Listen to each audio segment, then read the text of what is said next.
Hello.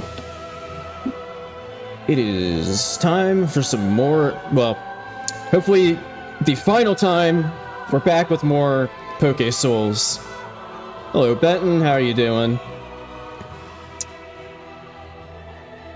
So yeah, this should hopefully not be too bad. As far as I'm aware, there's like 3 things left.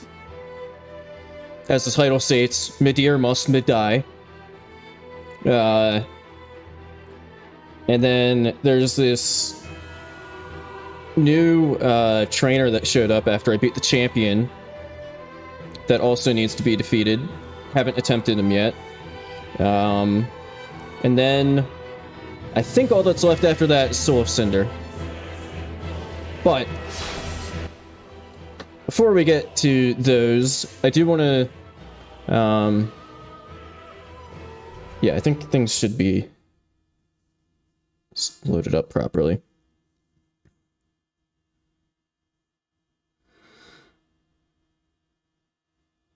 I hope that goes well for you. Yeah, things are going pretty well for me. Okay, so yeah, this is kind of everybody's congratulating me after I beat the champion here. Yeah, so I'm really looking forward to tomorrow because it's here in the Midwest. Oh, but these guys are actually just completely chill now. But yeah, what I want to do is actually head back to Firelink real quick. But yeah, here in the Midwest, tomorrow's the big solar eclipse. I'm going to, I forget how far of a drive it is, but I'm going on a trip to like pretty much like the prime viewing spot for it, so that should be really cool.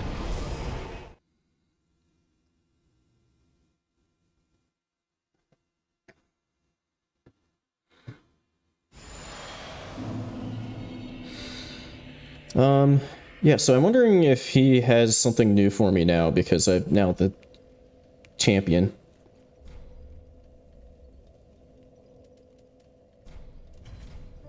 I guess not.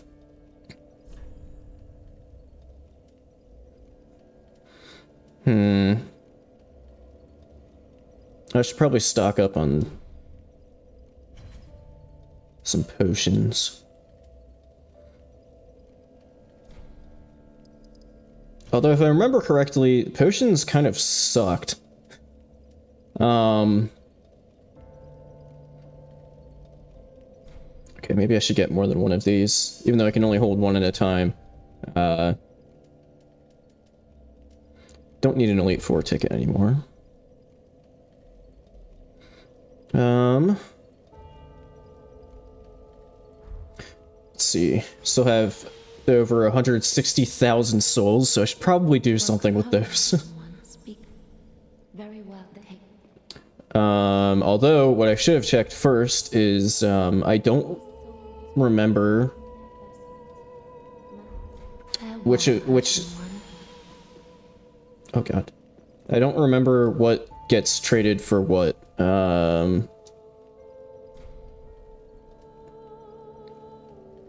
Right.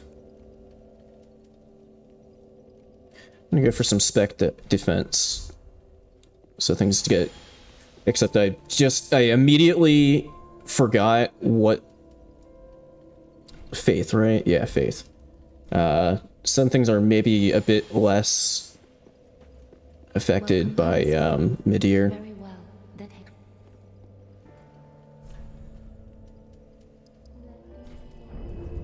Farewell, Ashen One. Okay. Man, why does the game, like, hard stop for a split second after you finish leveling? God damn it. I forgot that you could do multiple.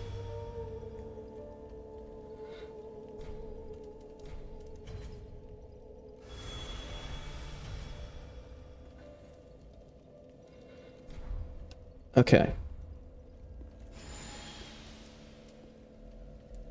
So yeah, now we kind of have to figure out what kind of team we want for Man, it's been like a couple weeks since I've done this, so I can't entirely remember who is best to use in certain situations. So I guess I'm just gonna kind of have to get used to things a little bit again. But yeah, let's go challenge this dude that appeared after I beat the champion. I think he's like the Hall of Famer or whatever.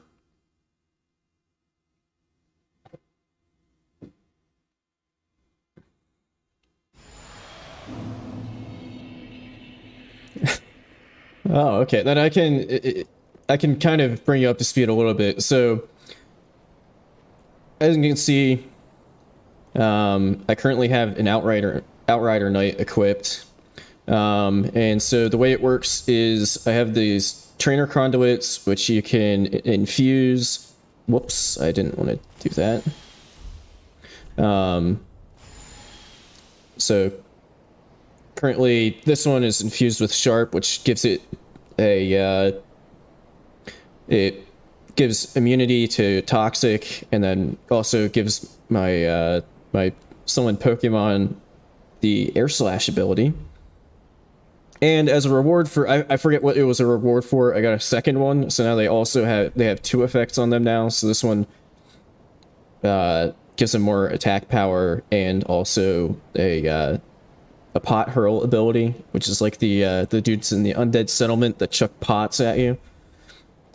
But yeah, basically the way it works is, so we've now caught everything that's catchable, but actually I think I'm out of the Abyssal Flasks.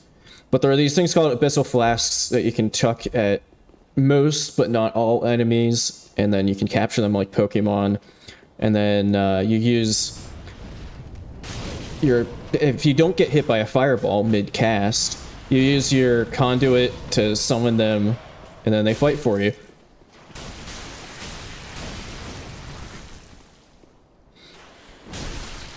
And thus they're just kind of standing there doing nothing. Okay, so yeah, like right there when he did like a ton of extra damage, I think that was one of the abilities triggering. But yeah, you can also pet them.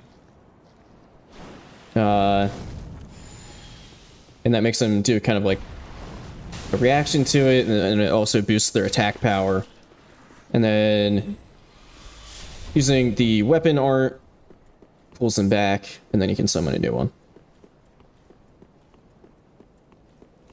But I'm gonna rest so that I get healed and Outrider Knight gets healed.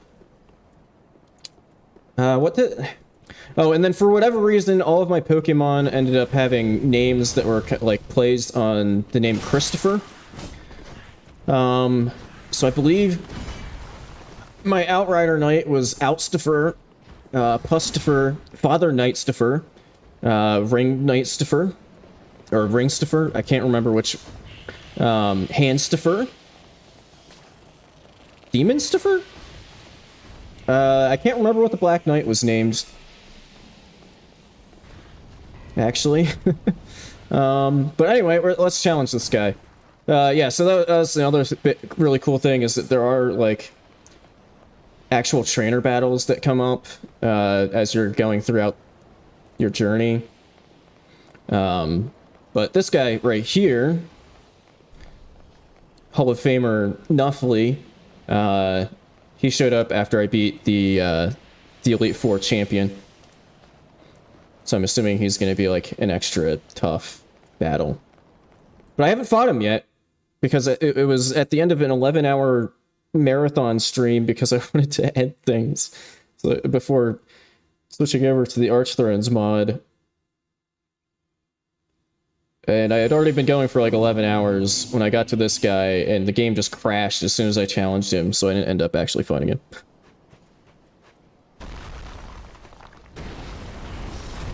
He summoned an Abyss Watcher, alright.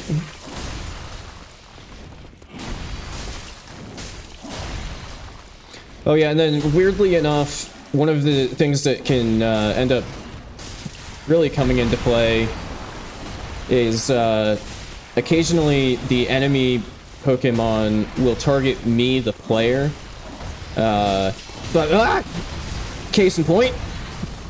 So I have lost several, like multiple fights due to being targeted and dying. Which, you know, is not something that typically comes up in Pokemon, as far as I'm aware.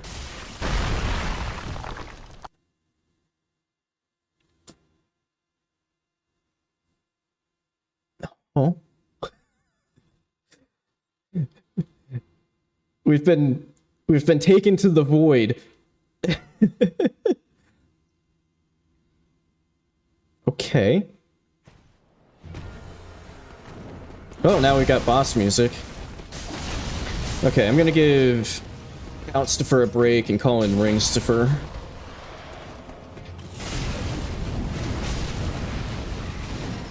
Heal myself. Wow, Ringstifer is getting his ass kicked.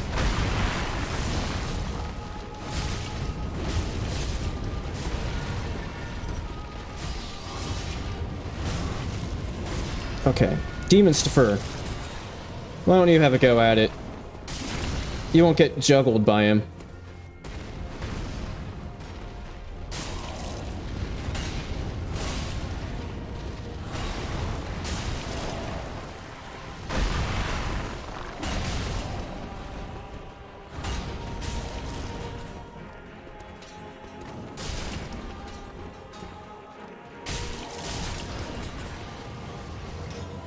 Yeah, I also... Yeah, they do have some really cool... Okay. Game did not crash. Yeah, they also...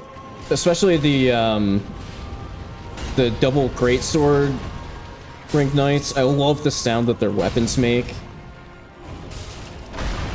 Hell yeah, Demonstifer. Oh god. You earned yourself a pet. Okay, let me... That didn't... Okay, I think I just fondled my demon, but, he summoned Udex Gundyr.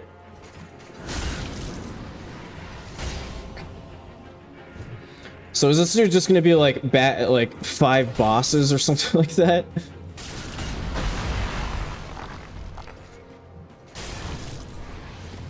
As long as he doesn't summon Midir. Although that said, one of the Elite Four did have a Midir.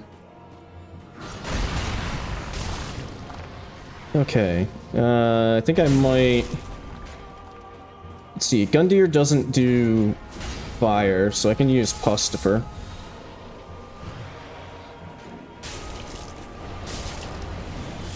Actually, pull him back while he's doing the big wind-up.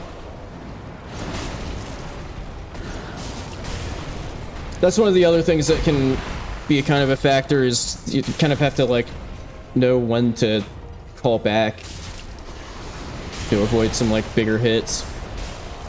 Although currently, they don't seem to be taking a huge amount of damage from stuff.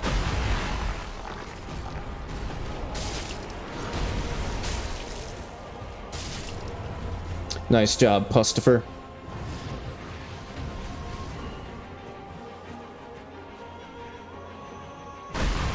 Alright, who's next? Oh god. No, Pustifer is a bad match for this boss. Okay. I haven't fought Soul of Cinder yet, so that's an interesting call out here. Except I need to get enough time to actually call out Blightstifer here. Should be good? Yeah. Blightstifer should have pretty high fire resist, or maybe not.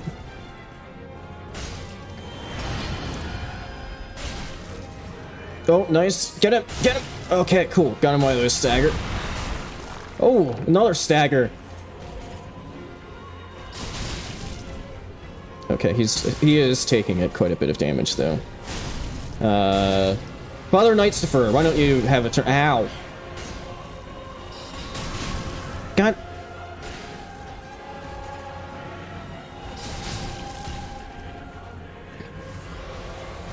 Yeah, poise is a pretty big factor. So like,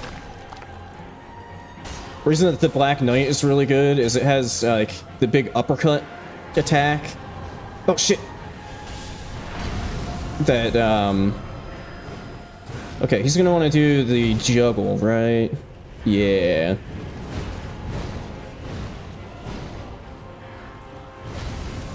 And like the bit on smaller enemies, the big uppercut, he can like kind of sunlock with that if he wants to. If you get lucky with how the AI loops. Okay, you're taking quite a bit of damage. Rings defer. Why don't you get back out there? That was a terrible time to call him back because he was in the middle of being staggered.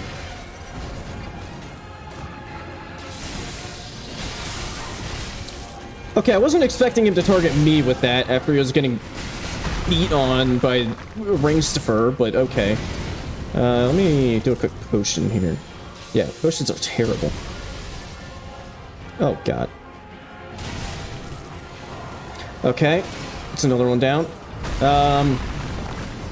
Hands defer, why don't you have a go? You're at full health.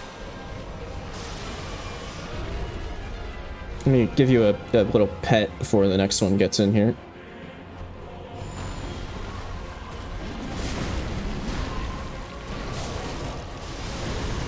Don't try to... Oh, shit, I forgot about that. That for Darkemon, like, hands defer that have grab attacks, they can get stuck in a loop of trying to grab ungrabbable. Oh, I think I called him back in time. Well, they can get stuck in a loop of trying to grab ungrabbable enemies.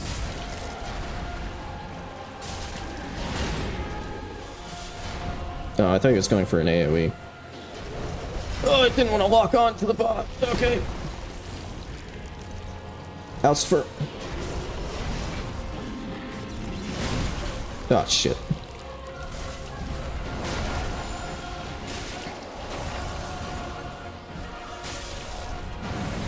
I keep thinking that he's gonna go for an AoE for whatever reason.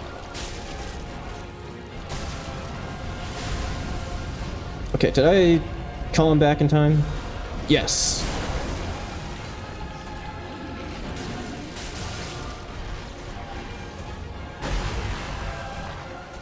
Come on, Pustifer. Yeah, nice smack. Oh, another nice smack. Oh, you got the... There you go. Good work, Pustifer. Let me give you a pet. You earned it. Oh, shit. He summoned Gale. I think I've already killed Gale, so... I mean, it wasn't at the end of fighting, like, multiple other bosses, but... I don't remember Gale being a huge issue. Oh, you got the... stun. I wasn't expecting... I just wanted to call him... Ah! Ow. Ow.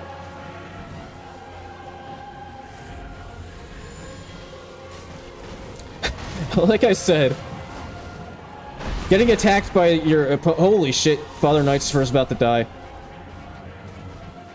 Getting attacked by... the opponent's Darkemon is, like, one of the bigger factors in deciding victory.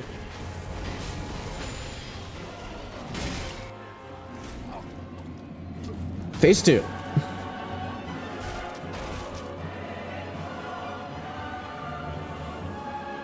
Okay. I don't know where you were, so I'm gonna call you back and call out.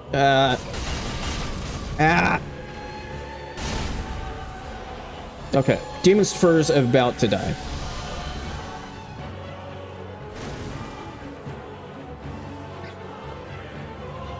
Blight's Fur, get in here. Oh god, he's teleporting.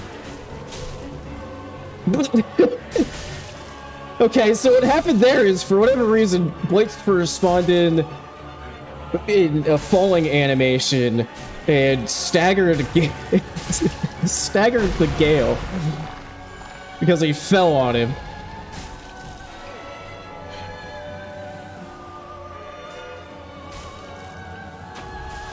You're about to take a ton of damage from all of those. I don't know about this one.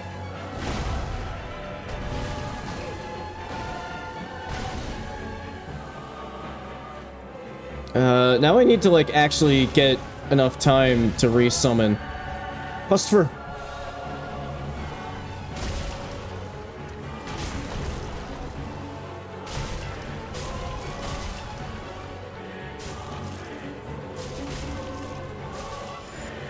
There's a couple super potions.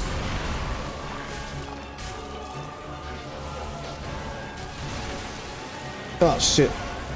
Wait, does the cape do fire damage? I mean, it looks like fire, so it makes sense, but, all of a sudden, Pustifer was taking, like, a ton of damage. And I don't think it was from the lightning. Pustifer.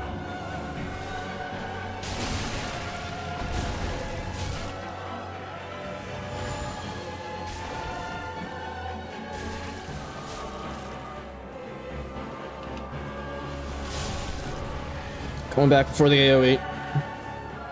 Aha! Wait. Wait, what? What? I don't know what happened, but he's dead. Oh, great. Now there's a Frida. Handstifer, I think you've got quite a fair bit of health left.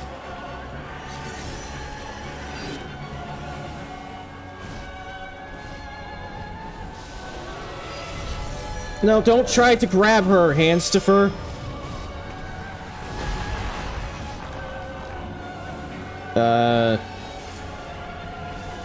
Before he gets hit by that attack. Bring Demonstifer back. Ow, shit. Why is she orange? Did she, like, have a bad encounter with some spray tan or something? Stop that.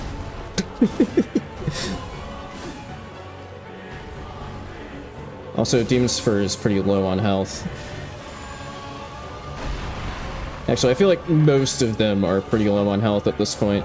Blightstifer, why don't you get back in there? Nope, you're pretty close to being dead. Where the hell is she?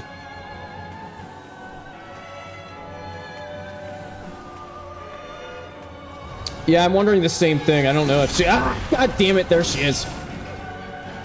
I don't know if she's gonna have, like, all 3 phases. If she does, that's gonna be pretty insane. This is like the ultimate endurance fight.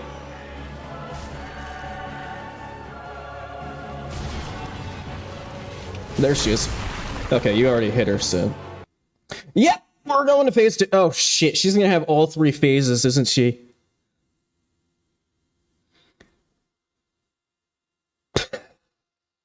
She rolled out the red carpet there.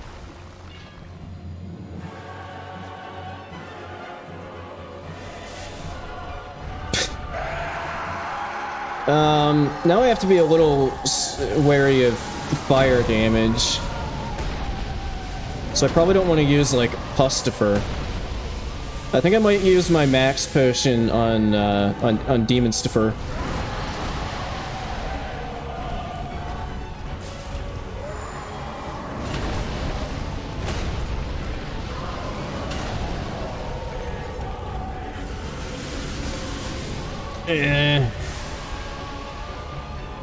That frost AoE that she does is gonna be a real pain.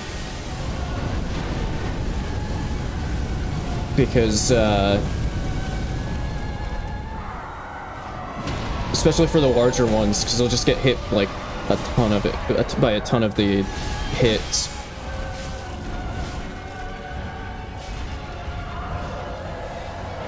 Oh yeah, and then I forgot to mention when I was kind of, like, re-explaining how things work, that, no! Father Knightstifer! That, this trainer's mark lets you... Oh shit, she's all the way over there. No! Stop! It lets you mark an enemy to have them specifically target that one.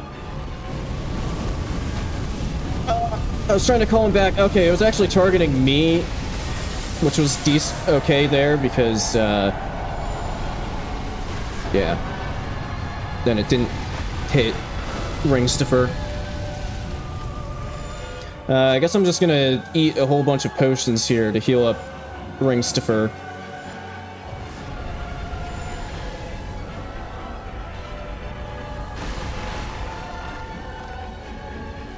Actually, I should call him back because he's gonna do the big, yeah.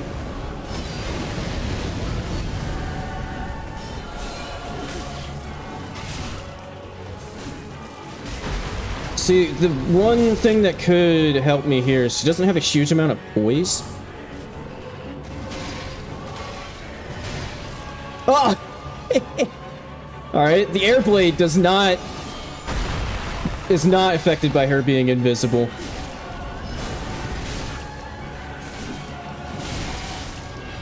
Nice, Ringstifer. Very nice.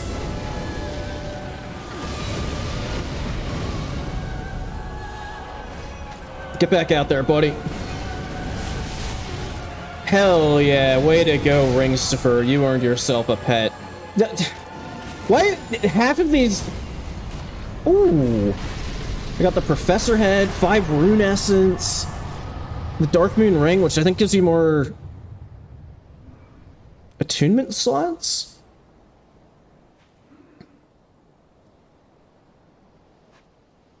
But what I started to say there before I won, hell yeah. But for whatever reason, like half of the Dark Amon, when you pet them, it just looks like you're fondling them. Like, it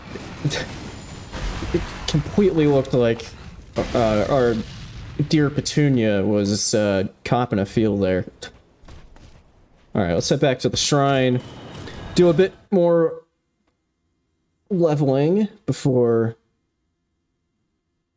heading to our true target of the stream, Midir.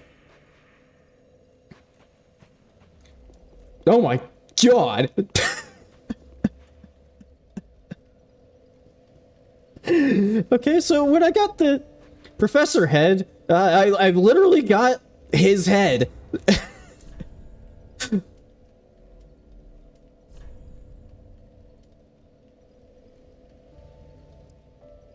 Oh, that's all. That also increases attunement.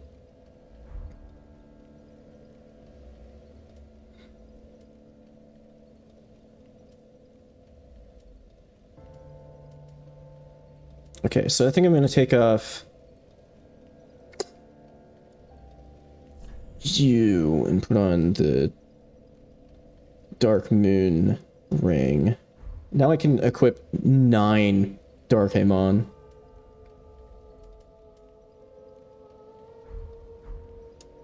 Hey there, Professor. How are you doing?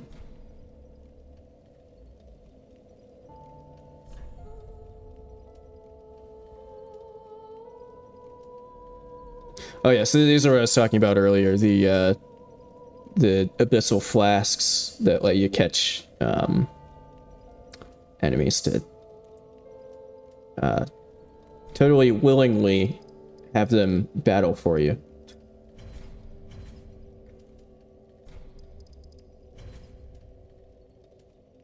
I should probably just stock up really well on these, since I don't... Midir was a real pain. Although, now I can have, like, 9 friends equipped. So maybe it won't be that bad. Also, I feel like I should have gotten... Oh, I did get the trainer body part.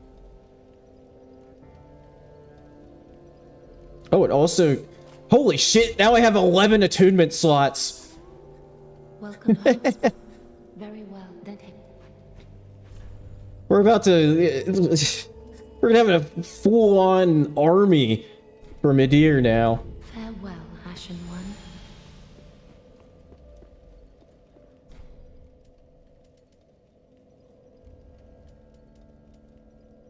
Oh, and then I got the Rune Essence, which...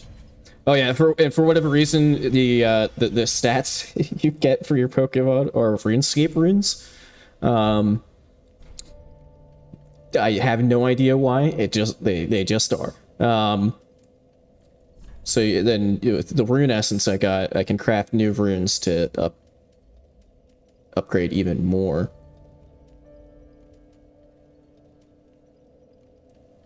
I'm gonna go for some HP regen. So that when you have a Darkemon recalled, they have passive HP regen while they're recalled. So that'll boost their heal speed.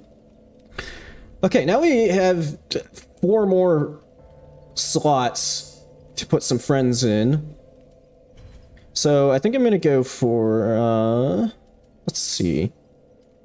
Who will be good against Midir?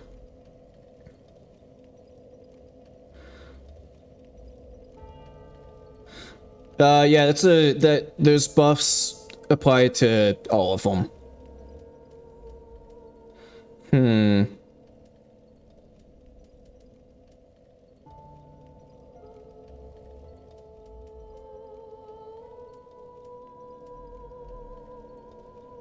Maybe Gargoyle? I feel like I haven't used Gargstifer very much.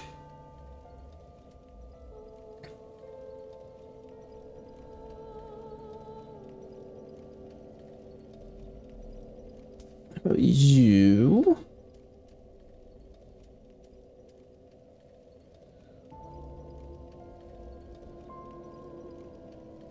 Beastfer? Sure.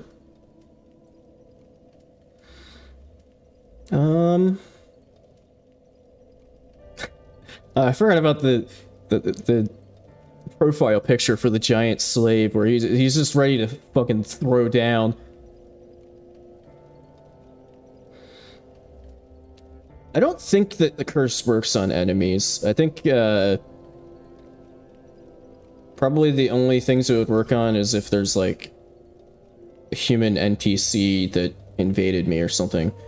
Yeah, Straistifer. So we got both demons. Okay.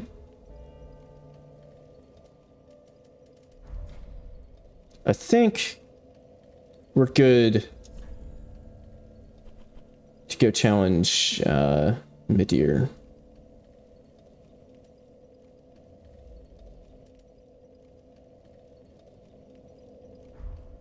Yeah, well, yeah, let's just go for it.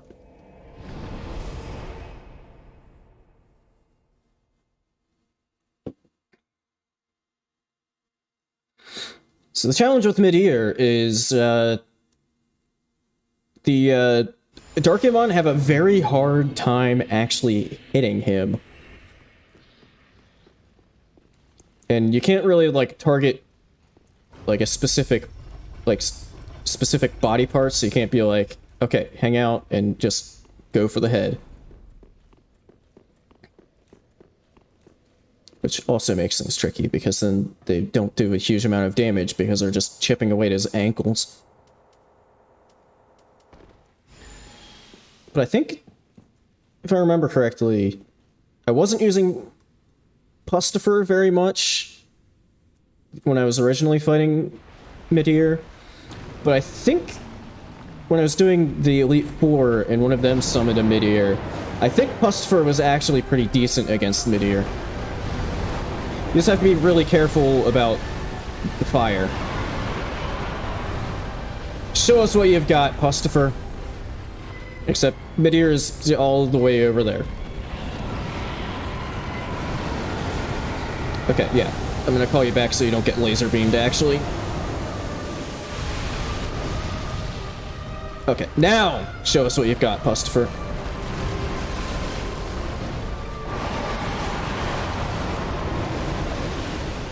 Where are you, Pustifer? There you are.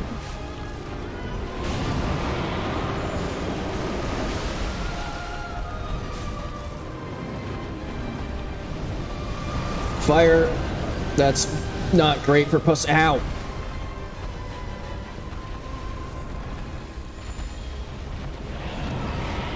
Laser.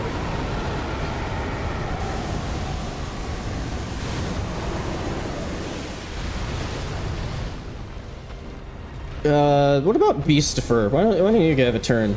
I can't remember really using you very much. Fuck, that was a terrible... Oh, he's already dead. It's a terrible time to send out Beastifer. I am sorry, buddy. Straystifer.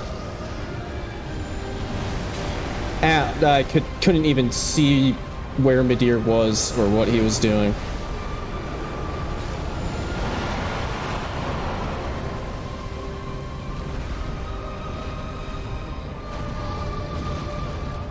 Alright, now Straystifer. Never mind!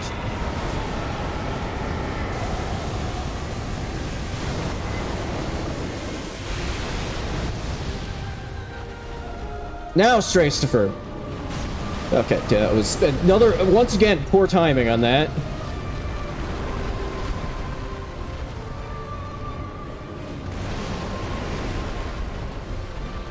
Yeah, that is true. It would have been nice if they, like, in the room before the drop down, if they had popped the bonfire there. Okay, we're doing pretty decent. Like, this seems to be going better than most of my Midir fights last time.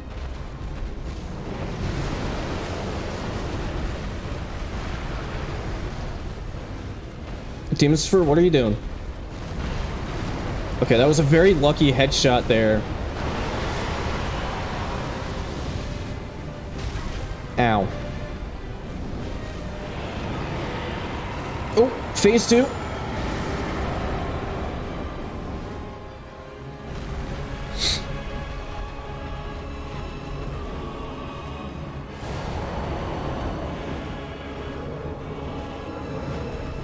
Cluster, get back in here. That was terrible timing. I am sorry. Although the dark damage from those didn't... Ah, shit! Fire! I was busy avoiding the humanity attack. Garcifer.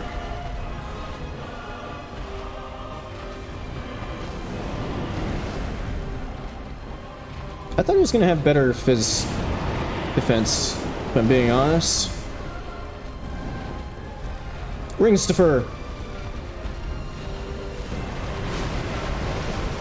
He keeps timing things perfectly.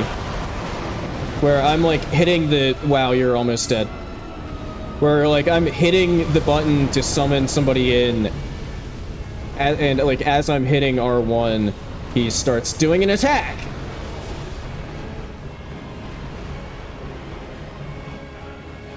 Oh shit, he's going for the super laser.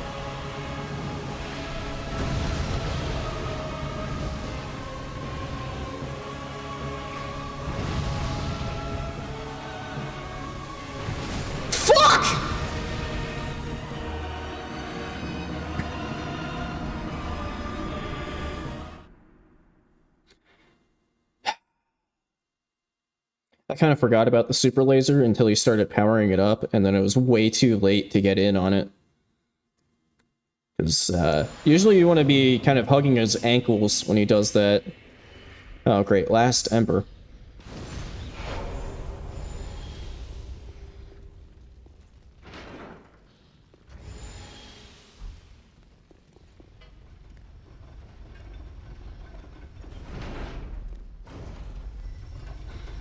Like I said, one of the biggest issues with in this is when you start getting targeted instead of your Darkemon. Except nobody was actually out,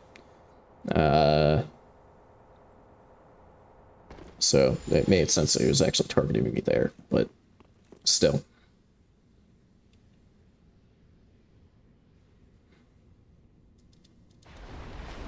it's been a while since I've. Yeah, I can't remember the last time I actually fought this boss normally.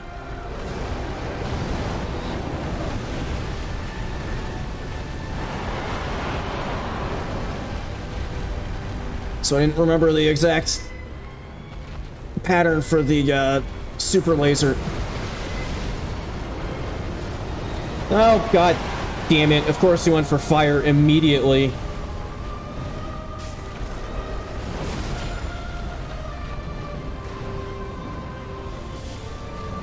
Okay, more fire.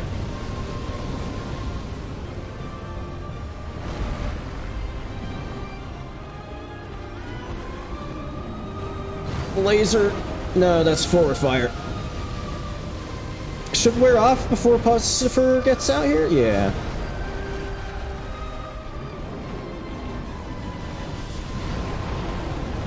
Okay.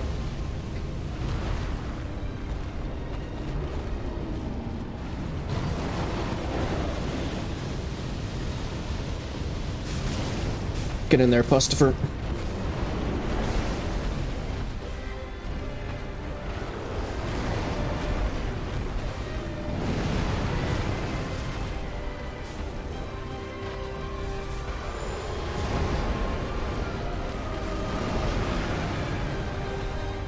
Okay, Pustifer seems to have found the blind spot. Oh, okay. He moved out of the blind spot.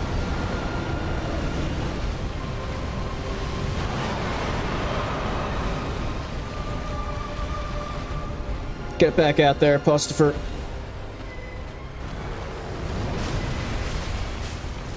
I was hoping you would get some headshots in. You have disappointed me, Pustifer.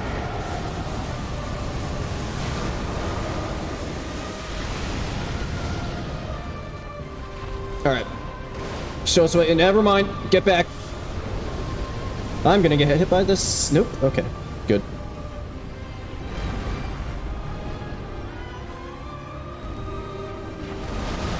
So far, Pustifer's doing a pretty decent job of just soloing the boss. Get back out there, buddy. I'm sorry, I immediately summoned you while he was doing a fucking temper tantrum. Ah, shit, Pustifer's dead. I'm not on heals either. I'm on a potion. That was like some of the worst timing imaginable for calling out Pustifer.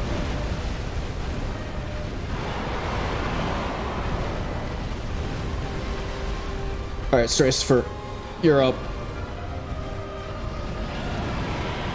Never mind.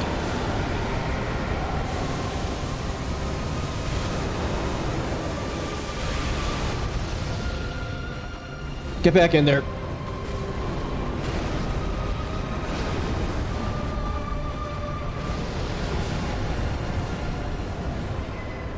Okay. Ah! Oh, he's going phase 2. Gotta call back Stracifer before the AoE. Oh, he's immediately going into another AoE. Hey, what's up, Plasma? Well, actually... Oh, shit. This is only the second attempt on Midir. We actually started with, the new trainer battle that showed up after I beat the champion last time. And, we took him out. Which took a little while, because you had, like, 5 bosses. Including both phases of Gale and, all 3 Frida phases.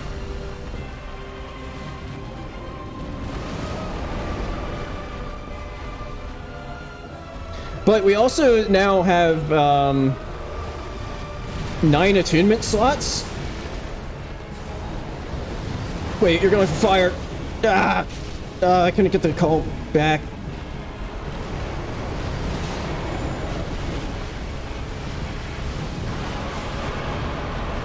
Okay, well, the fire didn't really do too much to the demon, unsurprisingly. Although the follow-up smacks did do quite a bit. Ah, shit, he's going for a super laser. I'm stuck on his head! Fuck!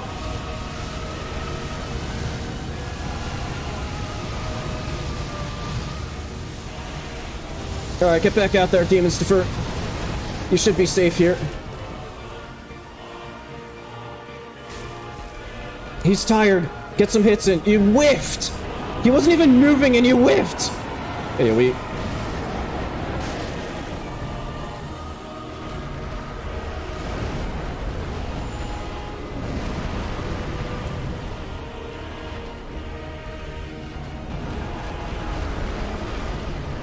Back in there, Demons Defer.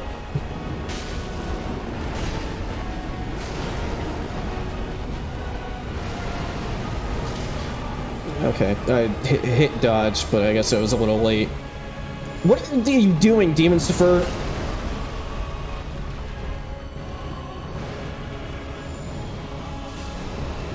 Okay, before that attack hits you.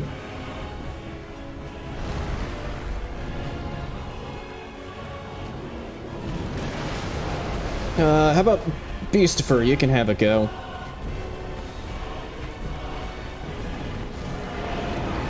Never mind. Okay, now you can have a go, Beastifer. Never mind.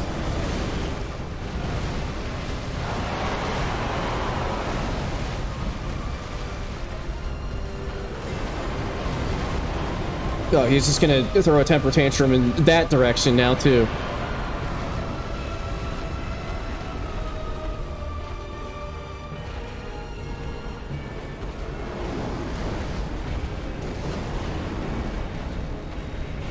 Ah, shit, that was really poor timing, I think. Wait, what? What just happened?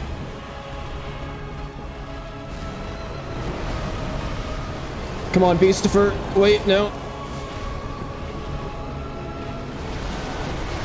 Alright, now Beastifer. I think you might be able to finish him off, buddy. Yeah! Let's go! Finally! Midir falls! Good job, Beastifer. You earned yourself a pet on your exposed ribcage. Okay. Nice work, buddy. Shouldn't there be a... There it is.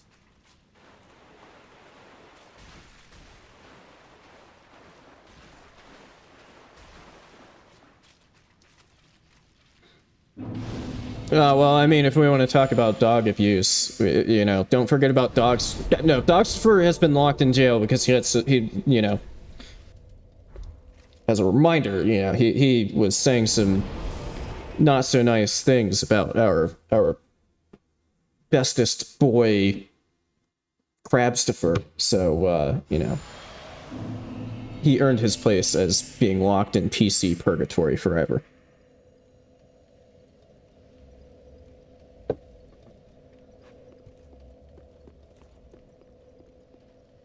Welcome home. Very well, then take. I don't really need more levels, because there's just one boss left. Farewell, Ashen But One. I'll get a little more health for myself. Oh yeah, you missed this one, Plasma. So I got, as an award, a reward for beating the Hall of Famer, I got the Professor head. And it is literally the professor's head. So there's now just a headless Professor Curserot hanging out in here.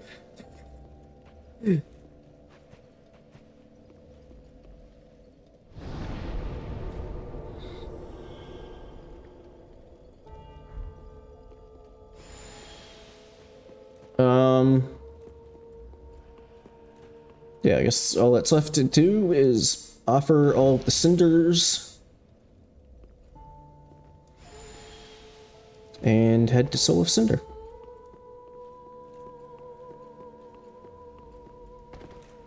Oh, why did I go to that one? That's just Lilith.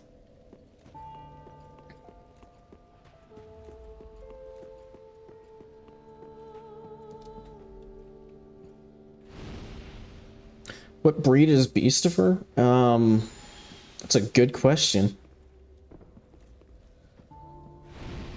I don't know.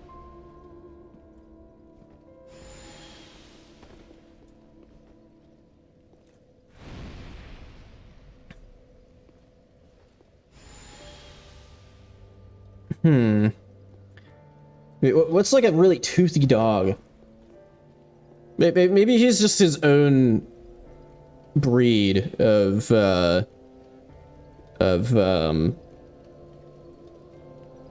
tooth mastiff or something like that.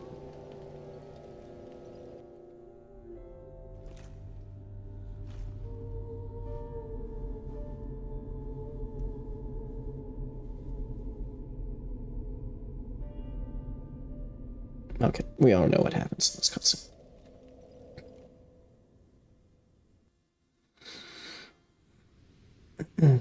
Oh yeah, so also didn't mention this at the top, but so it turns out after watching Zero Lenny's video on the Archthrones mod, turns out I at least missed 3 bosses somehow in that mod. 2 of which I think were actually semi out of the way, but one of them, like, I had even been to where the boss is. Like, I missed the big boss in Aleum Lois. Like, I just completely forgot to go back to the, like, throne room area and drop down to where you would normally fight, the king. I just completely forgot to go back there. So I don't know what I'm gonna... I unfortunately realized that after I had already uninstalled the mod, and the mod takes quite a bit of time to reinstall. So it's not something that I can just, like, reinstall on stream, like, after I finish this boss up here. So I don't know how I'm gonna do that for the video. I think I might just end up like, just recording them off stream or something.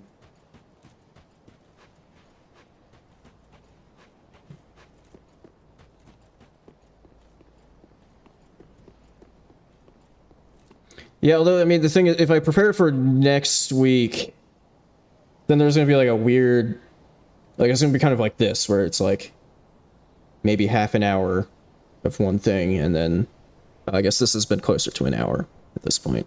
But, you know, very quick bit of one thing, and then switching to something else. Alright, who's gonna... Let's send out Ringed Knight against Soul of Cinder. I feel like that's an interesting matchup. Oh wow, he does not care about the Ringed Knight, he just wants my trainer blood.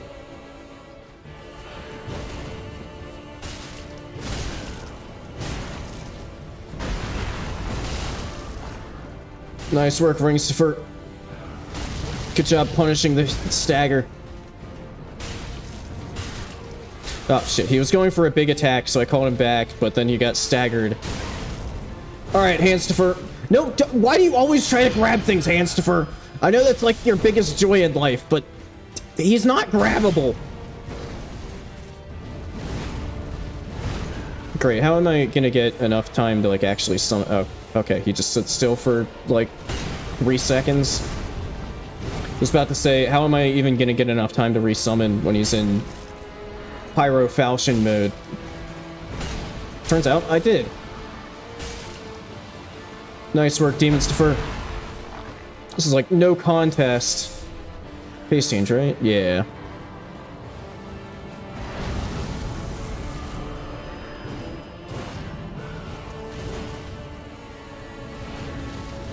Juggle attack.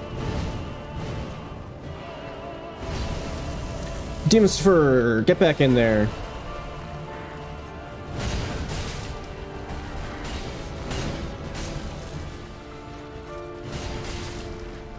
I don't know, who should we let finish him off?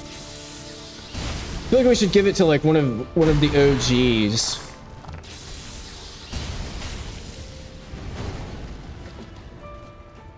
Like, Crabstifer, I don't even have equipped, because he would basically just get one-shot by the boss, so I don't think that would work out too well.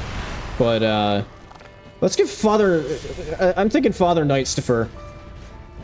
He's been a big... Ow! Fuck! Yeah, he's been a pretty big player. All things... that was a terrible time to send him out. No, he's not very phased at all by that attack. Hell yeah! Father Nightstifer for the win! Hey, Thunder. How you doing?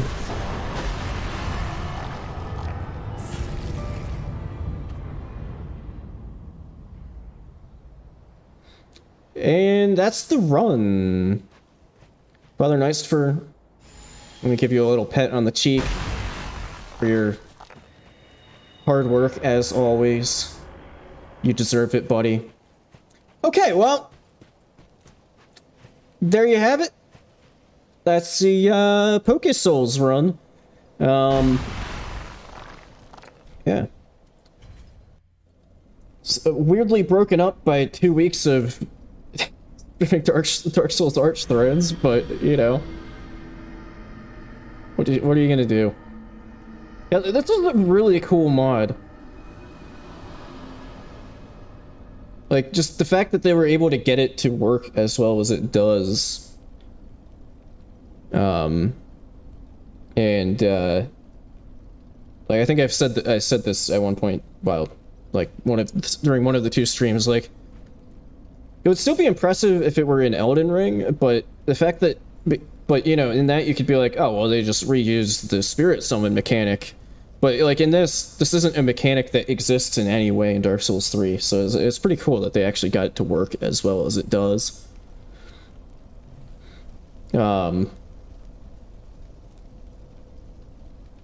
But, yeah, so, while this is playing out, and I'm gonna run to the bathroom real quick, I'll be right back, and then we'll get things set up for probably one, depending on how quick it is, The first flame. practice run for DS3 permadeath. Darkness. So, I'll be right back. Shortly settle.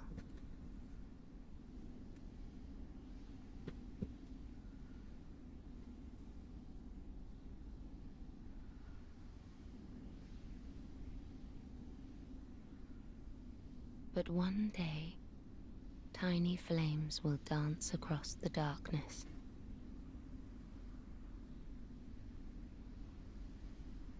Like embers linked by Lord's Pass.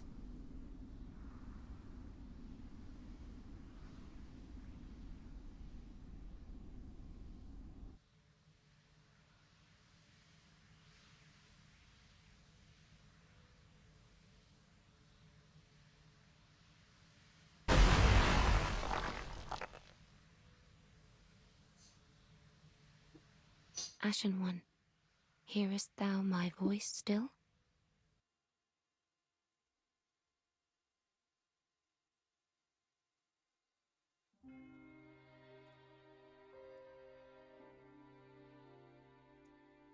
Alright.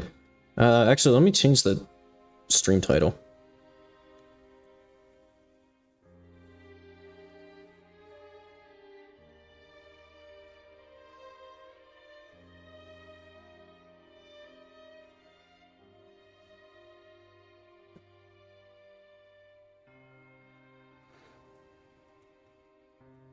Now it'll be a bit less, that'll be, you know, a bit more,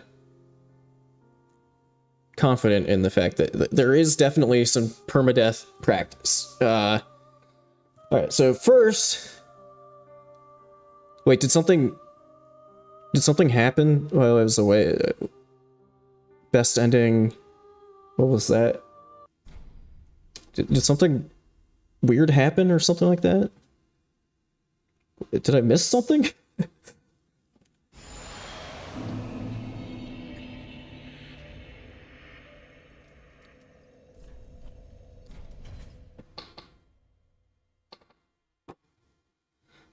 Someone did an audio bug. You know what I can do is, so I need to close out of the game and everything just to make it so it won't load up the mod.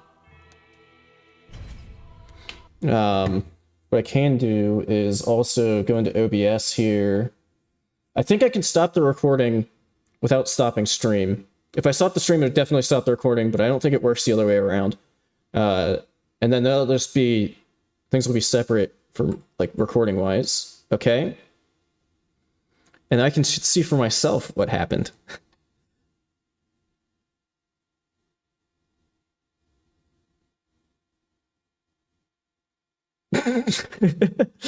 Okay, I need to see this for myself. Okay. and then start the recording back up. Now these will be two completely. Actually, I don't even know if I want. No, I should be recording it just in case I like accidentally get the run, and then I'll have the footage. Because yeah. Okay, let me see for myself what happened here.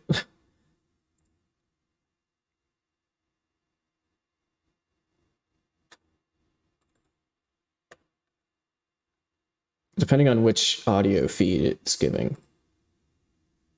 It's giving my voice audio feed and not the...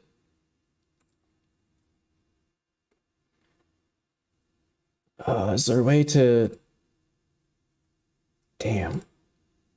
I don't know how to... What's like a really... Okay, I'll have to look it up after we're done, because... So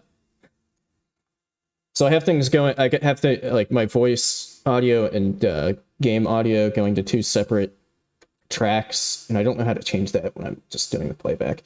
But anyway, yeah, now I have to go here to the game files.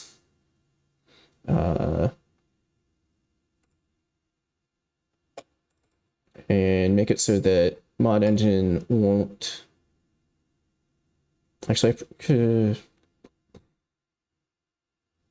should probably just get rid of mod engine. No, it won't boot up the mod.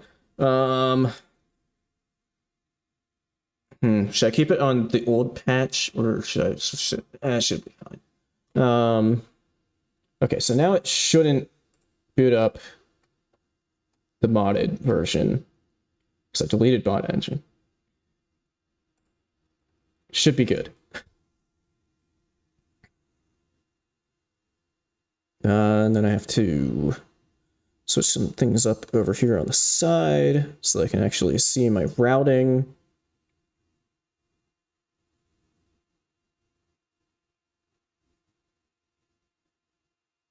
My setup is kind of scuffed, if I'm being honest.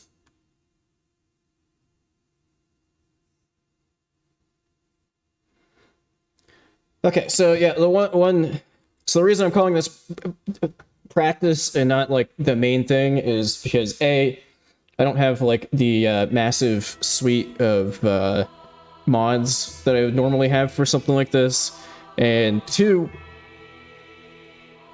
did I say A before and just said 2, or did I?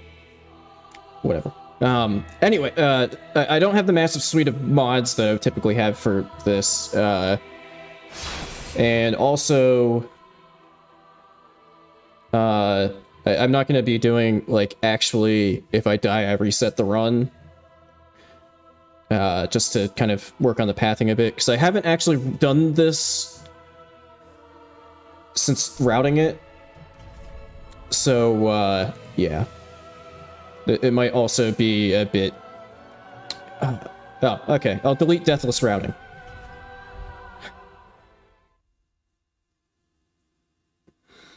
Yeah, I'm planning for it to be just the main game. I was kind of going back and forth on it. So, in case you haven't been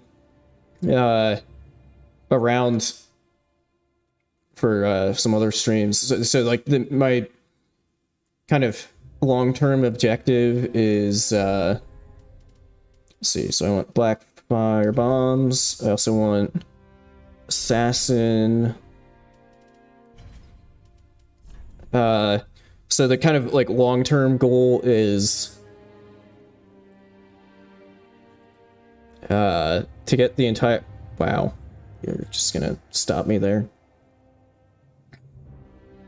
Okay. ND practice. Very original character name. So the kind of like end goal... So I've done Dark Souls 1 Deathless. I'm gonna be doing DS3 Deathless. Then I'm gonna do DS2 Deathless. But then I want to try to do the entire trilogy. So that's kind of why I was thinking only main bosses for the DS3 run, is because DS3 is kind of long. And, let's see. Actually, I think I had... Picking up these souls over here.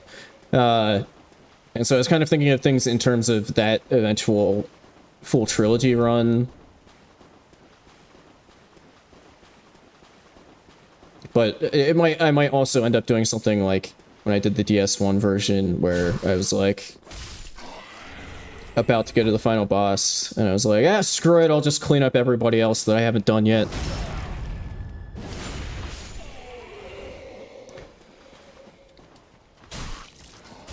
You're joking about Elden Ring Deathless all bosses, but I have actually... I think like Aggie and a few other people have actually done like randomized deathless all bosses.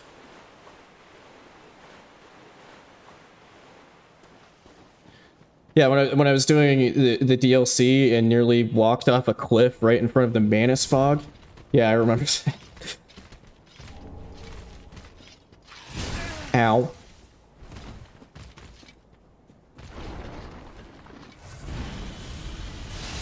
So yeah, I don't know if I actually do want to grab those souls. I don't know if it's entirely worth it to potentially get, like, nearly one-shot by getting slapped by that crystal lizard. Oh, yeah. I actually kind of forgot about Chester invading me and nearly one-shotting me.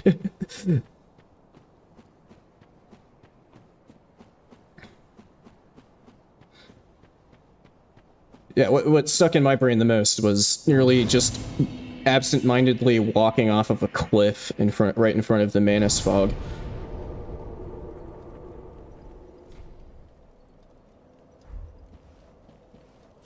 Okay, so I want this Titanite shard over here.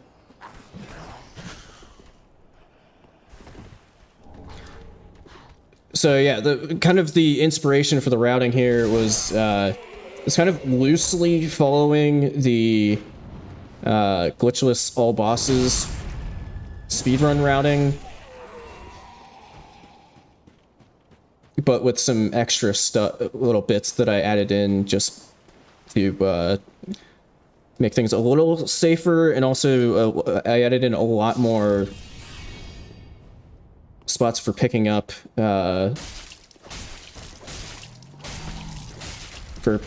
upgrade materials. Wow, that just completely went over my head.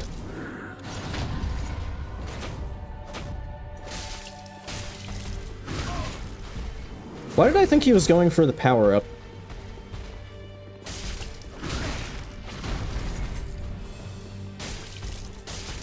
Now he's going for the power-up.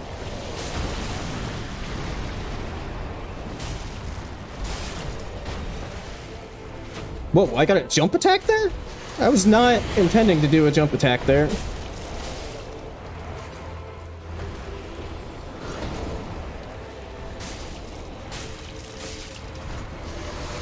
Die. Okay.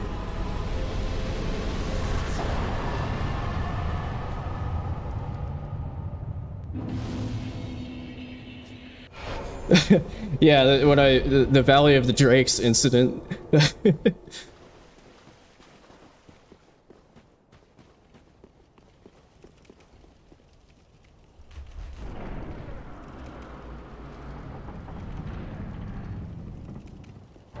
Okay, and then some other souls over here.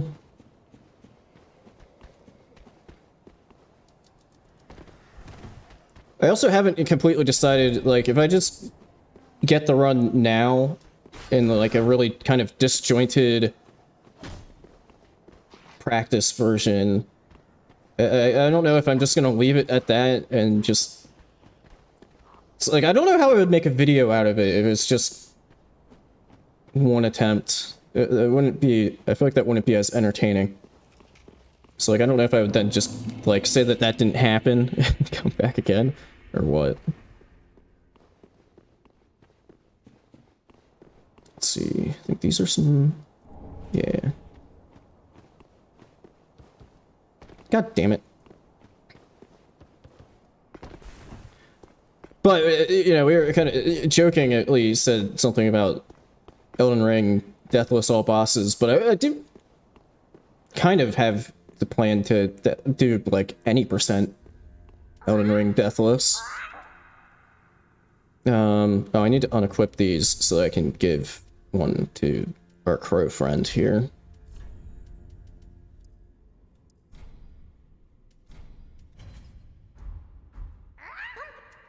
Pumper-um. Tunk. That's a shard.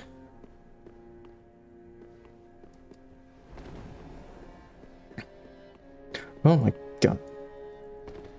It's not even like the main event and I'm already almost absent-mindedly wandering off of cliffs while looking at chat. Okay. That's not super necessary, but you know, some extra cash never hurts.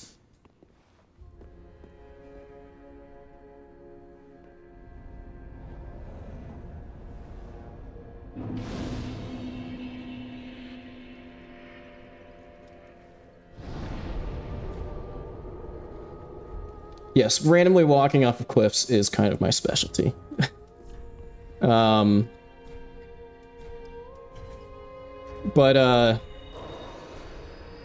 what was I gonna say? Yeah, so, I guess for anybody who's currently watching that didn't watch, like, the DS1 version, I am kind of, restricting myself a bit as far as, like, how I'm allowed to escape things, so quoteouts are just not allowed if anything is aggroed to me, or if I'm in the middle of falling off of a cliff. Homeward bones are fair game. But basically, if anything is aggro to me, I'm not letting myself basically abuse quitouts. Let's see, so I needed to buy...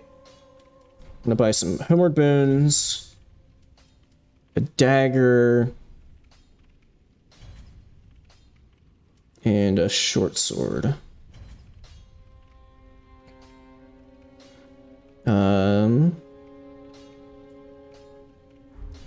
Okay, I think that's all I need for now. Well, I think I should be able to get a level or two? Yeah. I forget the... So eventually, the end goal is... Is the,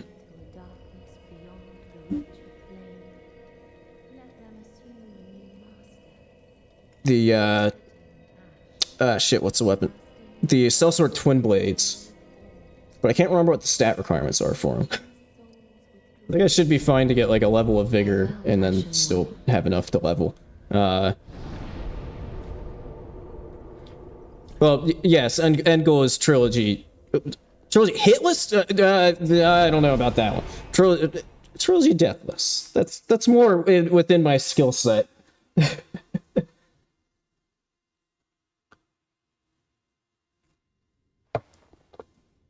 Let's yeah, we'll keep things semi-realistic here.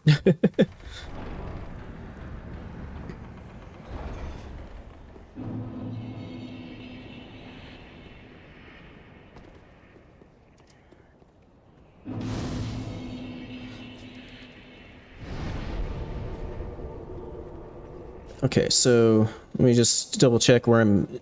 So, with the gold pine resin, Titanite shard next to the second bonfire.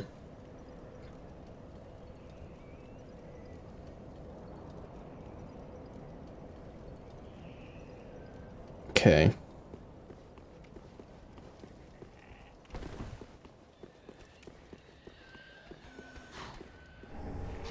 Some tiny amount of... Hey! Bruh! It's kind of what I wanted to avoid, but oh well. Yeah, more of them getting angry. So, gold pine resin. No, that's fire bombs. Ah! Fucking hell!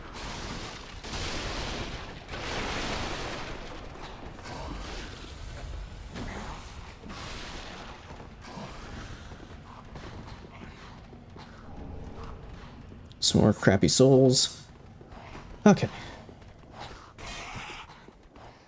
So that wasn't even that wasn't on my list of crap to grab. I just kind of grabbed it anyway, and there's a reason.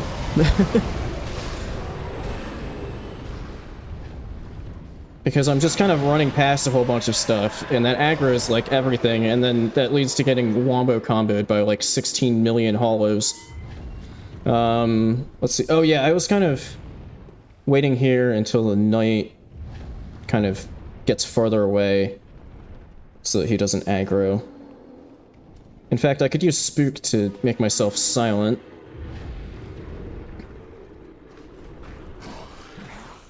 I think I actually did end up aggroing a hollow.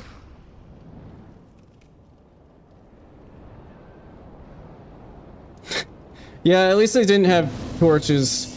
I did, in one of my DS1 deathless attempts, I did die to, the Asylum Torch Hollow. One of the Asylum Torch Hollows. Let's see. Just so I don't forget about it, I'm gonna equip Gold Pine Resin and the short sword. Okay, so this is coming up here is actually like one of the first really risky parts that... Oh, that's more fire bombs. I don't need them. It is one of the... This is like the first really risky part that I might end up actually just cutting from the routing. Which is using Spook to skip the whole way down to the Winged Knight courtyard. But what I have to do is land on that railing right there. Oh, okay. I got it first try. Ah! Okay, didn't remember that dude being there. But it's all good. Yeah, if you miss that railing and you just land in the courtyard, you die. And I'm not sure if you land like inside the balcony if you die, or if it's just quicker and more efficient.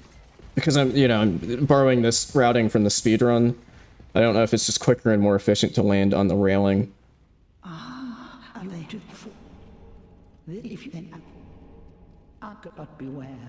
Okay. I mean, I could get the shortcut and rest before Vort, but then again, this is practice, and let's just see what I can get away with. Yeah, that is the like kind of saving grace of it being very risky, is that it is like extremely early in the run. So if I mess it up, it's not that big of a reset.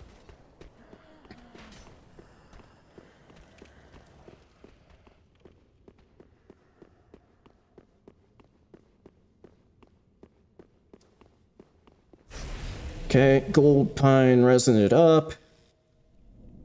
Alright, Vort time.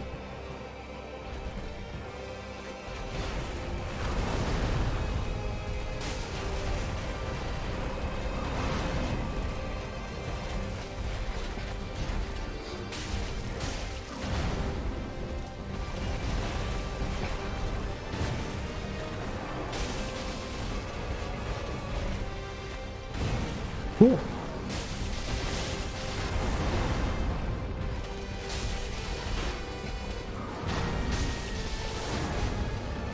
Okay, kind of whiffed there on one of the attacks.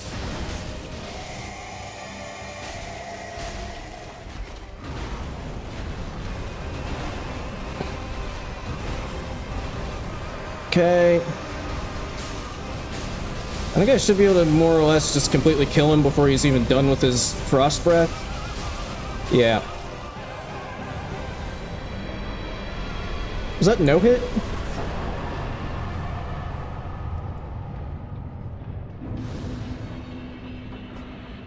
I can't remember being hit, but, I don't know why I bothered resting there either. Oh, is there a lot of combo stunlocking in Demon Souls? Like I said, I feel like I've said this like multiple streams, but I was really hoping that Sony would port the Demon's Souls remake to PC, but it hasn't happened yet. Despite the fact that they have ported, like, I think every single other launch title for the PS5. Let's see, I want to do another spook drop here. Say hi to these dogs for some alluring skulls.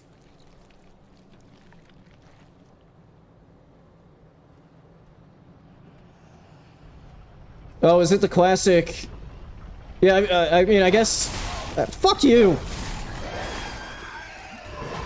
Like, a lot of the spear enemies in From games have that spear charge that multi-hits. Fucking dogs, man.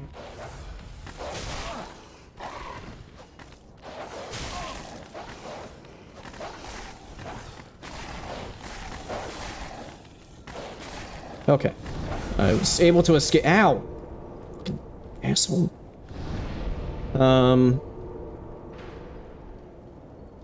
Kill 4, spook drop near dogs for learning skulls, Estus shard and Titanite shard on way through area with Evangelist. I don't know if I was intending to level, or was I planning to just...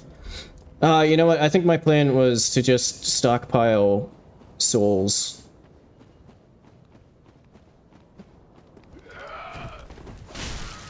For the time being. But I was out of stamina? Piss off. I said piss off, stupid farmers. Let's see, then...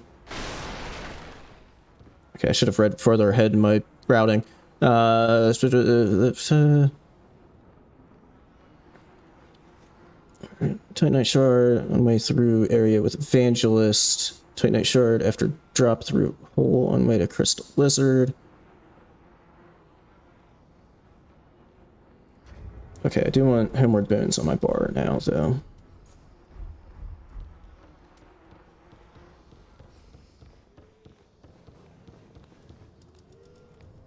What I just realized as I was falling through the air there is that I could have used Spook to just completely avoid all of the fall damage.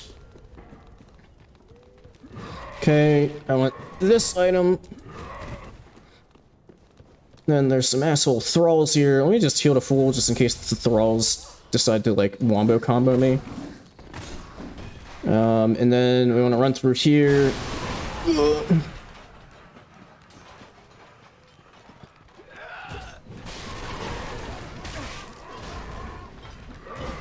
And run over here. I think. Wait. Oh, that's a Titanite shard too. I don't know if I have that one in my routing. What I'm trying to get to... What I want is the Crystal Lizard. Is it this bit here? There's some more efficient pathing, if I remember correctly, that's used in like the actual speedrun that I completely forget. But I want to kill this Crystal Lizard. That's the main objective of this. God damn it. Come on! Oh my god, this is the most annoying Crystal Lizard ever. Okay. There we go. Sharp Gem. And now I just want to bone back to Last Bonfire. Which, luckily, this is like the one NPC invasion where you actually can use Homeward Bones and rest at bonfires and stuff.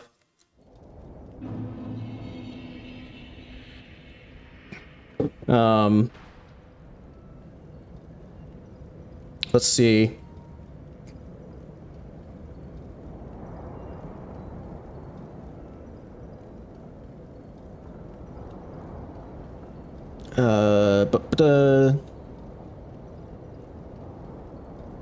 Okay. Now I'm heading towards Zegbro. And I do want to have Spook at the ready.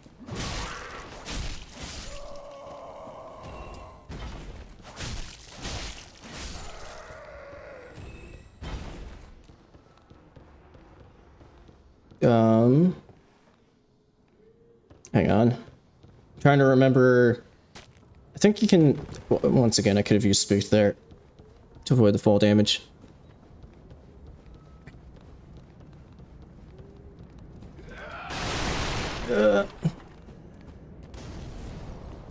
I think I might be able to avoid some of them detecting me if I pop Spook here, so I'm silent.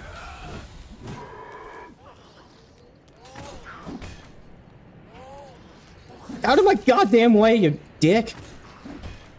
Okay. Then we run over here, and then...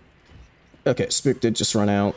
So reapply Spook, and we drop down here, which thankfully isn't a guaranteed death fall, otherwise we would have died there.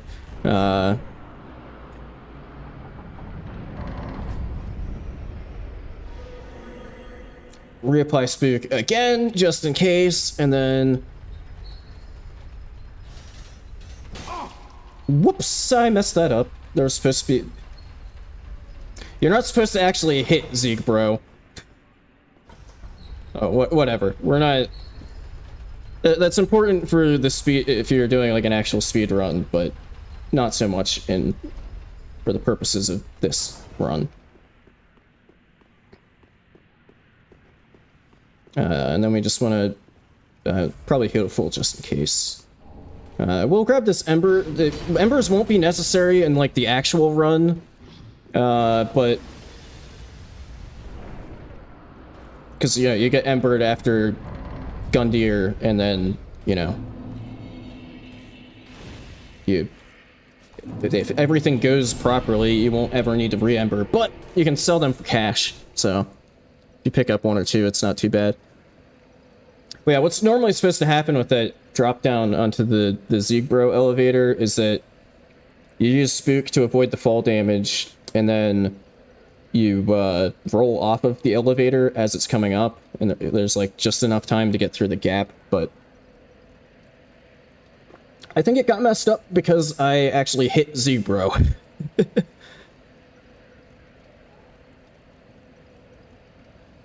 Let's see, so what's next? Spook drop, Zeekbro elevator, Spook drop after halfway fortress bonfire.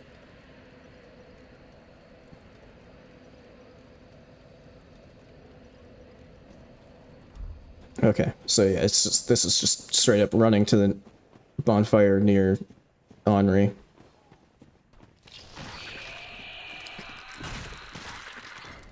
What's this? I don't remember. Ah, money. So that's the other thing. I don't have like every single like kind of easily grabbable soul item in my routing. So that's part of the reason why I keep being like, oh, what's this? I'm gonna Spook just to maybe potentially aggro some fewer of these Corvians. I don't think it worked.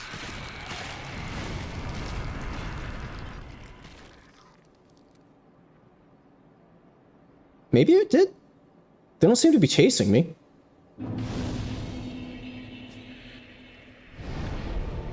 Huh.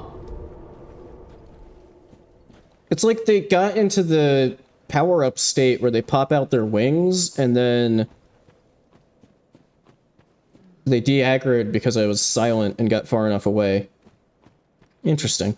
So yeah, this is another little skip here. You use Spook, and then you can just fall down there. And then there's some Titanite shards around here. Yeah, right here. And right here. Ow. Stupid fucking mushroom. Then I want to stay left on this path, according to my routing, because there's some dogs there that I don't want to aggro. And I want to get this bonfire here.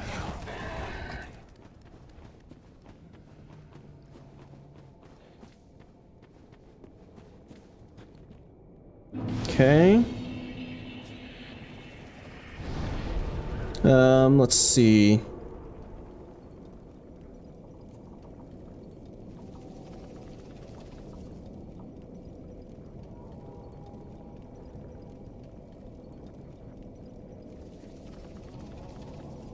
Alright, so next objective is this Estus. Oh, fuck! That was a terrible place to accidentally drop to, because I aggroed those dogs that I had talked about earlier, and now I'm pretty sure there's a teleporting dog aggroed to me. Not ideal. So I want this Estus shard. The spook was to potentially not aggro the lycanthropes. But I think that one's, yeah, at least that one is definitely gonna see me. So yeah, now, new objective is the Sellsword Twin Blades and oh shit, I missed the Grass Crest Shield. Sellsword Twin Blades and the Farron Coal. Wait, where is the Grass Crest Shield? Is like over here. Nope, that's Green Blossoms. This is not an ideal circumstance to be in. There's the Grass Crest Shield. So I've now been invaded. Oh yeah, that's the other thing that is incredibly annoying in the DS3 version of this is the NPC invasions. Because there's quite a few of them, and they block you from being able to use bonfires.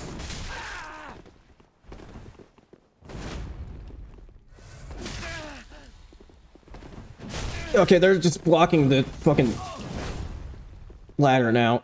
That's not great.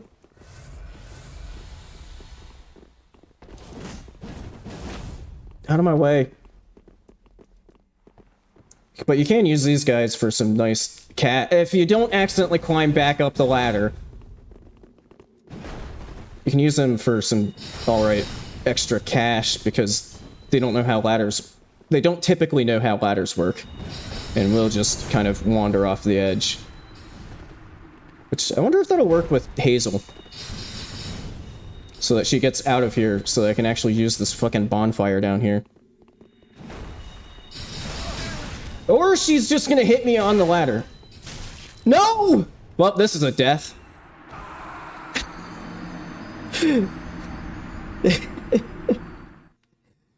So, like I said at the top, I'm not actually gonna be like just so that I can kind of get used to the routing a bit. I won't actually be resetting now. I will use one of my embers just so that things are closer to how they'll actually be in the actual run.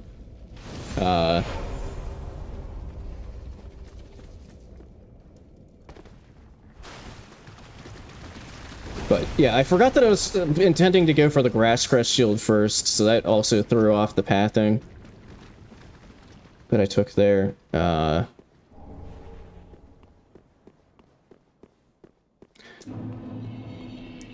so I don't need to kill them, but I do need Hazel to get out of... Like, if Hazel comes in, I can't rest at this bonfire.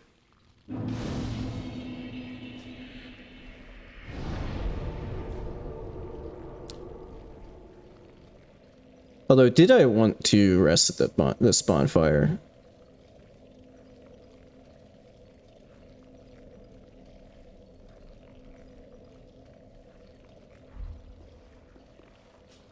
I think so.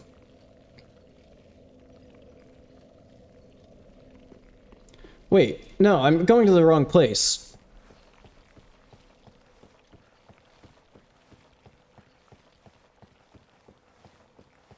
Well, this isn't exactly the routing I had in mind, but if I do things like that, that does mean that I can... See, I want to come over here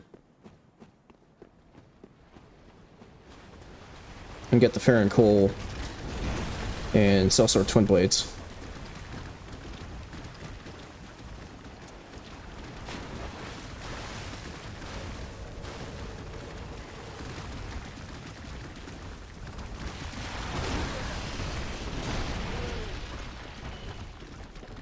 And then you have to be very careful with this Black Knight.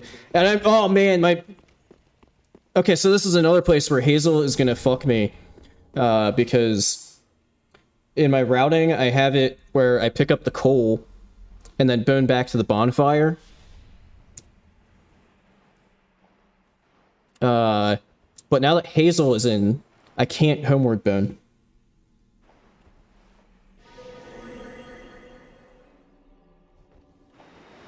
So at least that will keep the Black Knight from aggroing now. I got the weapon and the coal, but yeah, now my routing is homeward boning, but I can't because fucking Hazel is in here. Although also I do want to swap to Grass Crest Shield.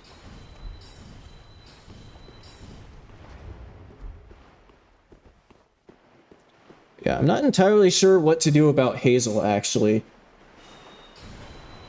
In the, like, main event. Because... I mean, I guess I'm just gonna have to, like, run away from her. And just head into the Fair and Keep. But she also... But then it gets tricky because she just doesn't... They don't leave until you enter a boss fight.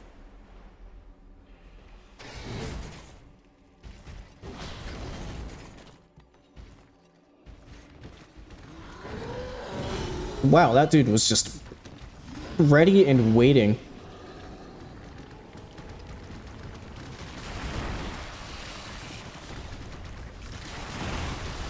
It'd be kind of neat if there was a way to, like...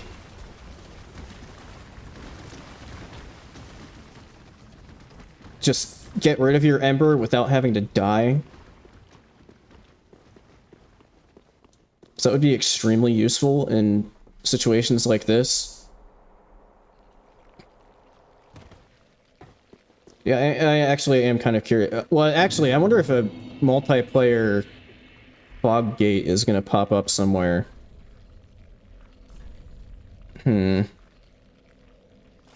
But anyway, yeah, now I want the dagger so I can do some quick steps. Let me just double check. You know, I'm wondering if when I was doing my routing, if I had died... I mean, fighting Hazel is absolutely an option. But, you know, it's kind of nice to avoid fights where you can in a run like this. Especially with NPCs, because they can be really unpredictable and weird. Like that! Maybe that's the trick for Hazel, is to just stand here and wait for her to just kind of wander off the cliff instead of climbing down the ladder like a normal human being.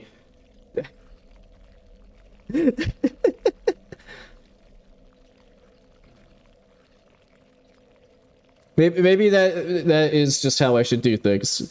But anyway, yeah, so now...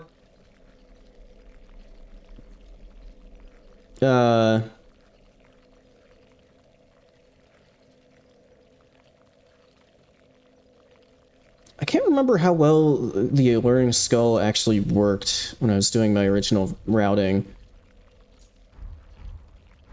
But you can pull the grooves away from the first fire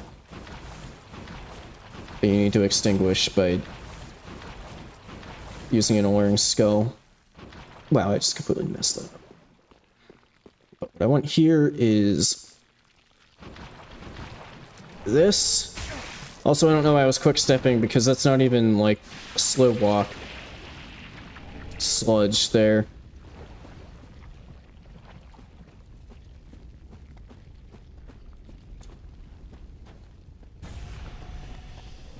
Okay, so now they're over there, and I can extinguish this.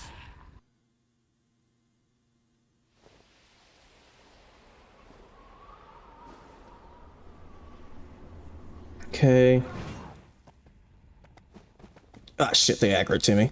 That might actually be a decent strat, because then they aren't, like, right on top of me when I get out of, you know, when I'm done extinguishing the flame.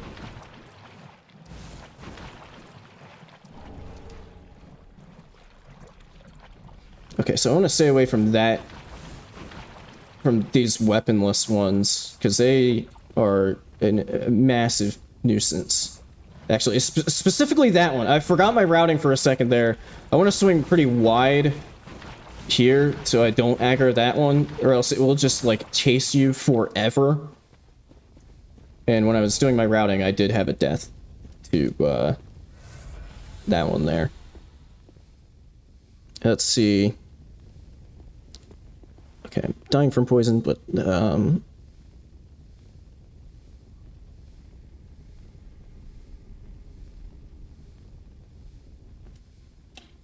okay, so I think this is, I don't know, there's a Guru up here, right? Yeah. So I can also, same strat, Lowering Skull, Fire. He's on his way, but, you know, not right on top of me. Okay, nice dodge. Way to go, me. And then you just have to get by these three.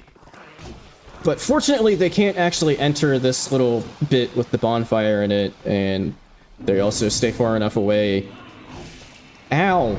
Thanks for... I was just saying that they stay far enough away that you can use the bonfire, which technically they did, but... You know. Okay, so then... Let's see. Yeah, so see, this is the bits that you were missing because I did practice runs off stream for the DS1 version. So I already had the routing pretty much memorized by the time I got to that.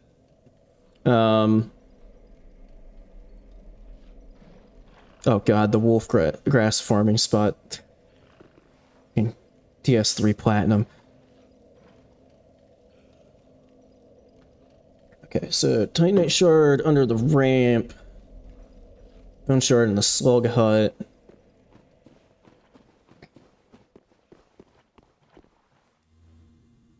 I can't remember if there's a Gru, like, really close to here, so I'm gonna spook just to try not to aggro anything.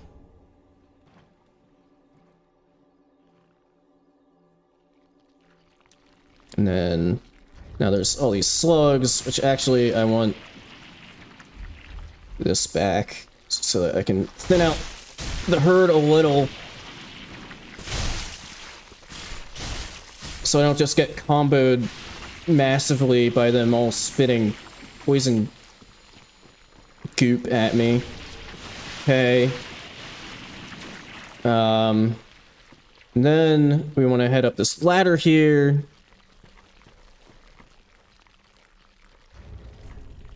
Which I want my dagger back. I could probably just have both of those equipped at the same time. Because this is slow walk sludge. Then we're heading up here.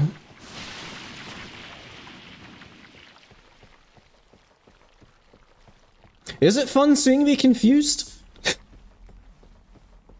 I don't know. I mean, to each their own.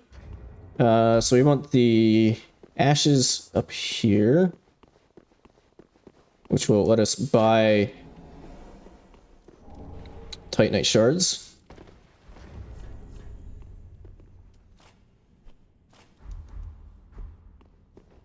And then like this.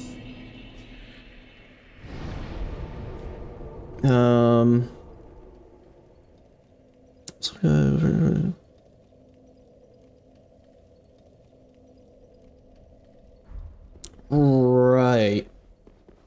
Crystal lizards up here. So this is very, so this bit here where I'm like going to the old wolf and all of that, this is very much, and you can tell by how jank it is, these are the parts that I added that are not part of the speedrun, because why the hell would a speedrun be going out of its way to get 2 large Titanite shards from up here?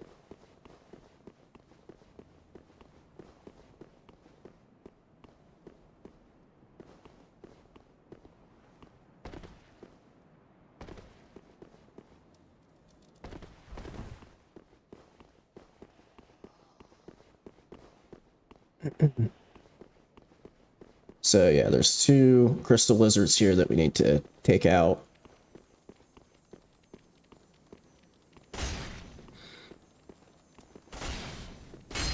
Which, if one of them gets away, that'll be a good example of an acceptable, by my rules, an acceptable use of a quit out. Okay, it didn't get away.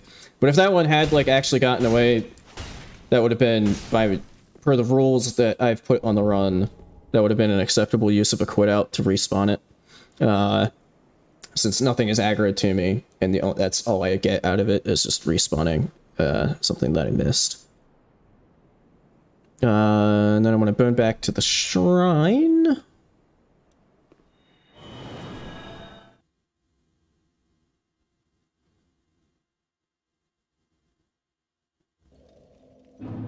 And now, thanks to the ashes that I got, I can also pop all of these poppable souls.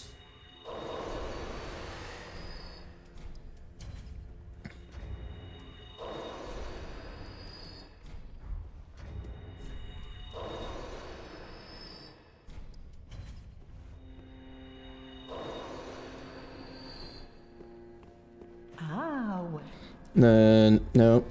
Umbral Ash. Oh, yes. Yep. And then go here. We need 2 more of these. And then swap short sword for stealth sword twin blades. Yeah, I know I can't use them effectively yet. And then do an infusion. Oh. Before that, I have to give him the coal to be able to use the infusion. Sharp. Get them to +4 actually. I forgot. I have the 2 large Titanite shards. Use my Estus flask shards. Be careful. Okay. And then spend the rest of my souls on leveling. Speaking of which, I forget the stat requirements for these. Okay. I have exactly the strength I need. Okay, so it's just dex. Well, speak then. Very well, then. Okay, so that's minimum dex. I think I was actually going for, like, minimum stats with some extra health to start off. Since, you know, +4 is pretty strong for, like, very early in the game like this. Okay, and then...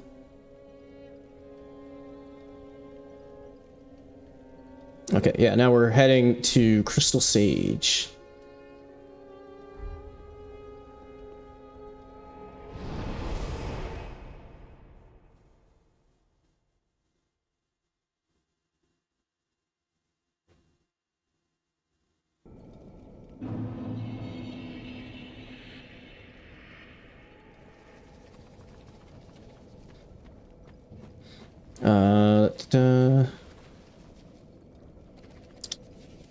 Nah, I shouldn't go. I was considering going for parries for Crystal Sage, but nah. They aren't super reliable.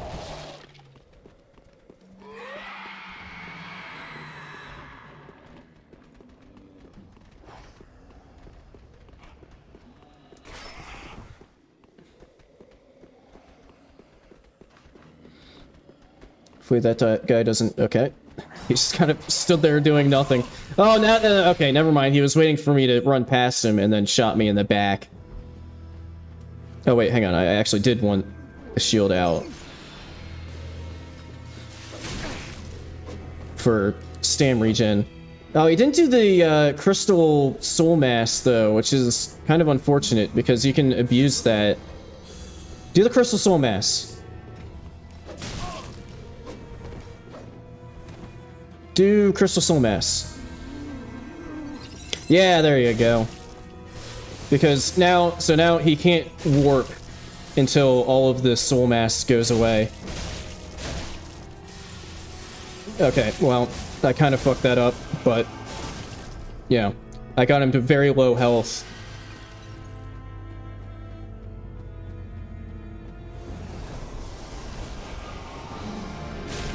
Okay. So I know this boss is typically, like, you know, considered one of, like, the easier ones, but you do have to be somewhat careful once the clones come out, because you can get comboed pretty damn hard if you aren't careful.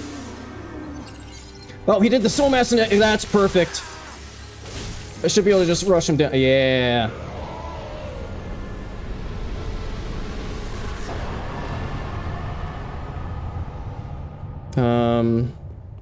I think I was resting at this just to, like, refill flasks and HP and all that. Okay. So start near entrance of cleansing chapel. Puncher and graveyard. Okay.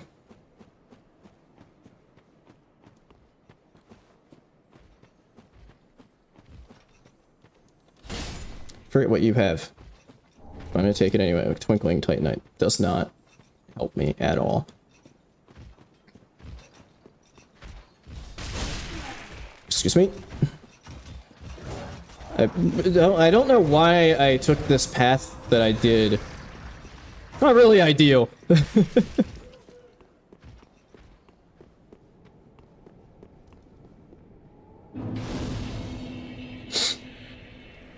Just to de-aggro some stuff, although I will take a rest there.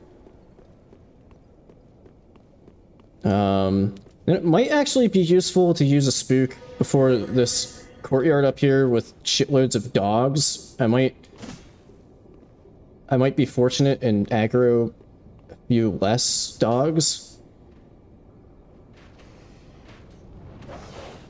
Okay, I aggroed at least one dog. Maybe? Okay, yes, I aggroed one dog. It teleported on top of me. Of course.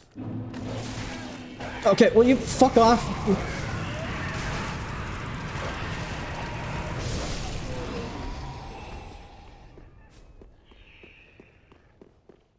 I mean, that was actually, like, using the spook there did, like, actually help me, though, because typically, if you don't use it, you have, like, 3 dogs nipping at your heels. Shut up, Gale.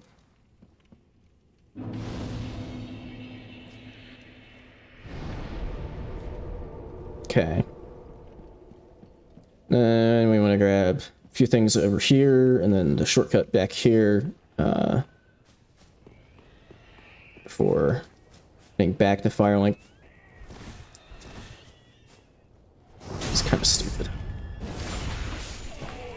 Grab that.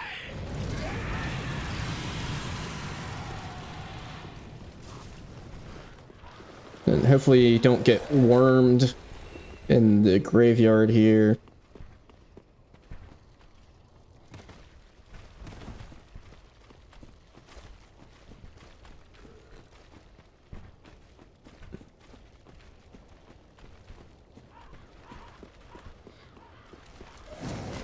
Ugh. Actually, maybe I can use Spook here to maybe not aggro the Grave Warden with the like Twin Blade Grave Warden. Because those enemies are a real pain. Want that. Actually, I don't know exactly where she's... I think she's passed here. She's there. I don't think she's aggro to me. I think that actually worked out quite well. Wait, what am I... Why am I going this way? There's no point to... There was no point in going this way.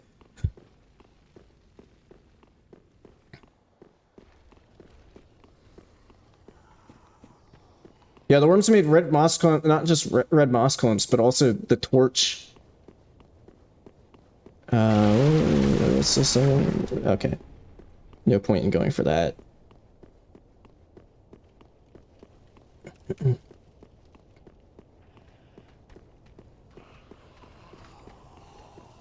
But yeah, there's absolutely no point in kicking down that ladder, because if this were the, like, real deal, it's only useful if you, like, die in the graveyard.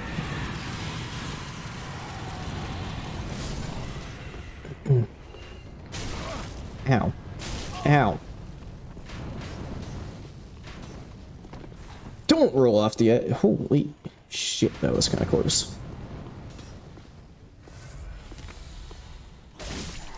Piss off.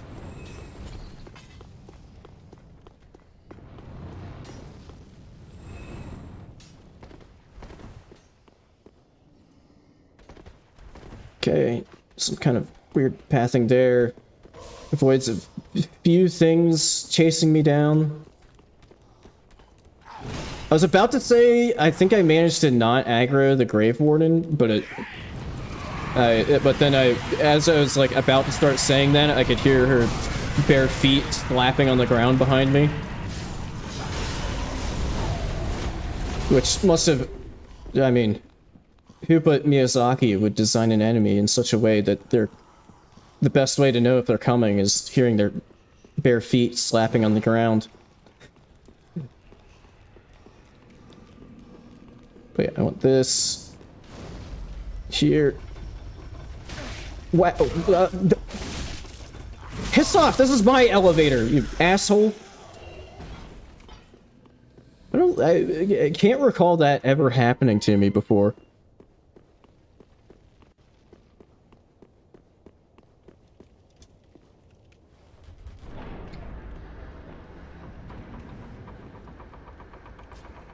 Can you imagine if you were doing like a hitless run and that's how you lost it? Because one of those Grave Wardens followed you onto that elevator. And then Goomba stomped you.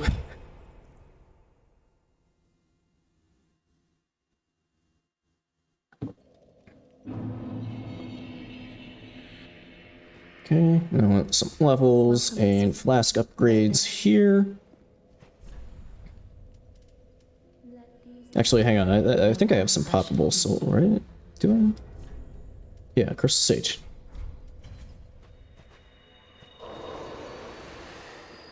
Welcome. Let's just go with raw damage. Wow, that's a little annoying that I was like less than 300 souls away from another level.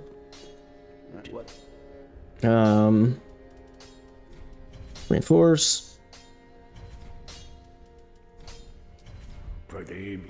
Okay.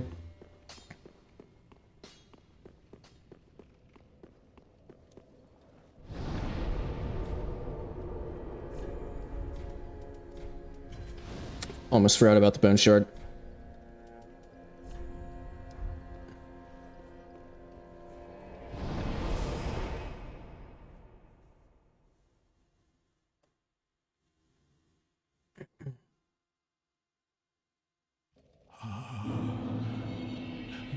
Okay, so we're gonna want our dagger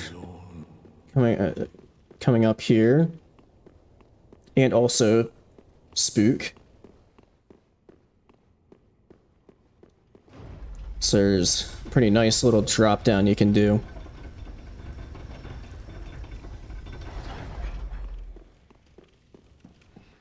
Drop rate at 0.1%.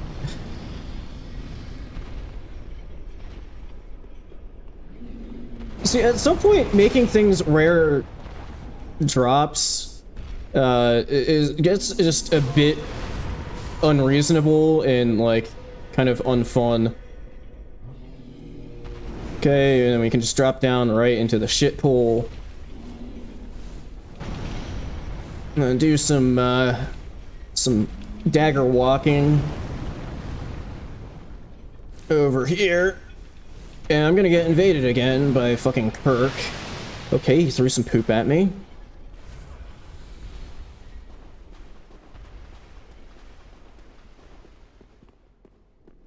Wait, I'm assuming that luck is kind of like item discovery in Demon's Souls. So wait, so increasing your chance of getting an item drop for that specific thing actually decreases the chance of it dropping? It's kind of is that like a bug?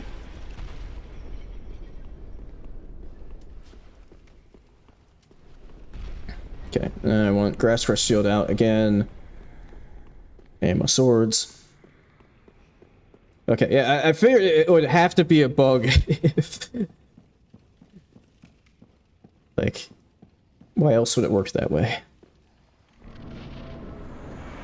Alright, yeah, piss off, Kirk.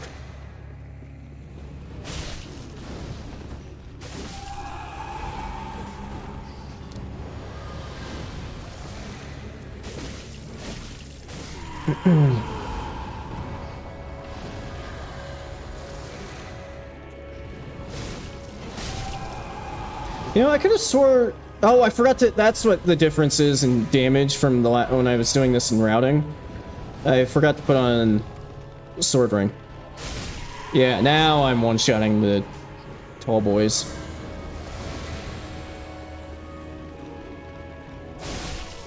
Out of my goddamn way. Dad, you're blocking me. Let me out the Pope. No.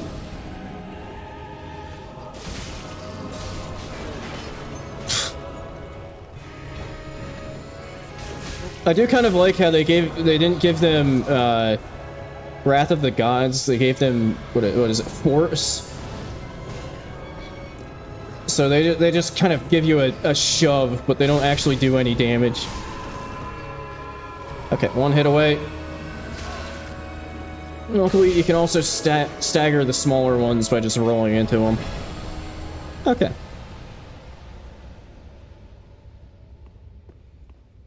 So do you know if they fixed that bug in the PS5 remake? I know they tried to keep, like, a lot of the stuff, or, like, virtually everything, so that, you know, like, anybody who had played the original would kind of, like, keep their muscle memory and everything. Okay, kill deacons. Right, just going right back to Firelink again.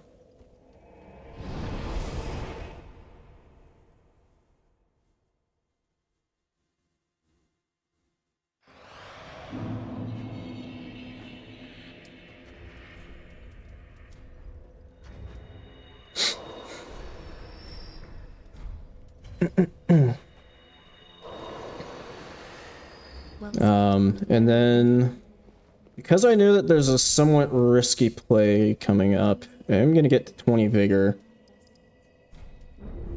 Farewell, Ashen. See, I do end up, if I can remember correctly, aggroing one of the big birds, the Elder Guru. So yeah, we're heading back to Keep Ruins? You know, it says in my routing Keep Ruins, but I know for a fact that the next fire is right across from the ladder down from Old Wolf. I might change that in the actual run. I want my dagger back out. Actually, hang on. Before, you can't switch weapons on the ladder.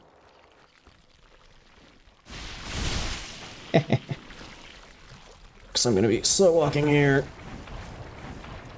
There is a Gru hanging out, like, over there that I would like to not aggro. If at all possible. Okay, that was just a slug. Oh man, am I going to be able to get through here without actually aggroing Big Bird?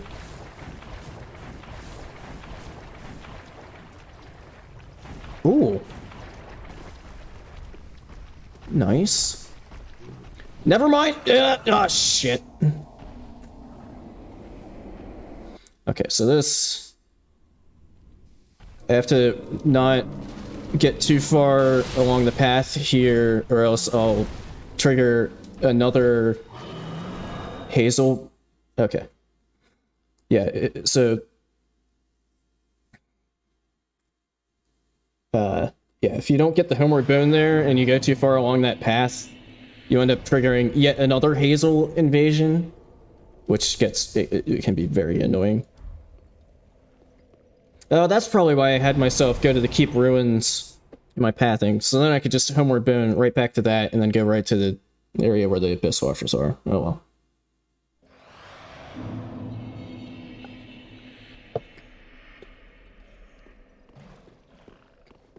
You know, I have it put in my routing to then hit the bonfire right before Abyss Watchers, which I mean might just be to like de-aggro stuff, but I don't know what the... I don't know if that's really necessary. I think it might be fine to just run straight to the boss. I don't know why I picked that up.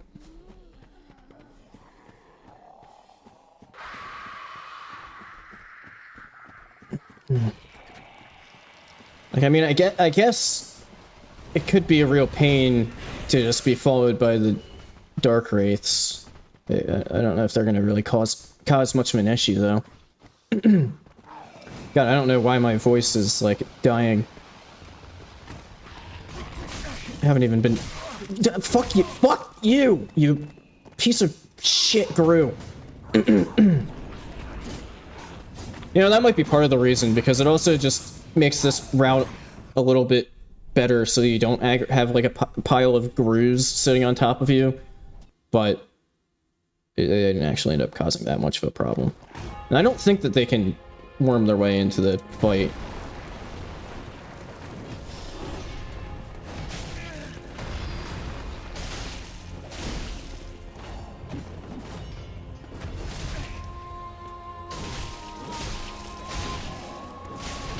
So yeah, then to make things a bit safer, I do kind of... My plan for this fight is to just kind of, like, sit back and wait for the Red-Eye homie to show up.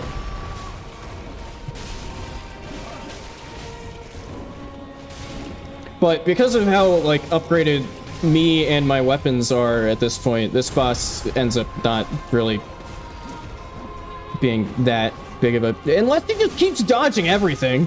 But this boss ends up not really being that bad.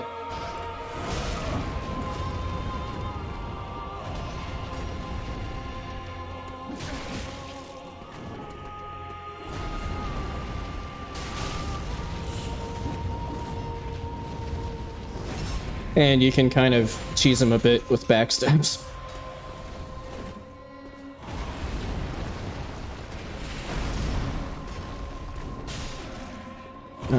Didn't give me the backstab there, though.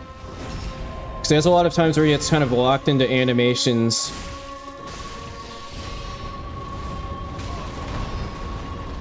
And then you can just kind of very easily slip around behind him.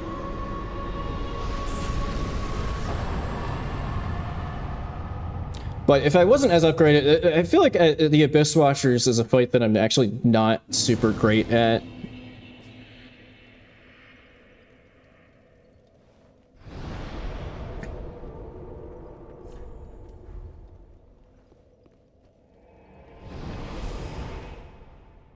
Which I found out when I played through the Cinders mod a while back.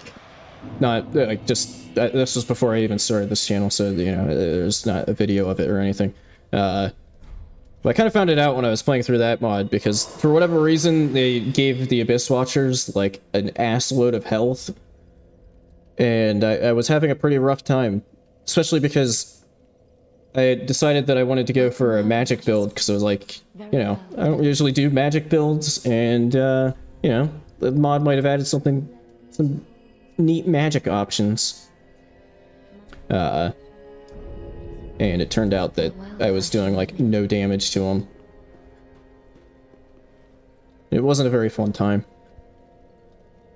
Okay, next step is taking out the bone ball.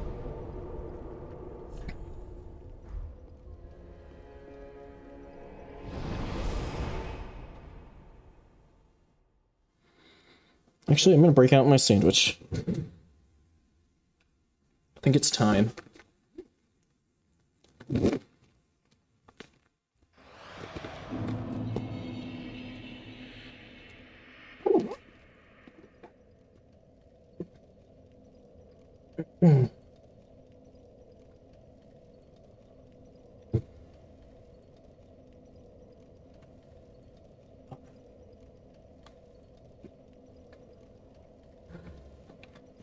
You, and then we can move on with our lives.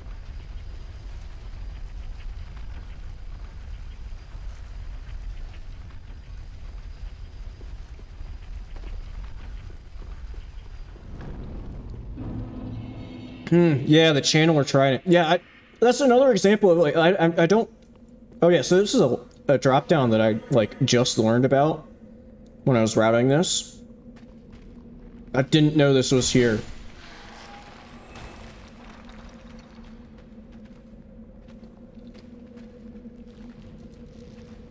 And it makes getting through here like really quick. No, don't run away. Fuck. Fuck you, hat skeleton. Now I have to wait for the ball to come back.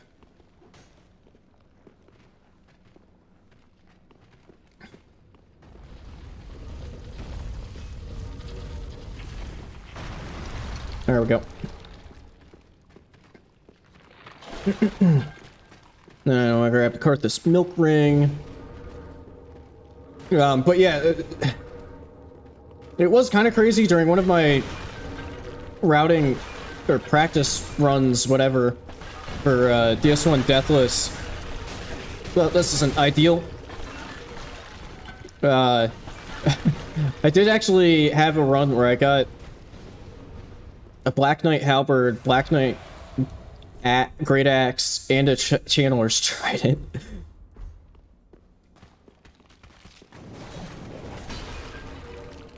It was like the best RNG ever.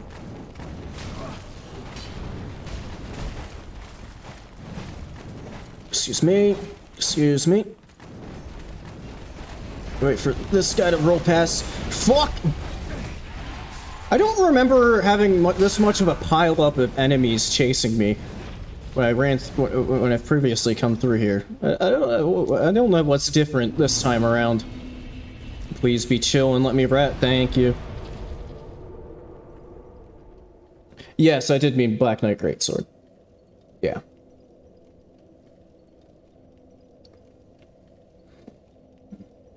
Alright.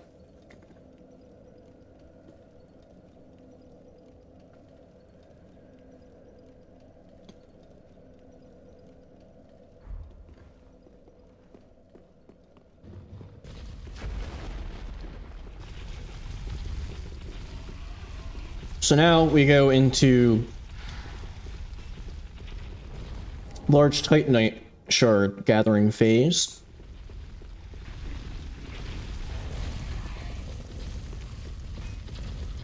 So there's one there, and then there's one up here.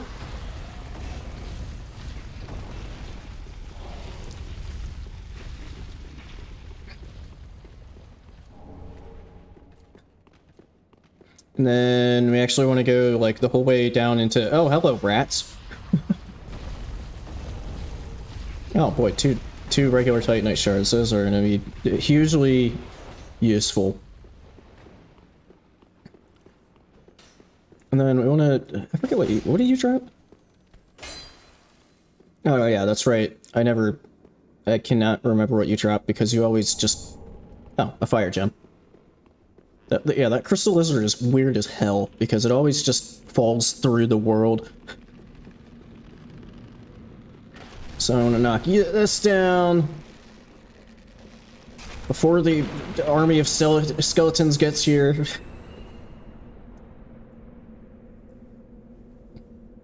Actually, I could probably just, instead of waiting for this to drop down so I can slide down it, I could probably just spook drop because it's not a guaranteed death fall. Well, I already did get my infusion, so I made the Sellsword Twin Blades Sharp.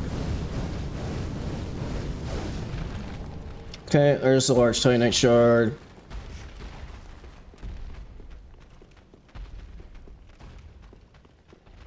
And we just kind of want to run through here. And then there's like a ton of large Titanite shards down in the... Fuck you.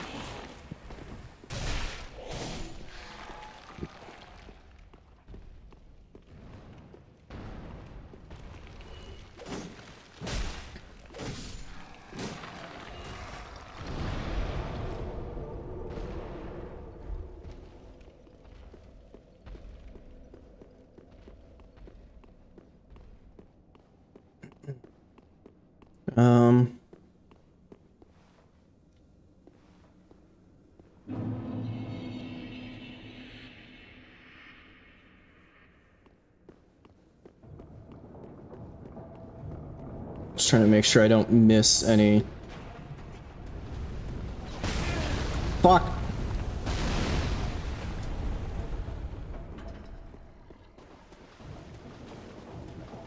I think this one's also a large Titanite shard. Yes.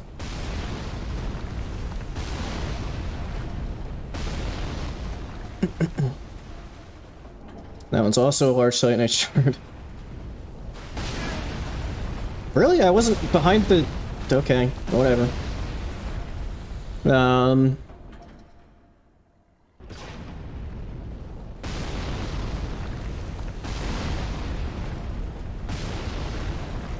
then we go towards Horus's Cave, which kind of fortunately doesn't actually have a Horus in it because I haven't done anything with their quest line.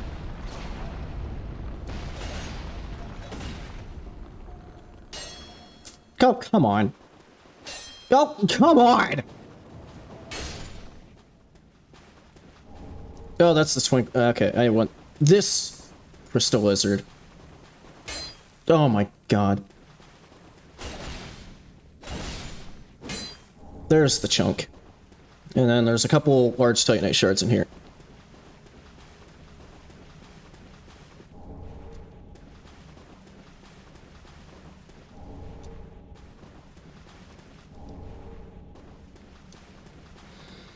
And then there's two more large Titanite shards near the worm. Which, to make things easier, so one of my steps is to like actually just have the ballista take out the worm. It might be a better idea to have the worm dead before trying to grab the Titanite shards in front of it. Remember the Karthus section of Archthrones where they like repeatedly jump scared you with the sandworm? That was pretty cool. In a not entirely sarcastic way, it was actually pretty cool.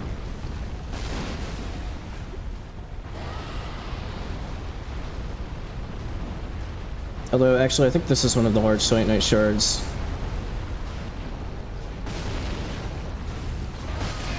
Ah.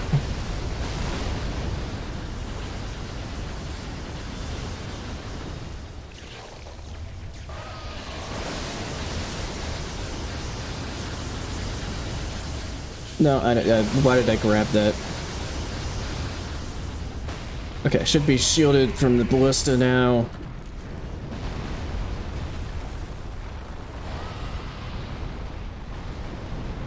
Then we just pop a squat here, and we're shielded, and the ballista will take care of the worm for us.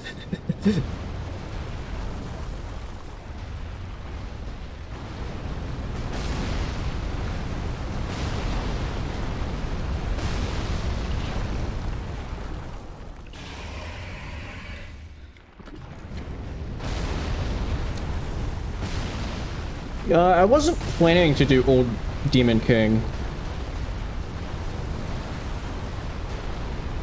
Now, if I did an all bosses version, actually I still wouldn't do Old Demon King like right now if I did an all bosses version. Because you can just come back here very easily from the bonfire over there. when you have like a fully upgraded weapon. Okay, there's the bone shard. Okay, I just was not paying attention there. Large Titanite shard.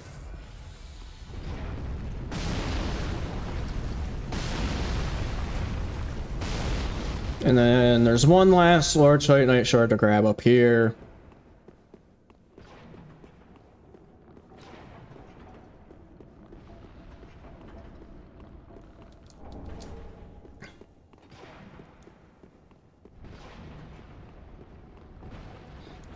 Yeah, it's funny that you'd say ODK is tanky, because if you do come back here, like kind of how I was saying, he is like the easiest fight in the entire game with how fucking overpowered you can get.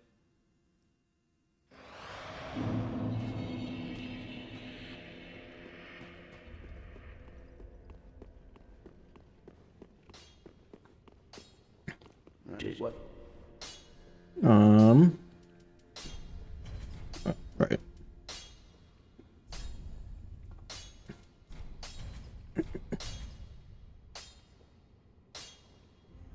But did I have an extra large Titanite shard somewhere? Whatever, now I have a +7 weapon before even getting to Wolnir.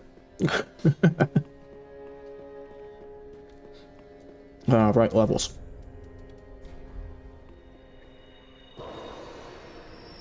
Well, very the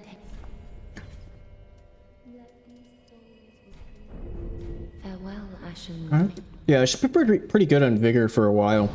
Like, I think once I get to 25 vigor, that's kind of like a pretty good spot to be in for most of the run. Especially since, you know, I'm like permanent. If this were truly deathless, I would just be permanently embered. Yeah.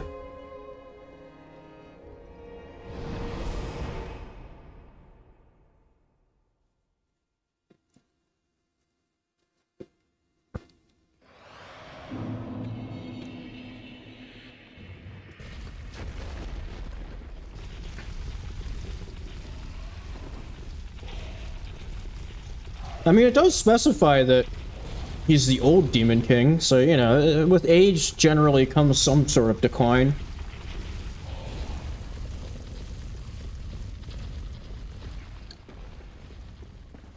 And, you know, the Demon Princes are like, nice, young and fresh and powerful. Kind of at the top of their game. Will you fucking knock it off?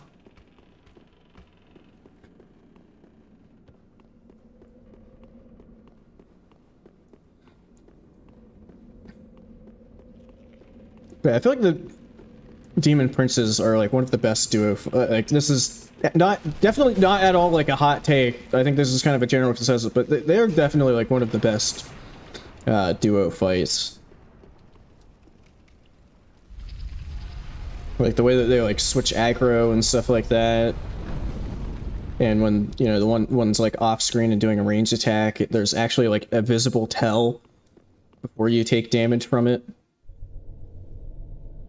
It's so weird that they just like completely forgot that design when they made the when they made the Valiant Gargoyles fight for Elden Ring. Oh right, I want to be at full health because I have the Lloyd's sword ring on. Stuck on his fucking thumb. Oh shit, he's doing vape.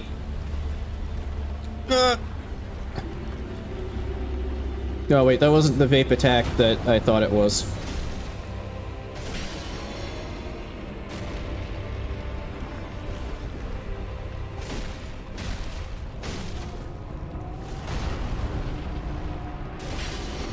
Okay. Nice. Nice two shot on the right wrist there.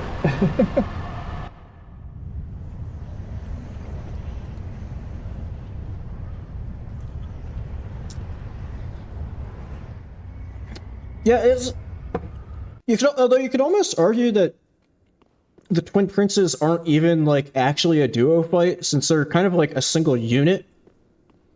Like, they kind of behave a bit more like a solo boss that has been upgraded, if you know what I mean.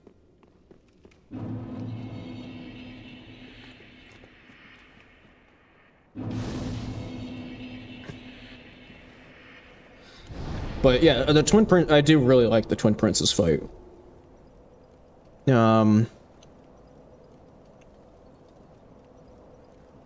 Okay, yeah. So this is up here is a semi-risky bit, which is, I do want to kill this Pontiff dog. So, Beastifer, his, like, second cousin or whatever, has to die.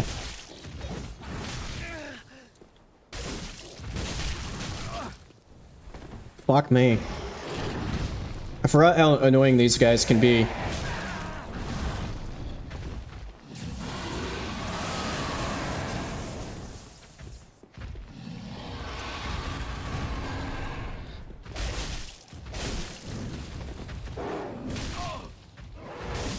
Especially that bite attack.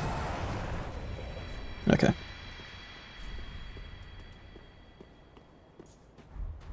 But I forgot the placement for... There is a spot that you can run to where you're, like, guaranteed that it'll stop, like, right in front of you. And then you can get a really easy stagger. Okay, so I'm gonna be warping back to Firelink for some levels, but there are some... Oh, that's some moss. There are a few soul items to pick up around here, so I'll do that before warping back. Is that all of them? I think that's all of them. Oh, that was a little patch of snow and not the glow of an item. Oh yeah, my first playthrough of this, I don't even remember how long I spent on the... I might have even given up on the double Pontiff dog fight near the Deacon. I might have just decided that it wasn't worth my time.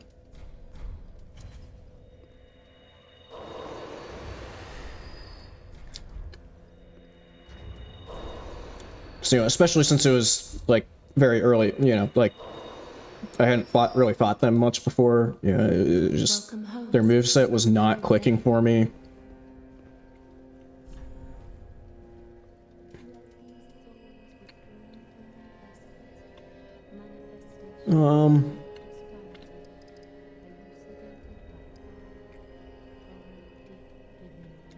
Let's go for like 30 dex, and then start going a bit more health. I know I, like, just not too long ago said that, you know, my health was pretty decent for, like, most of the run now, but, you know, it never hurts to have more health in a run like this.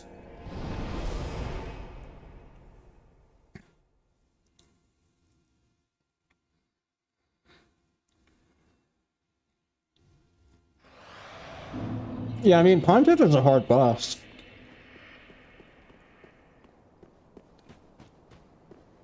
He's very good at roll catching. And yeah, I mean, just because I don't play DS3 quite as much as other From games, I do still have some issues with... Wow. Pontiff. Okay, just because I need to check my routing just to see what I need to pick up, I'm gonna have to take you out just so I can have a moment to breathe. Except the other one already aggroed to me.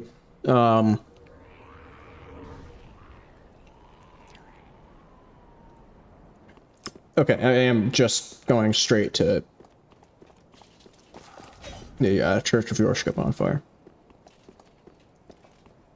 And then I want to grab the bone shard, but I'm not sure.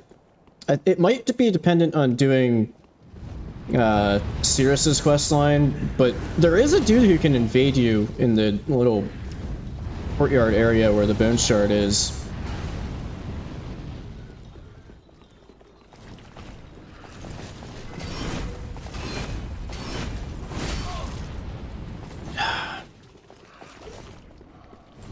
I remember these Pontiff Knights also giving me a really hard time my first playthrough of this. Because sometimes they do just kind of keep attacking without, like, giving you any time to do anything. Okay. Oh, except then you have to rush back in.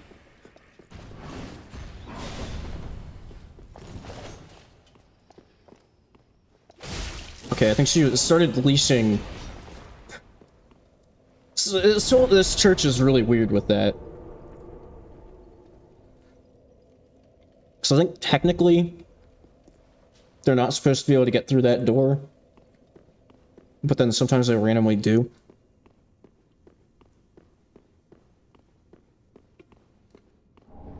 Why the fuck did I pick that up? It has absolutely no purpose. So I'm not sure if I'm gonna get invaded. Kinda hope not. So I think it might be like only if you're doing serious quest line. Okay, I didn't get invaded. So yeah, I think it's kind of just if you're doing the serious quest line.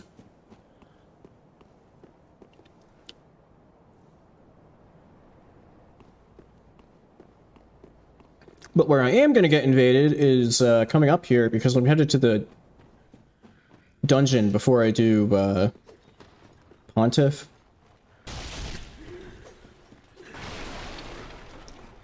And I will definitely get invaded by Alvo.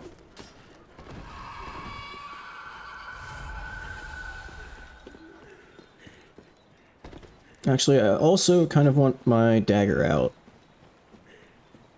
Because there's some slow walk water up here.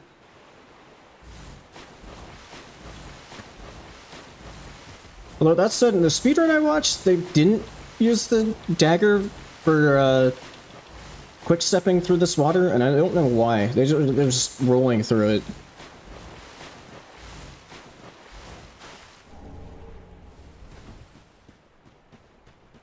Seems like like, I don't know why it would be faster to just roll there.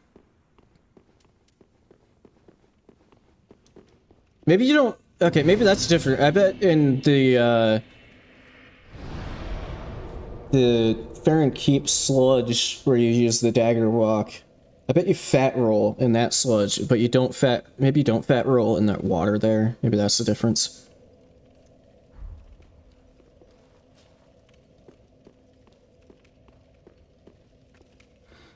Yeah, so I'm gonna have to kill Alpha up here. I can do a little spook action though. What's this? Okay, there's a reason that I don't remember picking that up.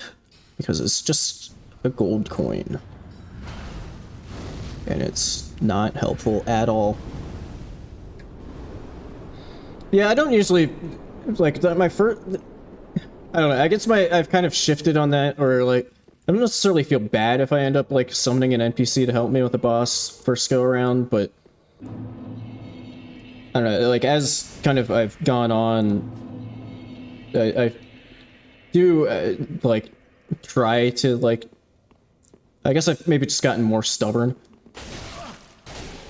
as time has gone on, and I do end up just getting really stubborn about doing things myself.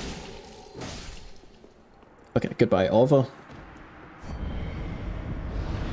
Like, for example, the upcoming Elden Ring DLC, I'm pretty sure I will end up, no matter how stuck I get on things, just pushing my way through without spirit summons or summoning, like, NPC help or anything like that.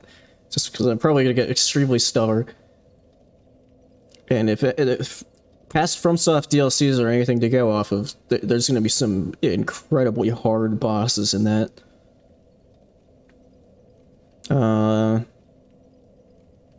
Where am I at?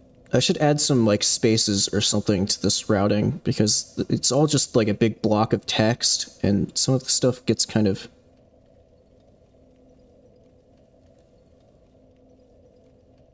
Okay, head to dungeon. Oh, okay, so yeah, I'm just heading straight to the, kind of, the end.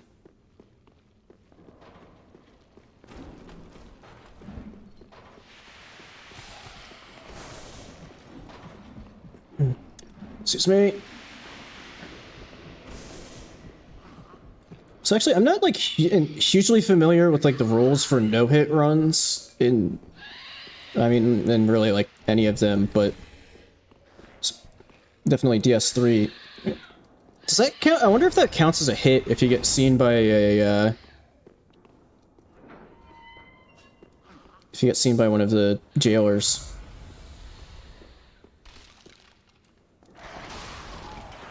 Piss off. Cage hollow.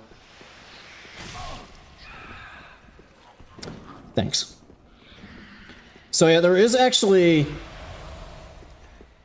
I don't have it in my routing, but there is actually like an extremely risky thing you can do here, where you can use Spook and skip the whole way down there. But part of the reason I don't want to do that, well, actually the main reason is it's kind of, you know, a bit late in the run, and that's something that kind of like Duke's skip that I ended up having to do because I'm stubborn about my rules in the DS1 version. But it's kind of like Duke's skip, where if you get like one chance, and if you mess it up, you just die. But the other reason... What?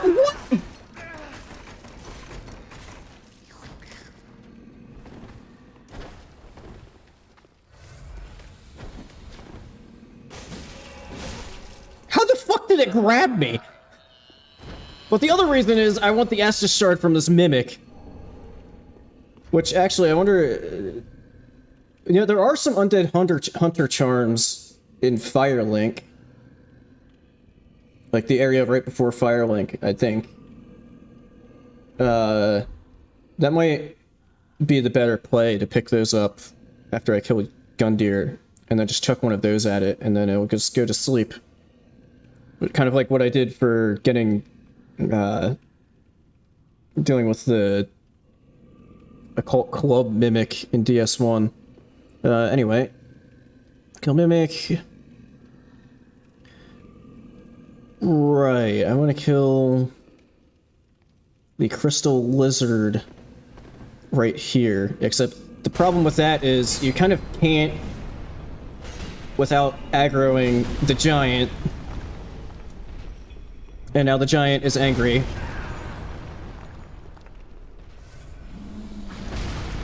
How did the, what?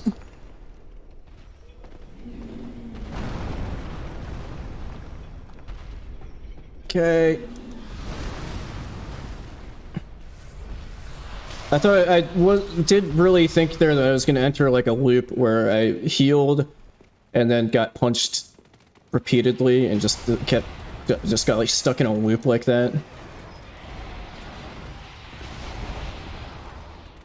I can't remember if I am just straight up running through.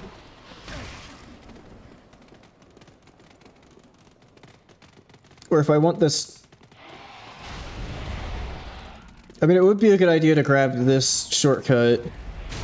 In case... fucking... Ratstifer Senior. Now it like... might be a good idea to kind of get this muscle memory in, just so then, if I do want to do all bosses, I have this shortcut for coming back for Archdragon Peak.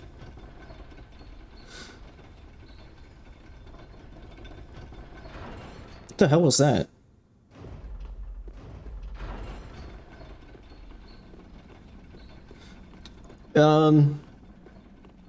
I've done a little bit of PvPing. Primarily when I was trying to get the platinum in DS3. Because some of the Covenant material, upgrade materials, you kind of have to do some PvP. But, okay, yeah, I think I am just going straight through to... Yeah. Although it was a bit unreliable because I didn't know anything about, like, what the good, like, levels to be at or anything was for multiplayer. So I think I did end up having to mainly do farming. But I did actually, like... I'm not, like, a huge PvP person, but I did end up actually having a fair bit of fun with DS3 PvP. Like, specifically the like, impromptu fight clubs in the courtyard after the Pontiff fight.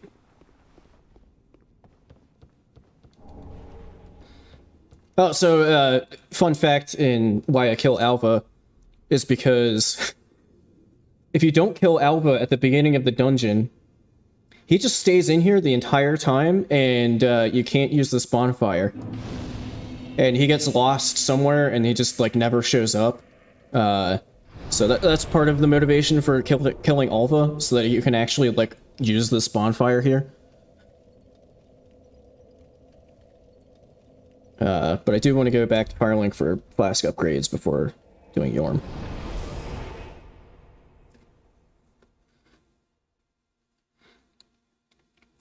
But yeah, I think one of my favorite parts of the impromptu fight clubs was when somebody, like an invader, would pop in who, you know, just wanted to... I mean, maybe they were trying to get Covenant items too, but for, you know, whatever their reasoning was, you know, when they would pop in to, and all they wanted to do was kill the host, and then, you know, they'd start coming after the host, but then literally everybody else involved in the fight club would just chase them down. That was always really funny.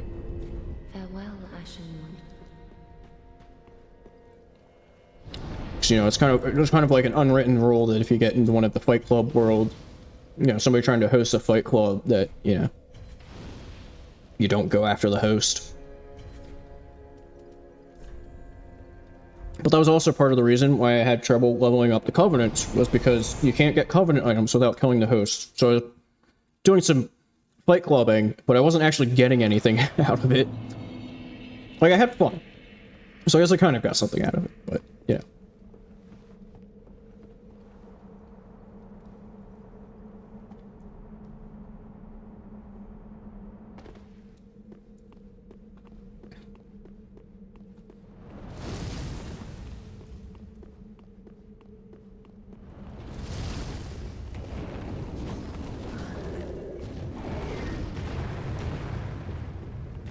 Okay.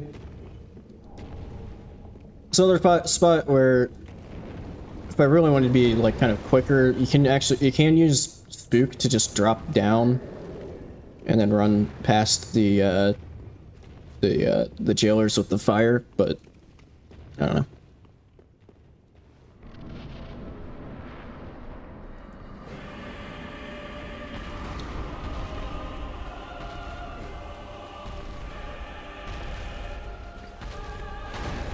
Excuse me, Yorm.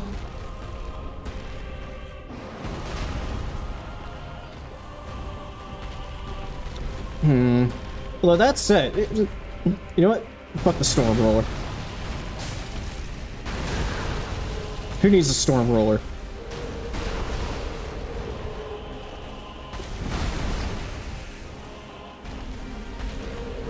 Unless you dodge terribly. Although I didn't actually take damage from that, it was just a stagger. And you missed the goddamn hand.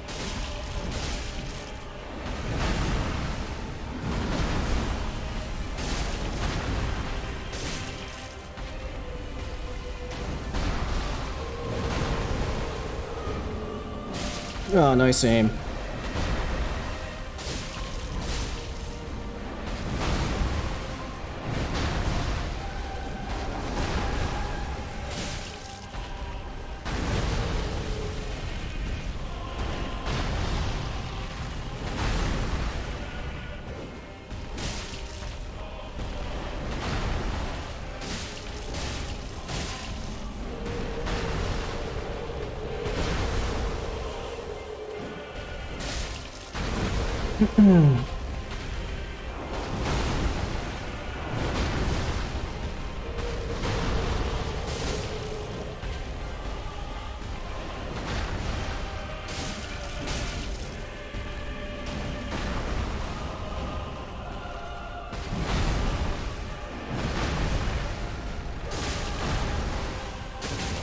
Nice.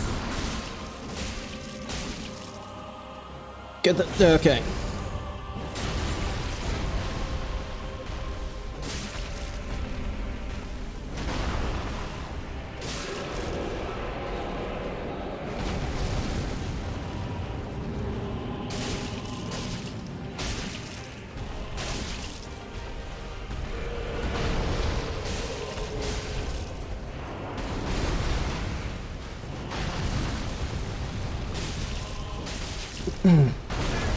Ah, I mistimed it.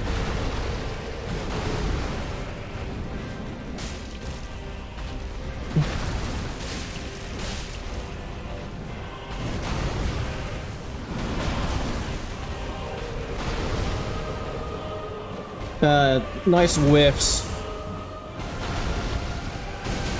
Ow. Ah, fuck.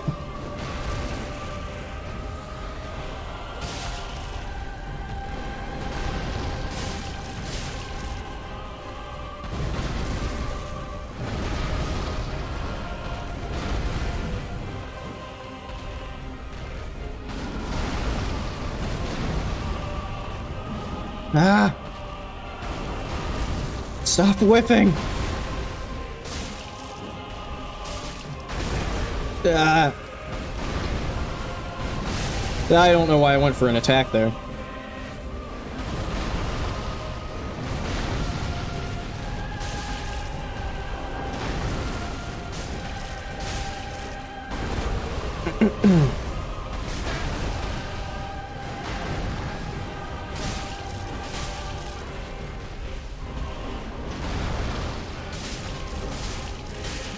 Should be getting close to a stagger, I think.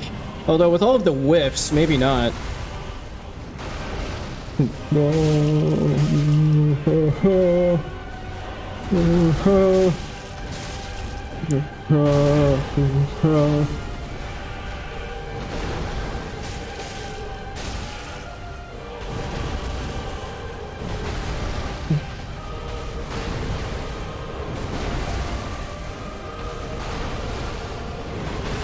Wow, he just kind of just...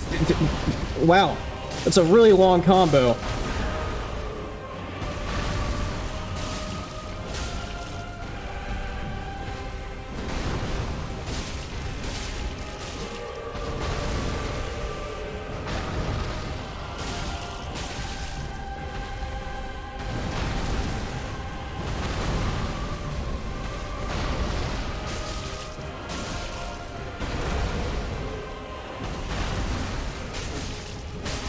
There's the stagger. And there's the kill.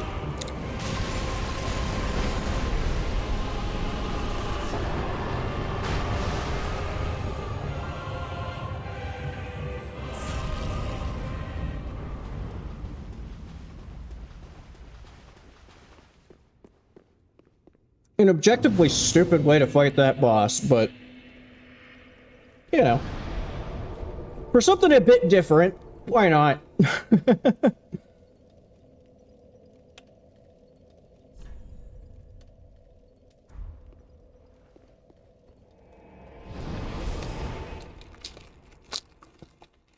Although I have decided if I ever... well, maybe I shouldn't want to word it like that. I will probably eventually end up doing an SL1 run of this. I think I have decided that well, maybe I'm ruining it. I think I was going to play it off as a bit of a surprise when I do that, but I think that's going to end up being how I fight it in the SL1 run, just for shits and giggles.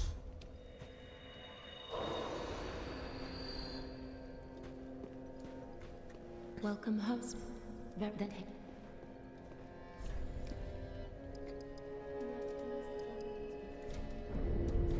All right. And then while we're just kind of chilling here, I'll be right... I need to go to the bathroom again. I'll be right back.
Alright. Back to Steel Chair's Thunder. Actually, hang on, just real quick here. I do want to double check if I was right about there being an Undead Hunter charm. If this fucking fuck, right? Like out here.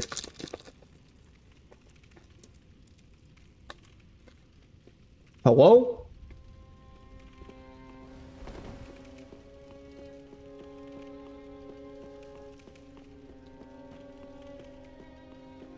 There we go. I think it might be like over here.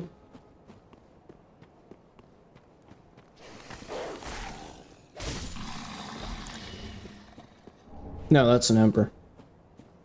Yeah, you know what? I honestly might randomly be like remembering something from a like an item randomizer. Yeah, whatever. We'll just head back.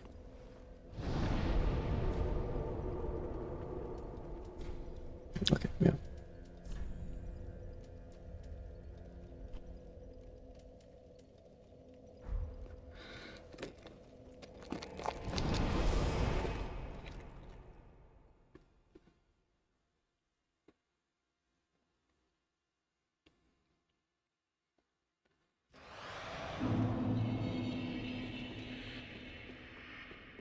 So yeah, it's Pontiff time, which, I don't think I actually have any more...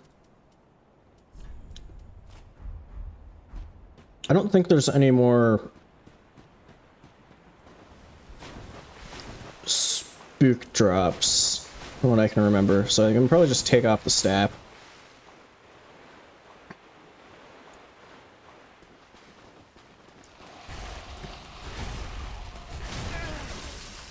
I don't know about that one. Oh yeah, this is another spot up here that can get weird. Because you have... And actually it would be a kind of a decent spot to have had an alluring skull. Forgot about this spot up here where you get invaded by the Londor Pale Shade, and there's also like a couple dogs that can very easily just all kind of stun lock you if you aren't like really careful.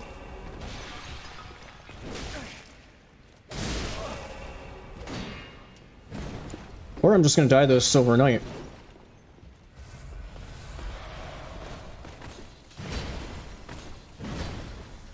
Because I was getting impatient. And I thought he would die very fast, but he wasn't dying as quickly as I kind of thought he would.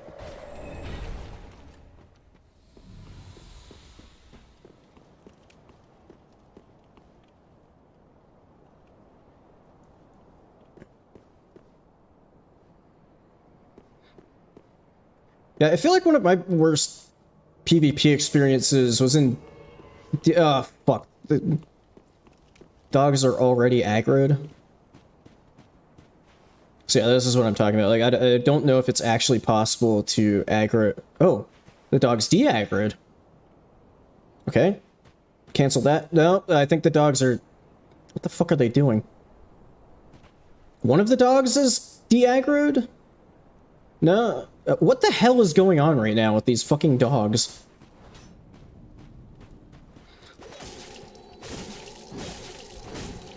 But anyway, the Londor Pale Shade, it's like by themselves is pretty damn easy. It's just when you end up with the invader plus both dogs just stacked up on top of you, that's when things go bad. But yeah, what I started to say was, yeah, I think one of my, at least, like, dumbest experiences with PvP was, like, I don't know if it was my first Dark Souls playthrough, like, Dark Souls 1 playthrough, but, it was pretty early on in my Dark Souls experience, but I remember somebody invaded me with, like, they were using like Kirk's thorn sword with like a lightning infusion, and I mean they probably had some other shit going on behind the scenes, but they just like 3-shot me from full health or something like that because they like bled me really fast, and then it was stupid.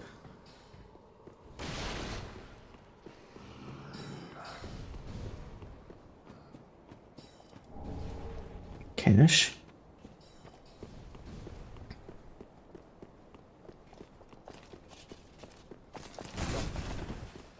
And then I think I was kind of planning to get the shortcut and rest at the bonfire just to make sure I'm at like full health and have all of my flasks before Pontiff. Although I don't know if that's 100% necessary just because of how strong I currently am. And I have 9 heals, but you know, I guess in a run like this, if you have the option of being a bit losing, like just doing something that's just a tiny bit slower, but also makes it safer, I feel like it's probably best to go with what's a little tiny bit slower but safer.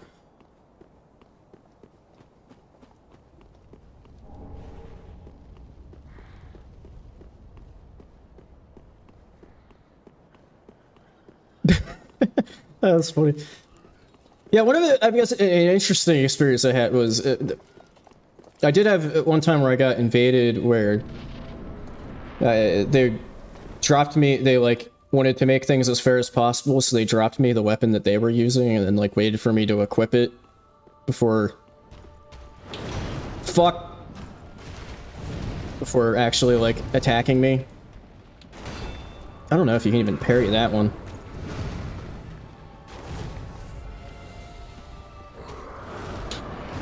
Oh, that one has a really long windup.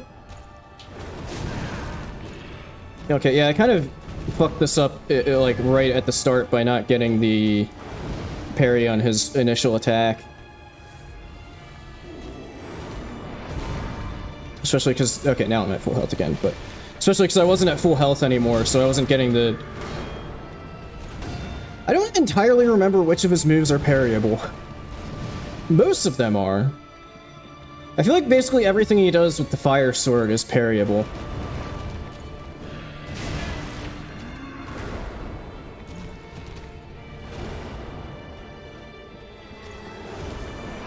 That move is parryable, it's just really hard to time it.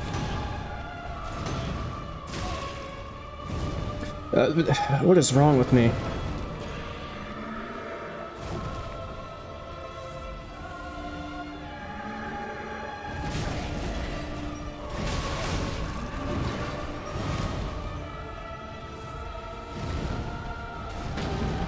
Hey, finally.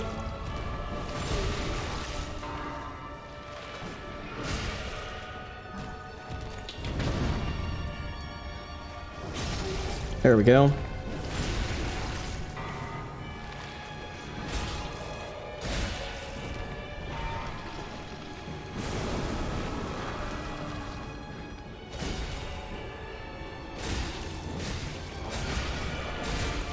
Oh, actually, I think what I kind of wanted to do... Well, it doesn't matter because he's dead now. What I kind of wanted to actually do there was pop a... pop some, whatever the hell it's called. The green leafy stuff. Eat some lettuce before coming in. Green blossom. Before coming in to, to boost my state. Oh, God.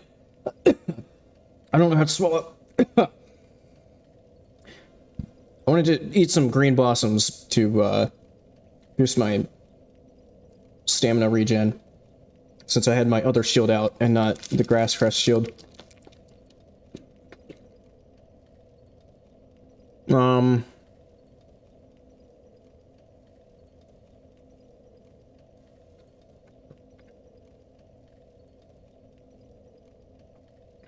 Okay, yeah, I do have myself.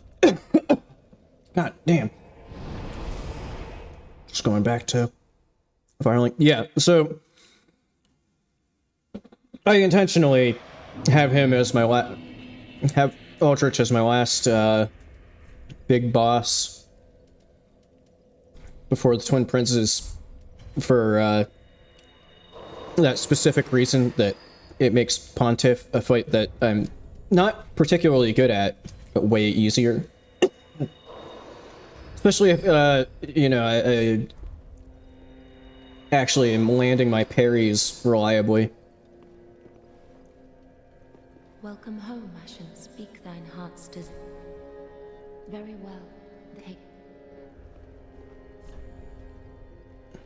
Let these souls withdrawn from their vessels. Manifestations of disparity. Elucidated by fire. Burrowed deep within. It's just going all in on damage. Ashen.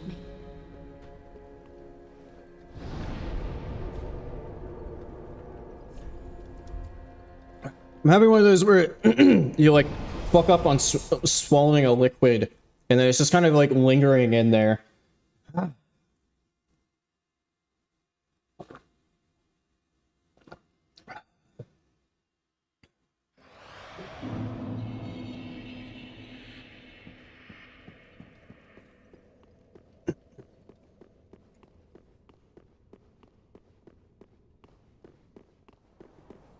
So yeah, in case anybody was unaware, this is where the Fight Club that I was talking about usually took place. Usually it's the host just kind of sitting up here, and then two people duking it out in the in that area down below.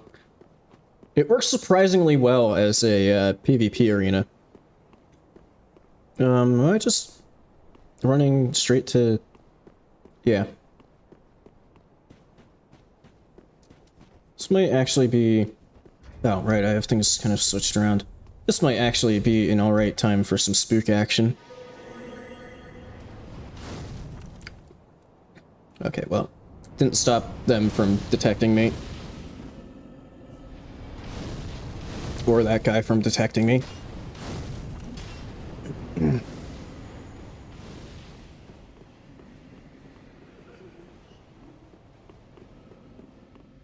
Though it kind of seems like only one of them is currently after me. Unless the other one took, like, really weird pathing.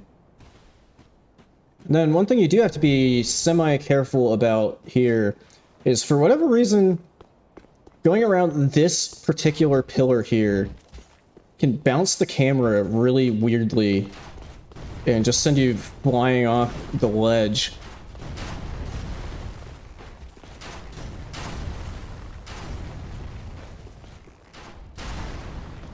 It happened to me in one of my routing, or, well, during my routing. Might even happen twice in the same routing run. Because I'd never had it happen before. And I was like, did that really just happen?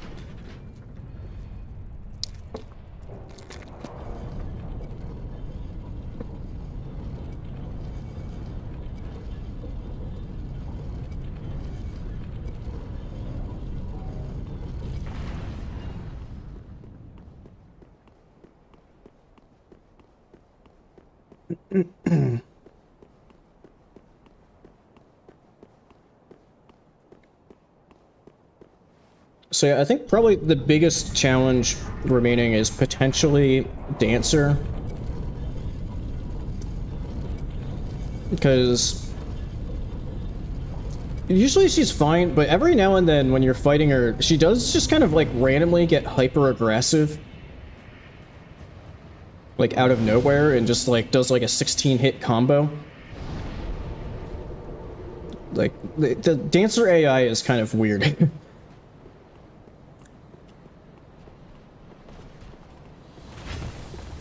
Because, like, sometimes she just randomly goes from being extremely passive to then, you know, doing like a 60 million hit combo.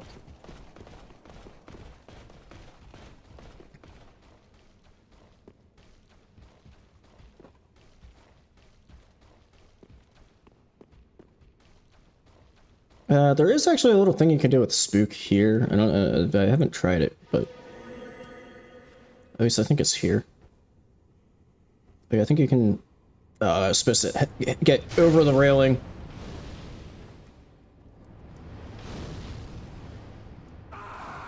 Well, not there. That was a bit too far.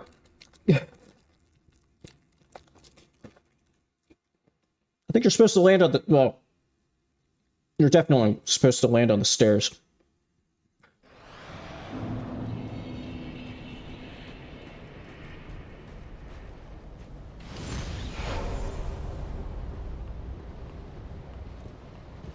Note to self, don't do that in the normal run. Or if you do, maybe like actually practice it a bit. Yeah, that's definitely like the only benefit you really get from that, from the standpoint of this run, is you don't potentially have a bunch of fireballs shot at you. But that's kind of it. So yeah, I maybe go for the spook just to... Okay, no, they still just aggro. But also the fireballs don't do a huge amount of damage, so that point's also kind of mute. Did I say mute? I meant to say moot.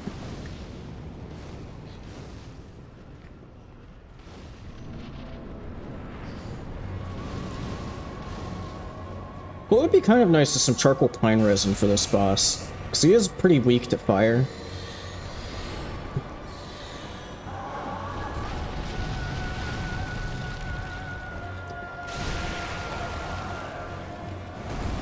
Wow, there's immediate teleport.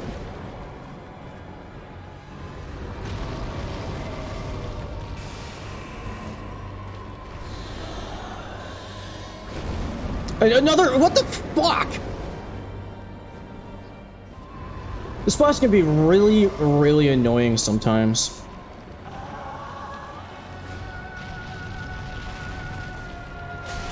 Hit him in the Gwendolyn.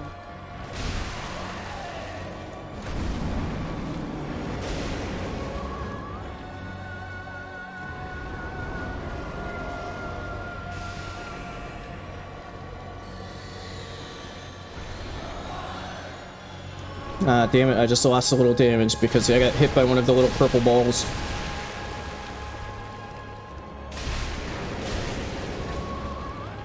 I think he just skipped the animation of plopping down his staff for, teleporting.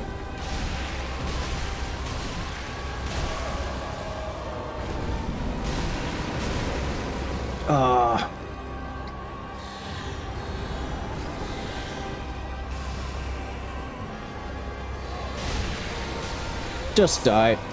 Okay. Well, that wasn't like the worst Aldrich ever, but was somewhat unlucky RNG.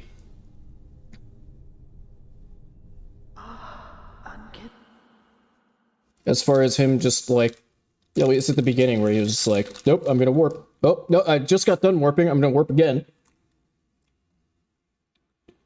I feel like there probably are some like AI manipulation type things that you can do to like keep him from warping as much, but I don't know what they are.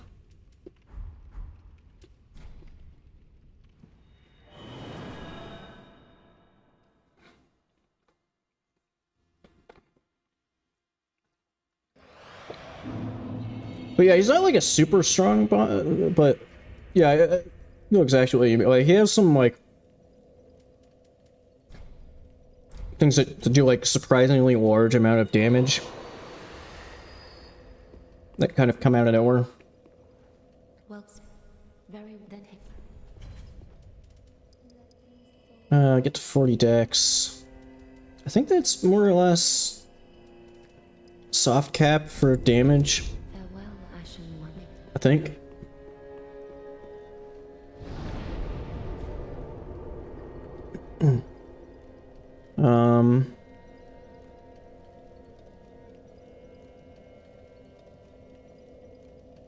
Yeah, just warping right back to fort.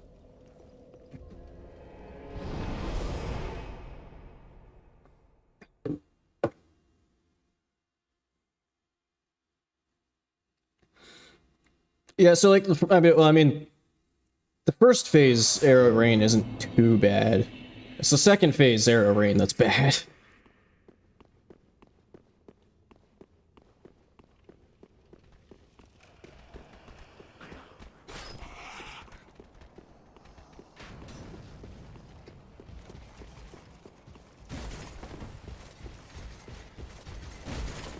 Excuse me.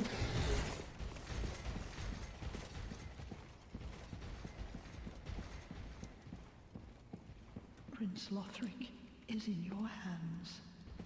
Why doesn't it let you skip this dialogue? Like, I'm hammering on my X button right now. Must be a law. Like, that's the bit of dialogue that Miyazaki put his foot down on.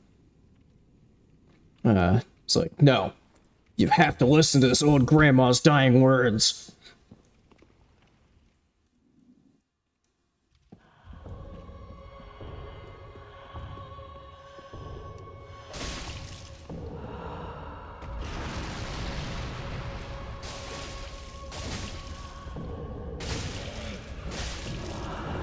Grab. This is another one where I probably should have popped some green blossom. What the fuck? The hell was that? That like uppercut?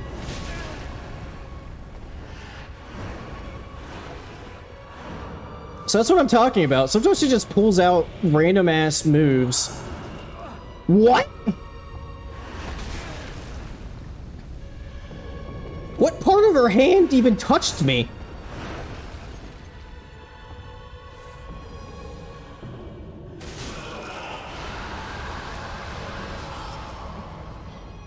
No, Spinarooski. Oh, she got...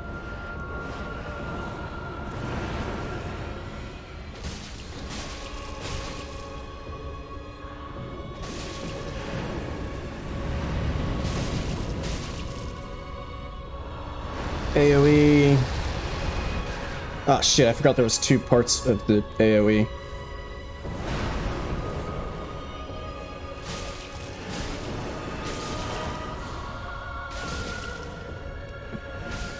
Okay.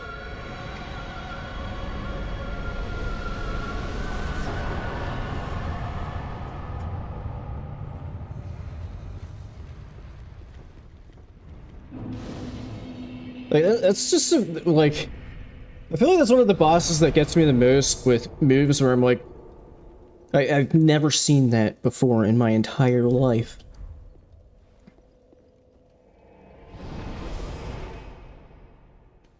Like, I remember the stab move that she has. I mean, that can sometimes still catch you off guard just because it has, like, really... It has deceptively long range. But... I did not remember at all that there was a follow-up, like, almost instantaneous uppercut after it. You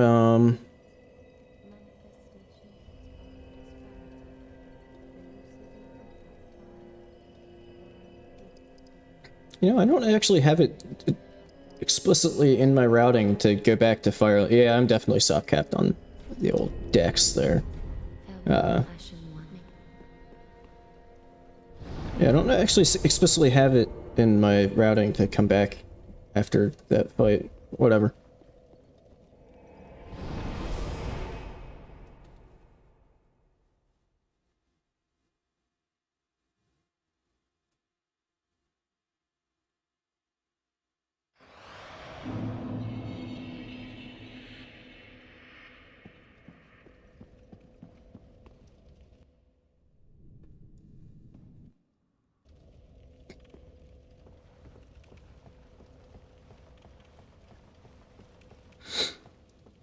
Yeah, I think that the overall the dancer fight is really good. I do.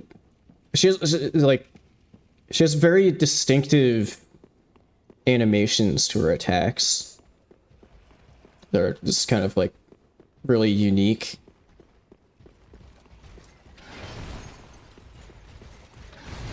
Haha, nice juke of that knight there. Now maybe see if I can de-aggro him before he... Fuck!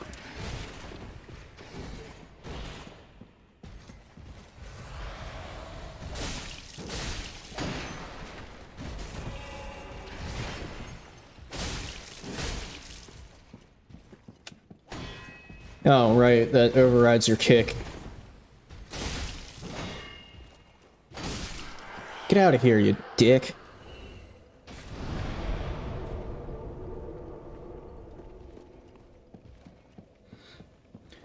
I keep forgetting where I saw this, but there's also something with, like, the dancer where I think, like, they changed the time. Like, she has her soundtrack is all meant to, like, kind of mess with you a bit because it's like a different time signature than most of the bosses in the game, and like most of the bosses kind of attack somewhat in time with their OST, but she's like, or maybe that's what it is, where the, like, most bosses somewhat are in time with, like, their OST as far as, like, attack patterns go, but she is not.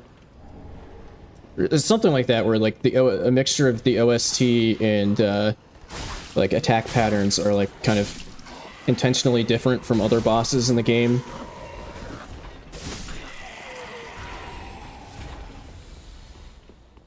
To, like, kind of mess with the player a bit. That's not what I wanted.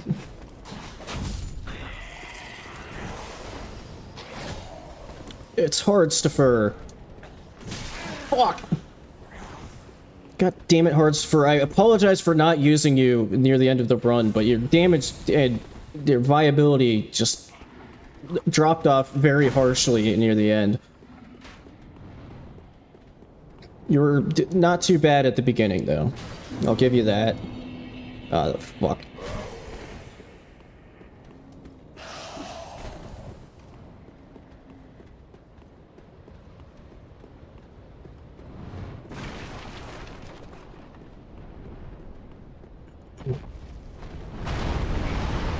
Bone shard.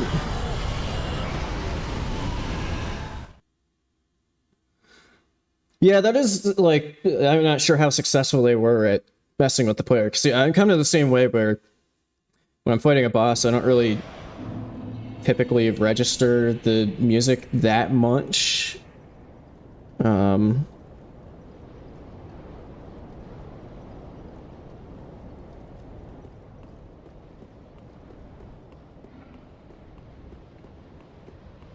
Sometimes I do, or sometimes, like, there'll be, like, a little bit of, like, downtime in a fight where, you know, like, maybe I'm getting away to heal or something, and, you know, the boss is being a bit passive, and then kind of the music hits you. Which definitely, in, like, challenge runs can be, like, really cool moments when, you know, you're, like, pretty deep into a boss fight, and there's, like, just, like, a little bit of downtime, and then there's, like, and all of a sudden, like, the music hits the, like, most epic part, and you're like, oh yeah, let's do this! Like, I think I distinctly remember that from my Elden Ring RL1 run when I was fighting, Radahn. Just double check. Yeah, I'm just gonna past the dragons here.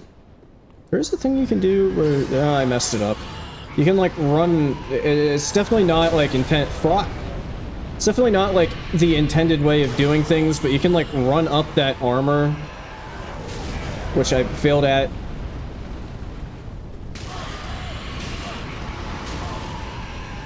God. And then you avoid getting potentially blasted by the fire.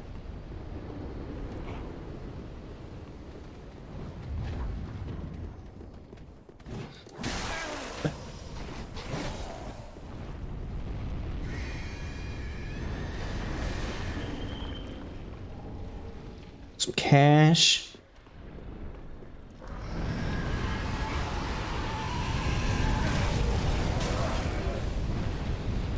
Let's see, and then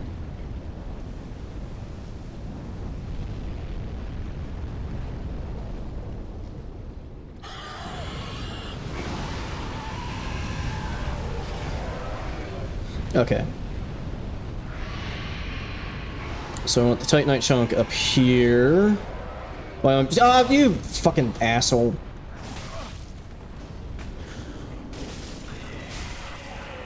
Anybody else coming down the ladder to block me? No, you're just gonna chuck a nice miss, buddy.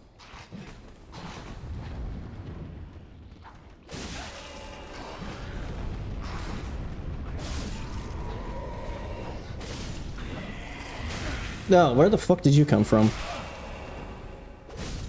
Get out of here.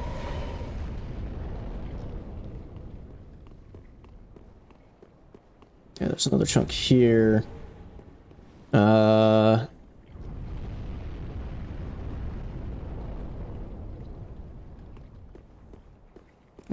And there's one across from the DSA entrance. And then I'm gonna go back and upgrade, because I think that's all the chunks that I'll need for a +9. Whew.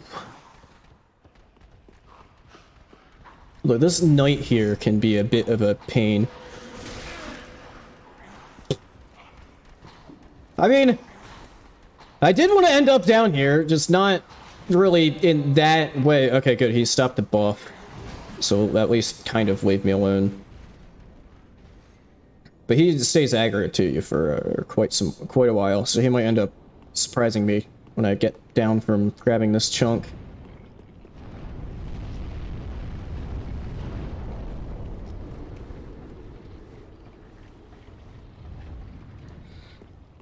Yeah, that is definitely, yeah, that I remember that too when I was fighting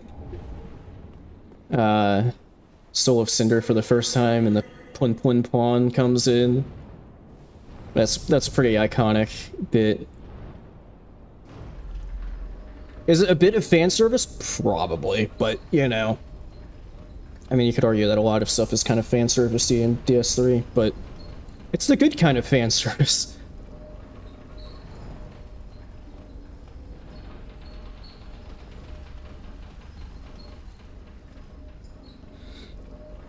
But yeah, and then yeah, the Vort is also very iconic with a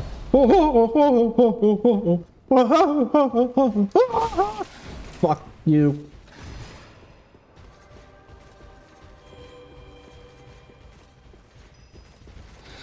Yeah.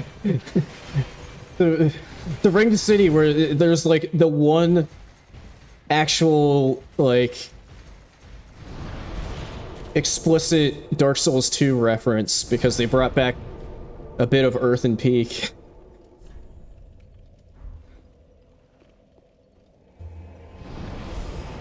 I mean, I guess technically you could argue that the poison mushroom enemies are kind of a DS2 reference because they aren't in DS1, but they're in DS2 and they brought them back for DS3. But those are like the few DS2.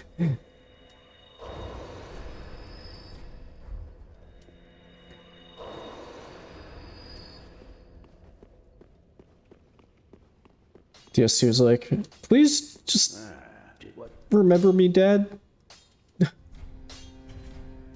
Father Miyazaki, why have you abandoned me?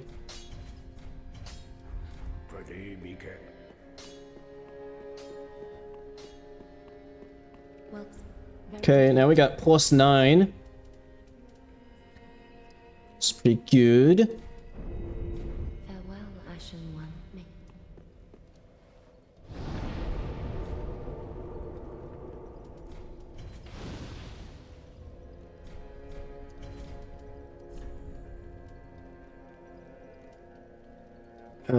Yeah, I want to go back here.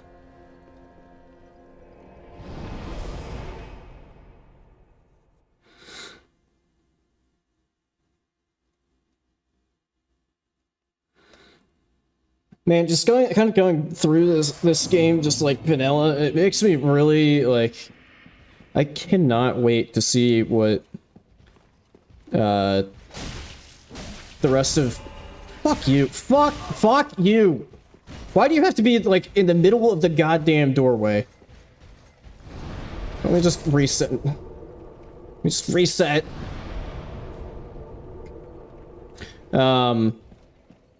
But I really cannot wait to see the full Archthrones mod and like what they do with the rest of it. Like, who knows if you're even gonna go to Lothric Castle? Or if you do, who knows what like insane redesign and like rework is going to be done to it, so it's like hardly even recognizable.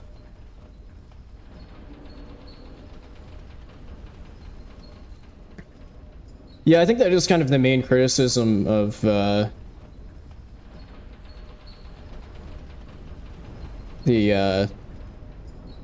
Ashes of Ariandel, is that it is like there's like a decent amount of like level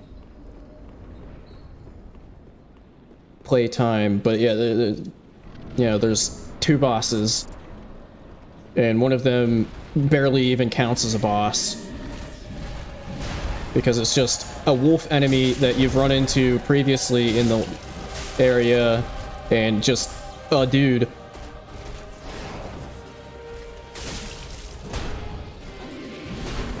Like, I think... Oh shit, that is an AoE.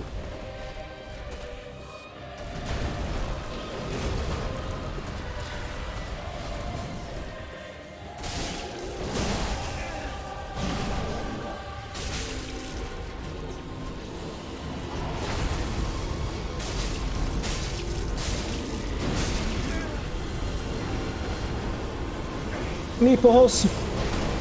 Ow, that did more damage than I was expecting.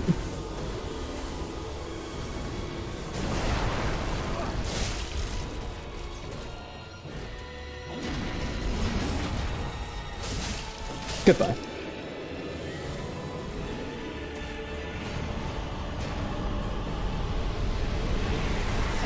Yeah, you gotta point the real boss of that area of like getting the Grave Tender is kind of just the roots with explosive arrows being shot at you.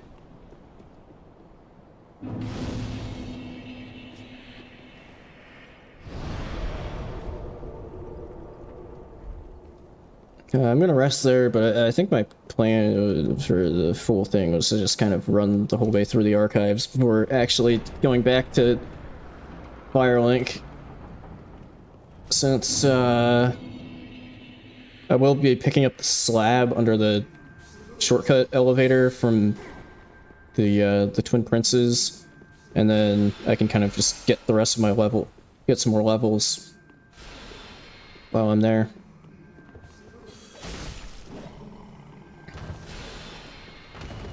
Maybe a spook to maybe aggro fewer of the cum wizards. Oh yeah, that actually works very nice. I didn't get a single cum wizard, aka gizzard, after me. Okay, well, couldn't avoid that one. And if you're wondering why I called them cum wizards, there you go, there's your answer.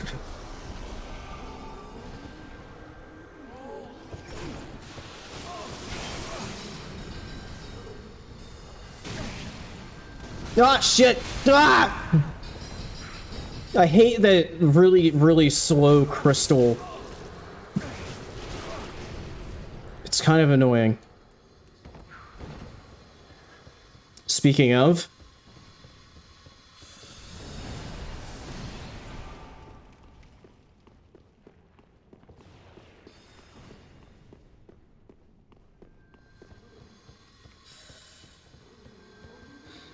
But yeah, I think at least, like, the speculation, I don't know if it's, like, actually, I mean, it'll probably never get, like, actually confirmed by anybody, but I think at least, like, the speculation with why the Ashes of Ariandel is a little late is because, like, they were kind of, maybe, like, their hand was forced a bit on making 2 DLCs, and, they were kind of having trouble splitting up the content of both of the DLCs into 2 distinct packages. Why did I grab those chunks? Well, I forgot that they were chunks to begin with, but I don't know why I grabbed the item, because it's not in my routing. Which is maybe kind of nice into, like, from the perspective of Elden Ring only having the 1, because, I think originally it was gonna be 2 separate expansions, and then they kind of merged them into 1. So maybe they kind of avoided a similar situation with Elden Ring's DLC by doing that. Maybe here I could benefit from another spook. Who knows? Oh, those guys are still chasing me down.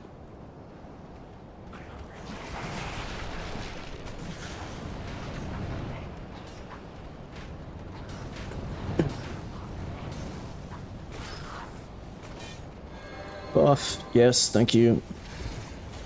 Nice. That's some like excellent RNG there because they both decided to just stop to buff.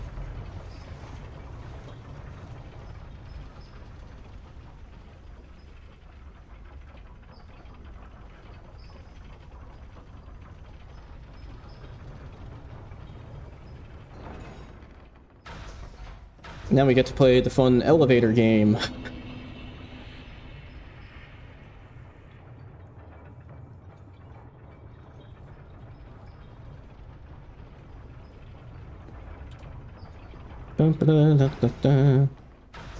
One more elevator ride, and then we go back to Firelink, and then we get to go again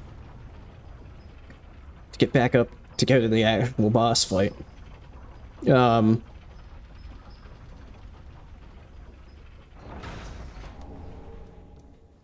I don't want to send that back up. I just want to go right back to the Shrine Bonfire.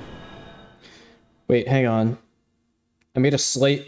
I forgot that that's how I had things planned out. I made a slight mistake by not actually getting the DSA bonfire, which is kind of a, you know, force of habit, since typically, there's no point in that bonfire, but, so it's the easiest one to get back to the Twin Princes from. But, whatever. We got plus 10 weapon now.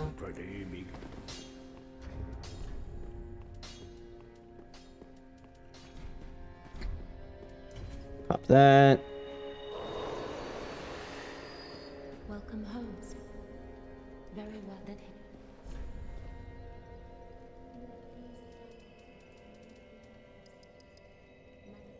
Okay, yeah, there's... I really shouldn't bother getting any more decks. Farewell, Ashen.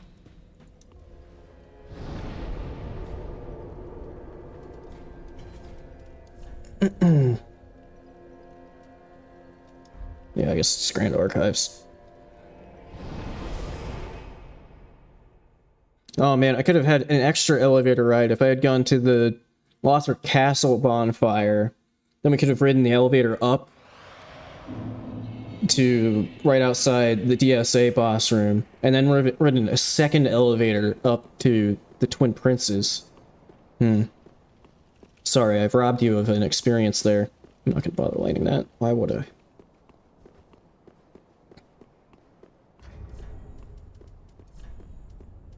Place that with Green Blossom. Oh yeah, I forgot that I had the pale resin. I kind of... I think they even used that in the speedrun for the DSA. I kind of forgot about it. Oh well.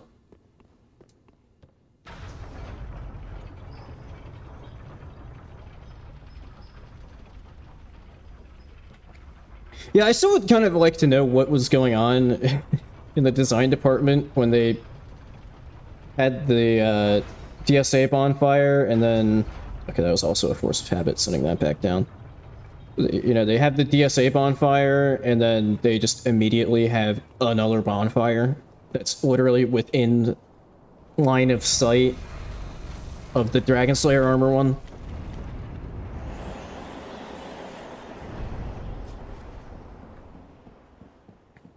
Yeah, well, I don't actually know how to do the AI freeze, and even if I did, yeah, it'd probably... That's not what I meant to do. I wanted to use the Green Blossom. Even if I did know how to do it, yeah, I would probably just light them straight up.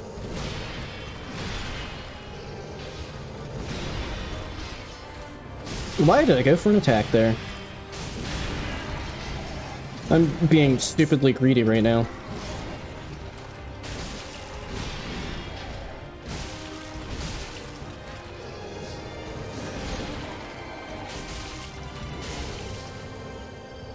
Oh, you're over there.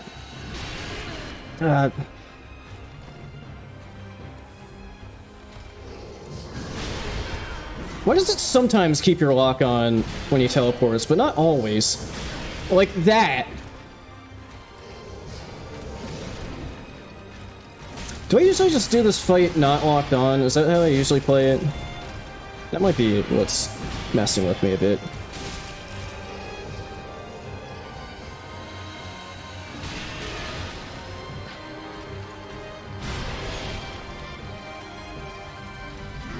This is like my worst Lothric, or Lorian, my bad. This is like my worst Lorian, and I don't even know how long. Oh yeah, one fun thing you can do here is just...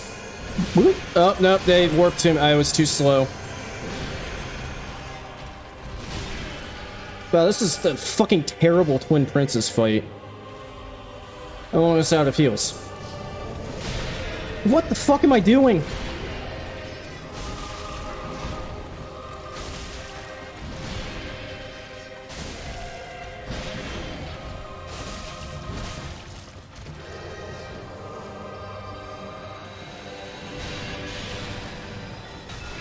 I hit dodge for that, but okay. What the fuck is wrong with me?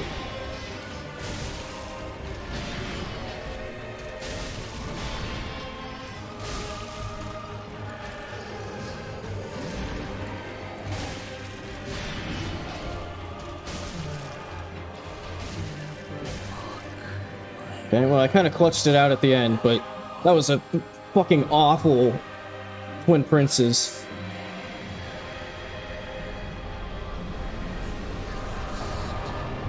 I was absolutely saved by the fact that I have a ludicrous amount of damage.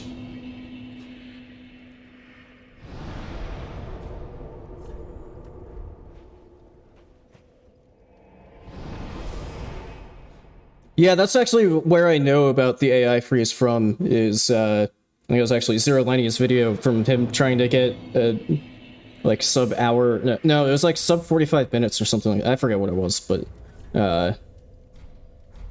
the video he did about trying to get, like, a pretty respectable glitchless speedrun time.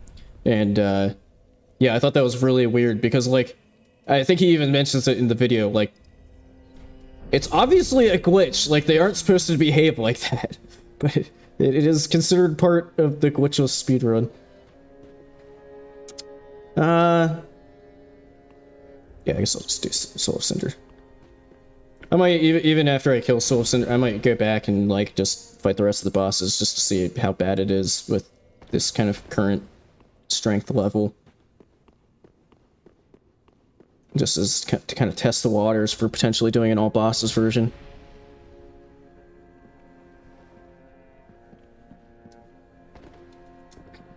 Oh shit, I actually got the animation canceled there. I've never done that before. Yeah, that was like kind of an by accident too.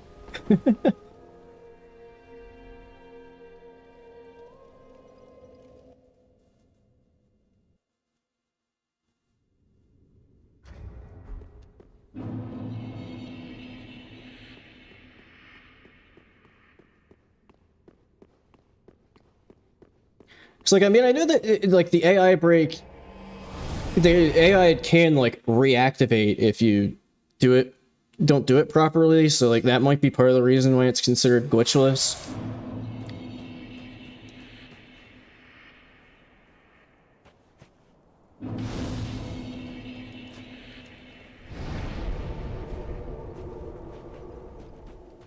But, like, that might be kind of, like, a bit of a technicality for why it's allowed in the glitchless speed. Because, like, obviously they're not behaving the way that they're meant to, but, like...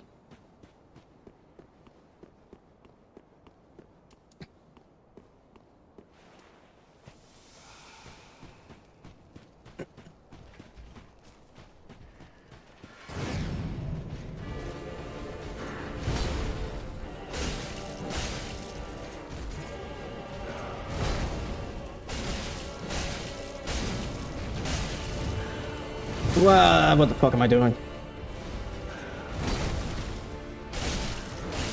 There's the stagger. I thought I was gonna get the stagger while he was doing the charge up spinny attack.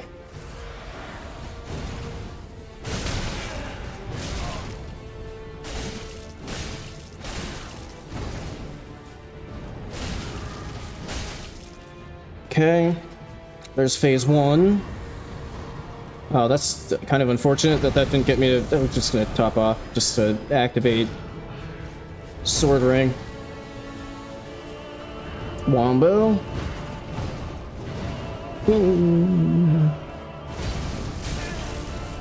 I went in a little too early and just negated the heal that I burned trying to reactivate Sword Ring.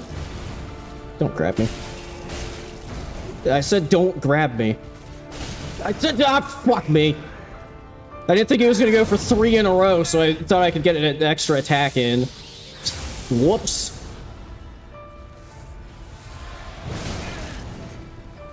I just wasted another heal trying to get the fool to activate Sword Ring.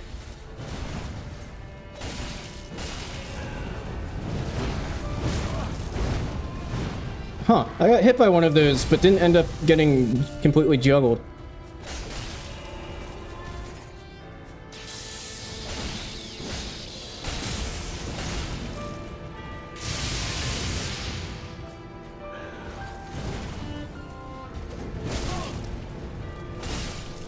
Goodbye.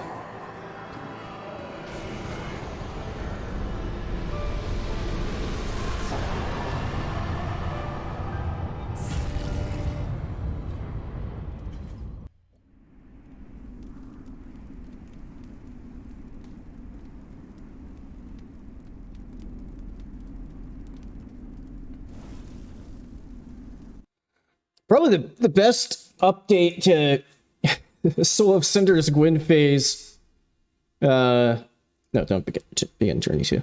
Yeah, I guess I will just, for the hell of it, clean up like the rest of the bosses. Why not? Probably the best like update to the AI in the Gwyn version, Gwyn stage of Soul of Cinder versus actual Gwyn is that you can like actually heal against Soul of Cinder once he channels Gwyn, unlike, you know, see my experience with Double Trouble Gwyn.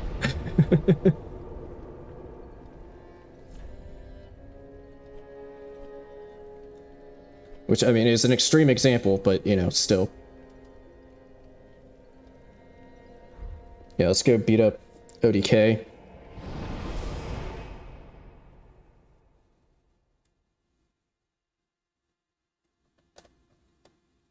I still think it's funny that in, like, the mod description for the Double Trouble mod, they, like, explicitly say that Demon Fire Sage is the hardest boss in the game. But I first tried the Demon Fire Sage, and they mentioned nothing about Gwyn, but Gwyn was like one of, if not the worst. Well, that's basically all of, except for the Sanctuary Guardian, like all of the DLC bosses were pretty rough.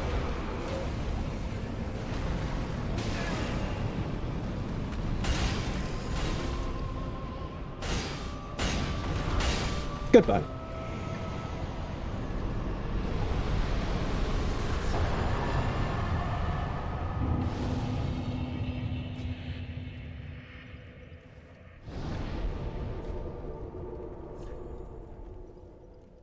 Let's see, who else needs to die?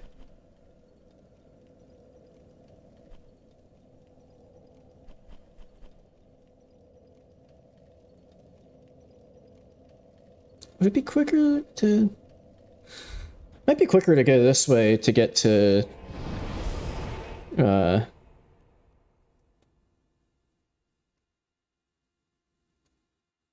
get to the tree. Which I actually just realized that... I forgot to pick up the Undead Bone Shard in the courtyard kind of leading up to the tree. I think I might have actually had that as part of my routing at one point. Maybe it's still in there and I just forgot to grab it. But yeah, the undead, I think I had it, should have it, so I killed the Crystal Lizard to get the Sharp Gem, and then just keep going to grab the Undead Bone Shard, and then do my Homeward Bone. It's not that much further along. It's not like super out of the way. Wait, no, I shouldn't. I can't go this way because the. Wait, yeah, I can't. Hang on, I'm getting myself confused now. Of which way doors open. Fuck off, dog.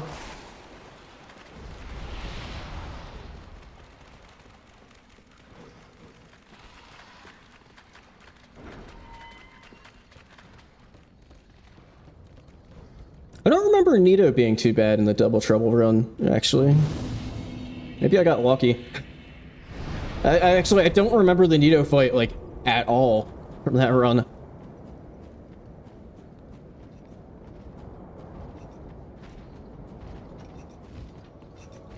Piss off, Podrick.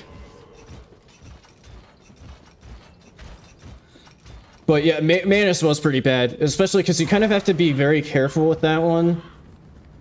Good example being, well, did I get them both into magic mode? But anyway, you have to be very careful with double Manus because if they end up both getting into magic mode, you're just kind of fucked.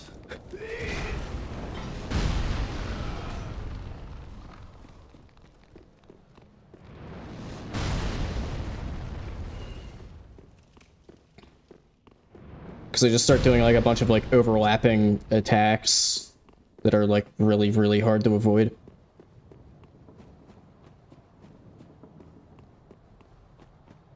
That sounds like it was bugged, because yeah, I don't think that they're supposed to do that. Well, I'm still hoping to do, at some point, a run that I think I mentioned at one point, where, so the DS1 enemy randomizer and the Double Trouble mod aren't, like, completely compatible with each other. So you end up only randomizing like one set. But I do definitely still plan on trying a run that I mentioned like a while back where I would kind of take advantage of that to do what I would call the Basilisk Mayhem run, where I would basically set the enemy randomizer so that it only randomized to basilisks. And then essentially you would end up with vanilla enemies, but each one would have its own little pet basilisk. I think that could be kind of an interesting time. I want to get these back balls. Wait, that knocked me over? Whatever, it might actually, it's probably just quicker to hit the hand. Okay, yeah. Also, I have absolutely no idea what happened with the sound mixing in this game for this specific boss. I don't understand why it's like a million times louder than everything else in the entire game.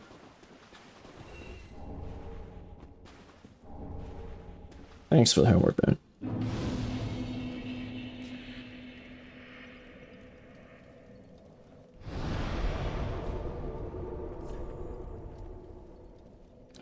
Let's see. Actually, I'll probably just go back to Firelink to spend some souls.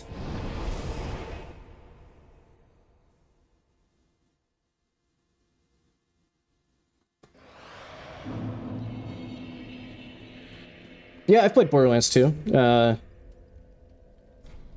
can't remember. It's been a pretty long time, but yeah, I remember having a fair bit of fun with it. Although I was also playing it solo, so I feel like I kind of missed out on like a little bit of content because of that. Because like I didn't know anybody to play with.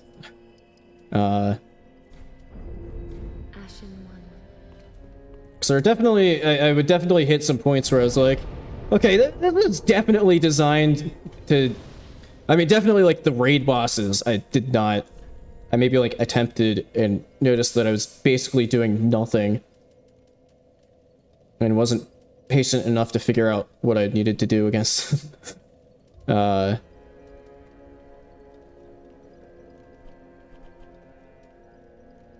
wait, no. here.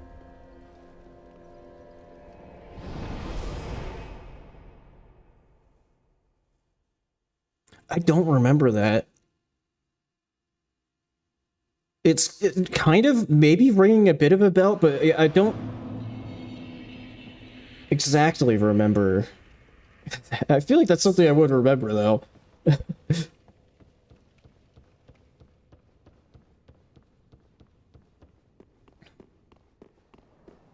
And then I guess it being Borderlands, you know, it's hard to tell if that was, like, them trying to, like, parody something, like, annoying, like, parodying games being annoying, or if it was actually just they made something stupid.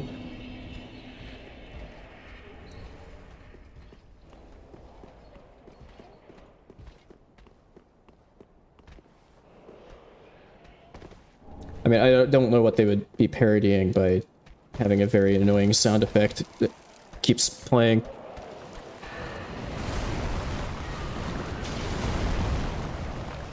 Okay, so it was like an actual book. That makes a bit more sense.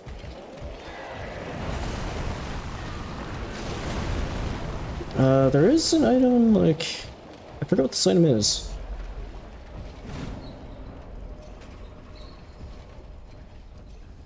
Right here. Wait, is this just a ring? Yeah, it's just a ring.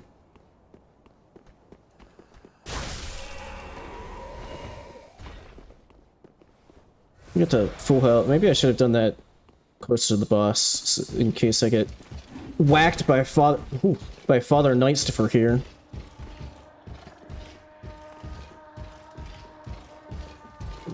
Please leave me alone.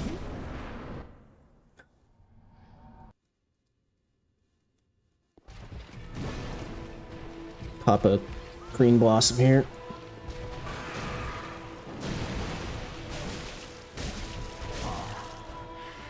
Dear little Ocelot, where have you gone?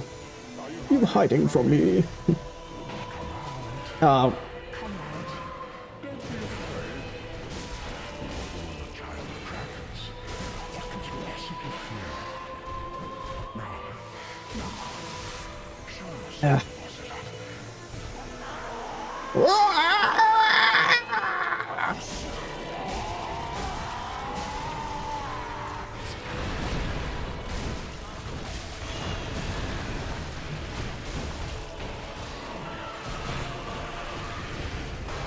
The insta-charge, luckily it went in completely the wrong direction.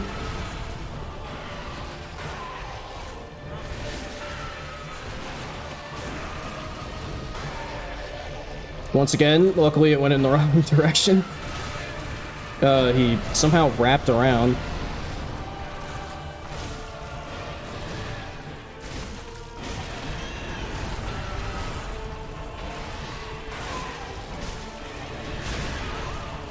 One more. There we go. Ah, you ignorant slaves. Finally noticed, have you?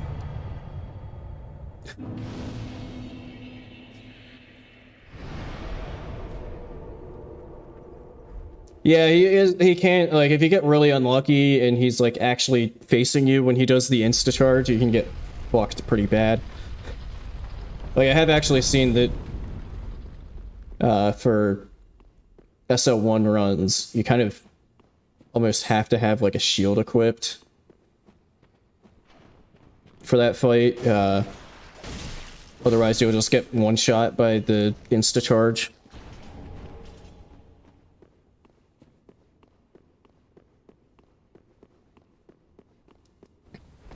Another unfortunate thing for SL1 runs that just kind of crossed my mind the other day was the fact that the prisoner's chain is all the way tucked in, like, really fairly late game like this. Because that would be, like, really useful to be able to get fairly early on, kind of like the Radagon Source Seal in Elden Ring. Although I don't think the prisoner chain gives you vital or vigor, whatever. I don't think it gives you health levels. I could be wrong though. So that's part of what makes Radagon's Source Seal so nice for like really low level builds is basically the increased damage gets completely offset by the added health levels. Excuse me, excuse me, excuse me, excuse me. Do I have? No, I do not have. Right. Okay, that works. Yeah, piss off, daughter of Crystal Kremheld. Creamheld, whatever. Heh.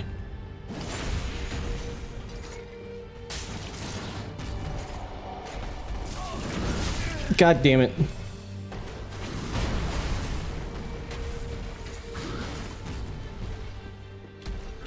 God damn it. I love this boss's moveset. Just from, at least just from like a purely like animation standpoint. Like not necessarily, I mean it is pretty fun to fight. But it just like the animations themselves just have, they feel like they just have like a lot of character to them. Fuck.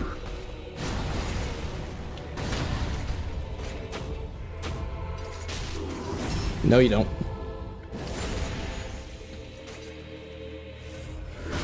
Ow.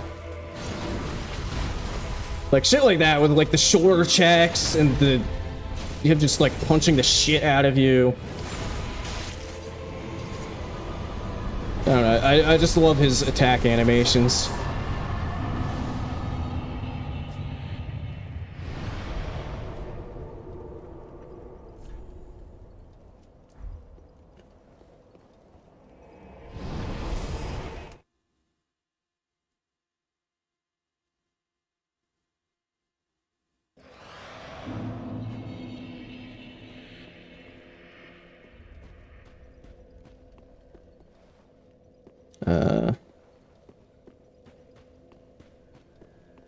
Where, right there you are. Oh, hang on.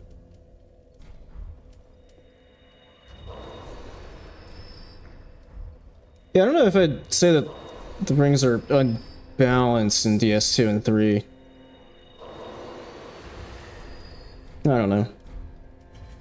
They do, I mean, obviously they do feel different because, you know, you have to factor them into it. Okay, actually, I will... In DS2, it is kind of dumb that they actually have, like, equipment durability. I will say that much.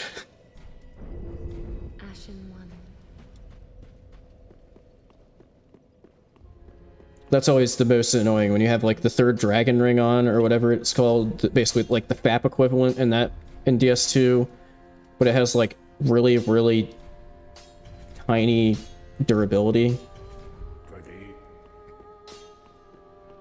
And then you're just kind of like fighting a boss or whatever, and it's like, oh, third dragon ring broke. Ah, god damn it. Or, you know, something like chucks like weapon durability destroying poop at you or something. Where am I going? Yeah. Head to Archdragon Peak.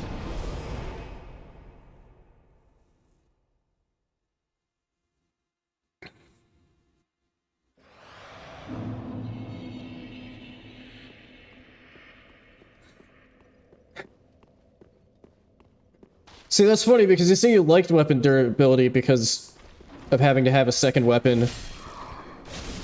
But in DS2, I found that, like, one of the most annoying... Okay, why did I bother? Thanks.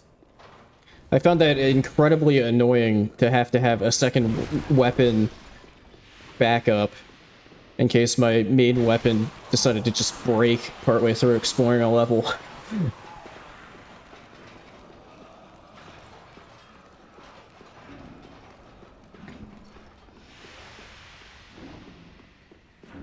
I don't know, I just, in general, am not a huge fan of weapon durability. Yeah, I just feel like it doesn't really add a whole lot. And I'm pretty happy that they decided to just completely ditch it 100% in Elden Ring.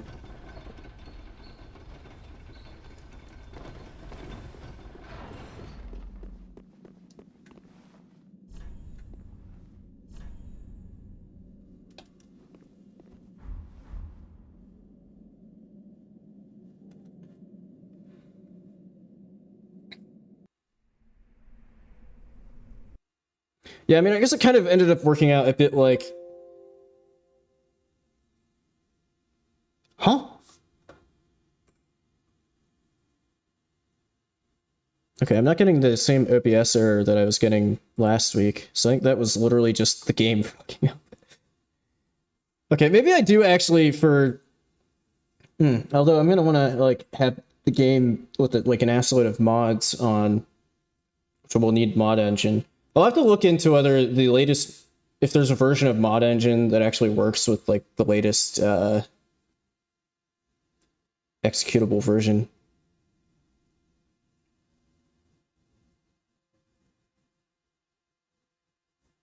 But, I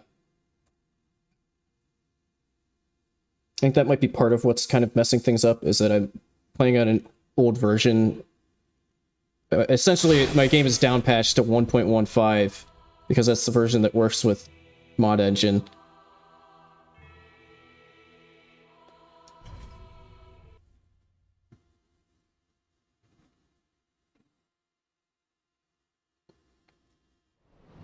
Well, and just mods in general. Oh, hey, it did actually, like, keep my warp.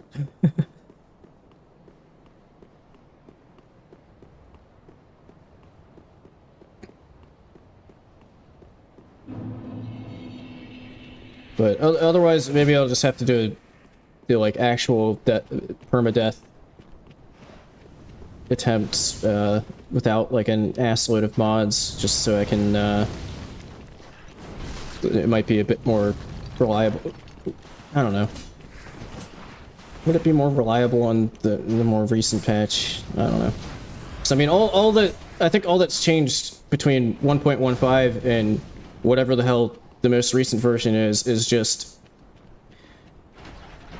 which I think is 1.15.2. I think it's literally just the patch to disable multiplayer because somebody found a horrible exploit, and the patch to restore multiplayer after they fixed the horrible exploit.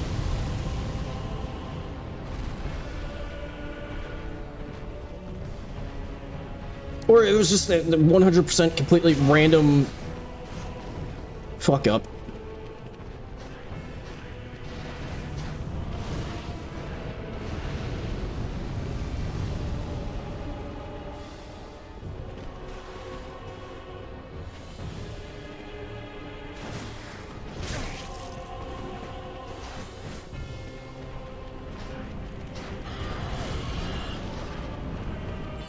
Ow. Ow. Fucking hell. I'm gonna get wombo comboed by the chain axe god and the little fireballs from the little snake guys.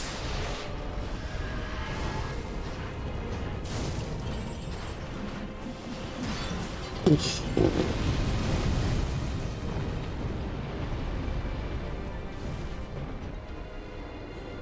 You know, if I'm gonna like seriously do an all bosses version of this run, I should like check out.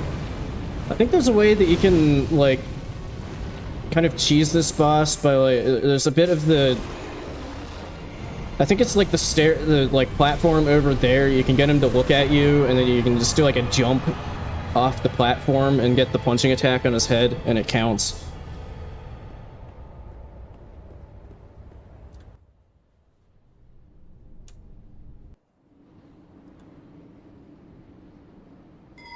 Then I won't... Then there will literally be zero chance of getting wombo comboed by a bunch of little snake dudes.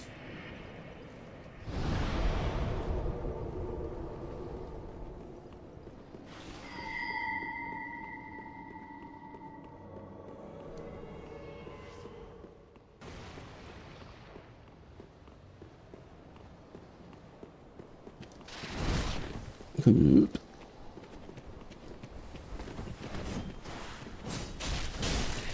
Oh, come on, that didn't one-shot?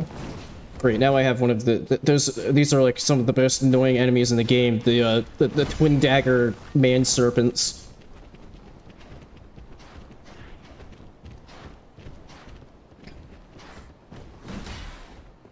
Yeah, I feel like ordinarily, Nameless King, I'm not too bad at Nameless King, but I feel like I'm just not playing particularly well today. Ah, fuck you!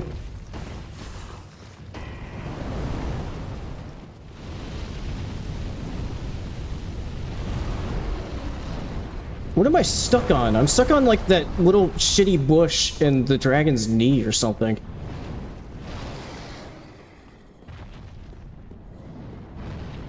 I feel like I'm not playing particularly well today. I don't know, I feel like maybe I got, like, a weird night's... like, not a particularly good sleep last night or something. I don't know. Just feeling a little bit out of it today.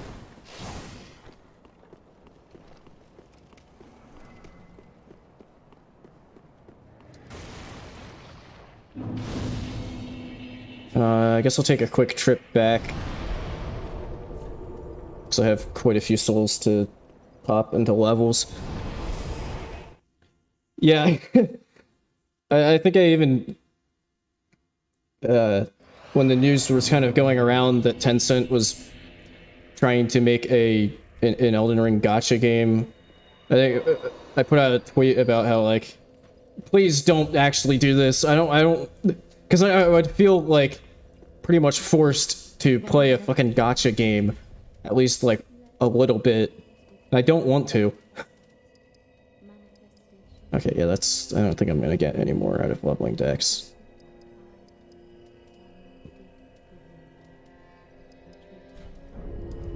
Ashen One.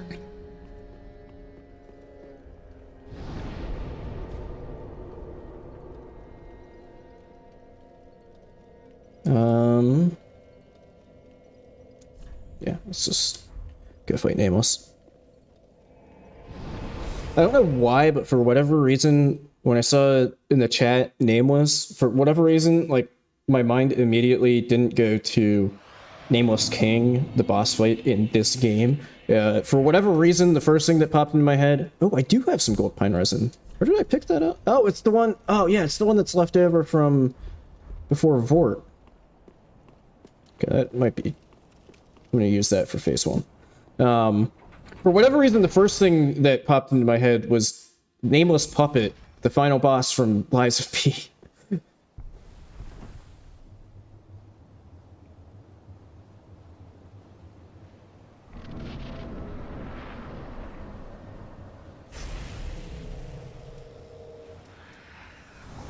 Pop a green blossom as well, why not?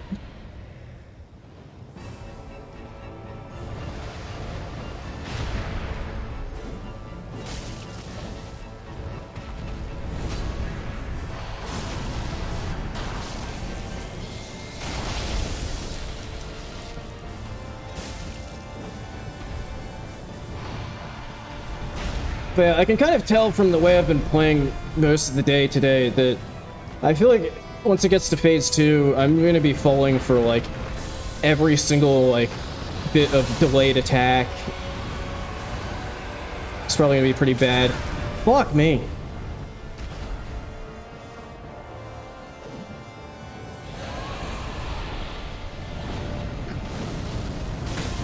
Ooh, nice, nice.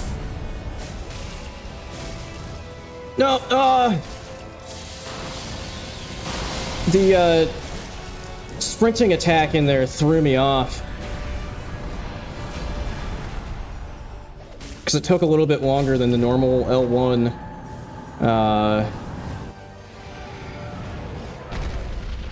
So I didn't have enough time to get the attacks in. Ah!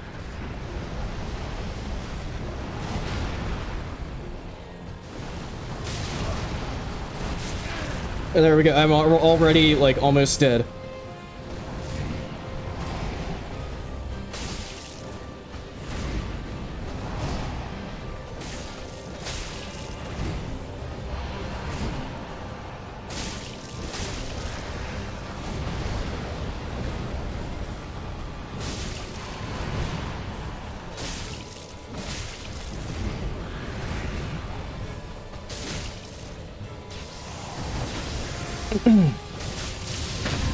Oh, nice.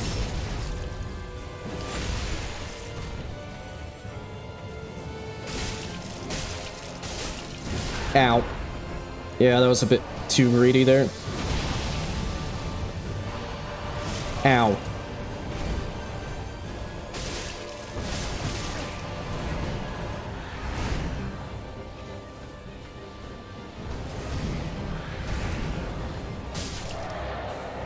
Apart from a couple times where I got like way too greedy and like the very start of the phase, that was a pretty clean phase too.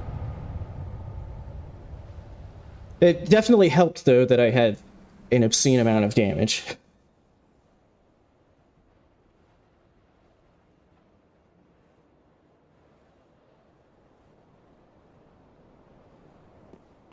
So I think what kind of helps with Nameless is he's kind of like a precursor to a lot of Elden Ring bosses.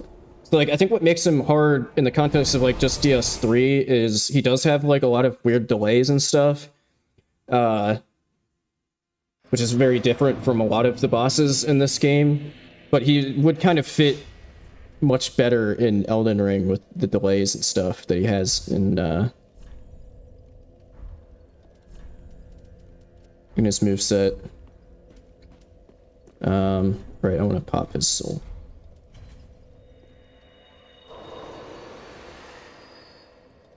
Although probably my favorite part of the Nameless fight is the bug with his one lightning attack, where if you just rotate the camera so that he's off screen, the attack will not hit you. That's my favorite exploit. It was the one that it was the attack that he started doing at one point, and then where I got the stagger on him.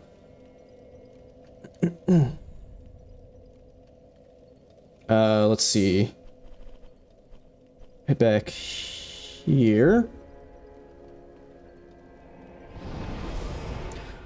Alright, see you later, Plasma. I might still be going when you get back. I don't know how much longer this is gonna take. Because, I mean, DLC 1 is fairly quick to run through. It might be back in time for, like, Gale or Midir or something.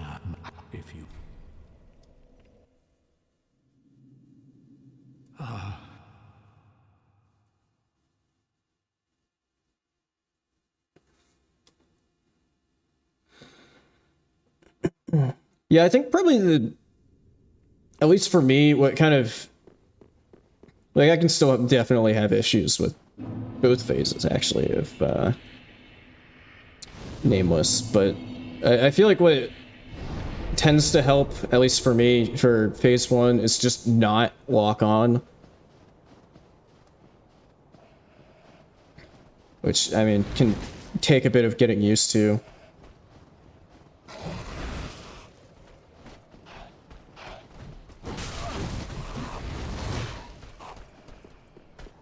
But I feel like that can help a lot in the first one, because I feel like when you're locked on for phase 1, there's just so many times where you just get your camera messed with.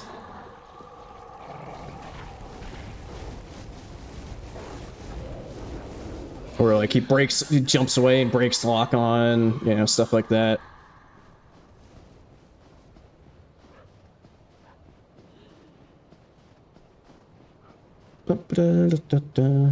Is anything still aggro to me, or am I good to just... I think I'm good. I will... Oh, nope, there was still a wolf after me. Come on. I actually hit him. There you go.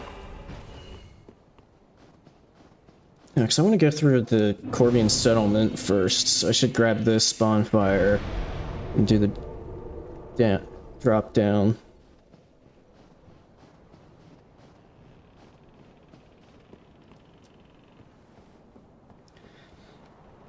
Yeah, I get kind of... I have a love-hate relationship with the Corvian Knights. Mostly hate, actually. They can be... because of how spammy they are, they're just so annoying, but like... they're kind of cool. If you aren't actually, like, fighting them. Like, animation-wise, they're kind of cool. But they're just really goddamn... Actually, the one kind of saving grace with the Corvian Knights is, at least the... At least with... shut the fuck up. At least with the ones like the one up here that have the claws, when they do their like really big combo, that one, if you hit them with any attack while they're doing it, you get a stagger, an opening for a riposte. You can't climb ladders, can you? No. Didn't think so.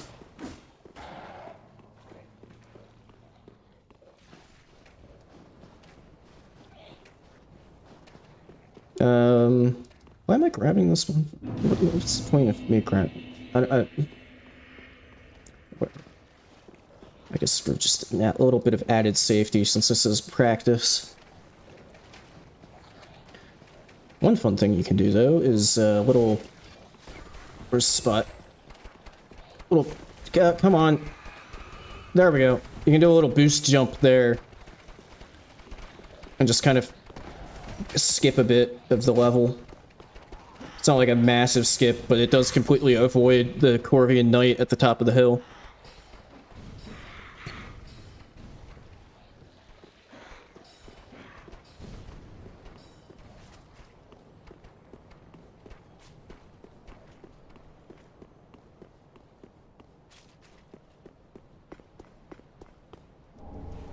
Cash? Where's the... There's the ladder. So what they need to do there is, they need to have a nice Bloodborne lantern at the top of the ladder. Or a Blight... You know, even Blighttown has like little torches and stuff attached to ladders. Time again. Every fleeing man must be caught. How do you like getting parried? Every secret must be unearthed. Okay, you don't like getting parried. Such is the conceit of the self-proclaimed seeker of truth. Ha! But in the end, you lack the stomach. Good old 6-pack-a-day Wilhelm. I've seen your kind, time and time again. Somebody pass me my Marlboros.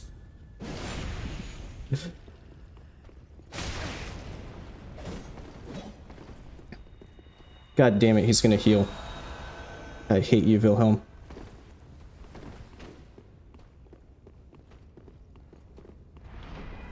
That wasn't... Stop it. Stop it! Ow.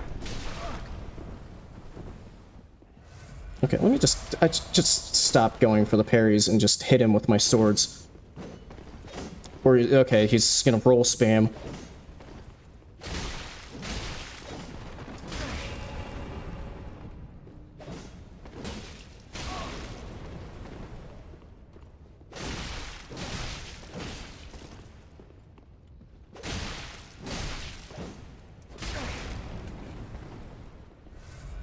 No!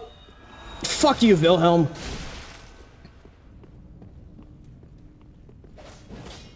Okay, I thought he was gonna, like, walk towards me and walk into my charge attack and not just stand there strafing around.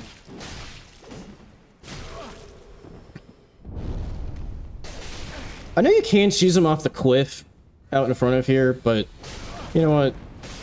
We don't need that.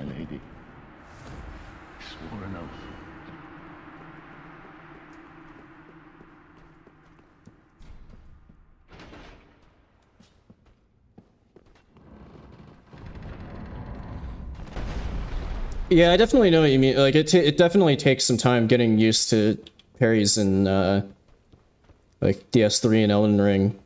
Since, you know, like, I think they... I think parries in DS1 and DS2 do still have, like, the startup frames and, like, active frames. But, like, I think it's a lot different in DS3 and Elden Ring. So, you know, like, only the bit where he's holding it, like, here is where the actual parry frames are.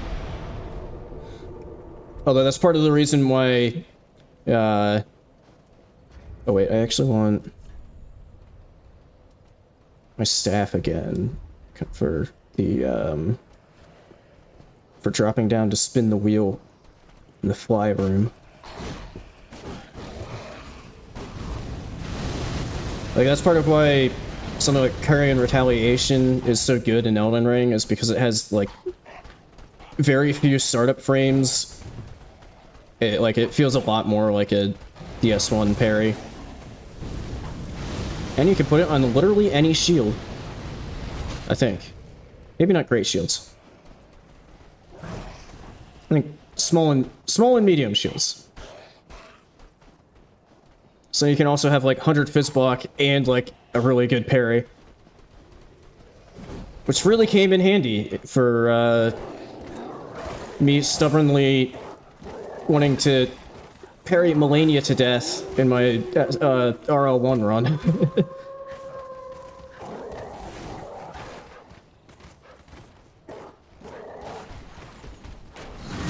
Oh god. I feel like those were kind of lined up in such a way that I could kind of only avoid one of them. Because, like, the only way I can reliably especially in the context of RL1 where I have, like, no health, the only way I could, like, kind of reliably avoid waterfowl was blocking the first flurry and then dodging through the rest of it. So it really helped to have 100 fist block, decent stability shield that could also just parry. Oh god. This room sucks. It's so disgusting.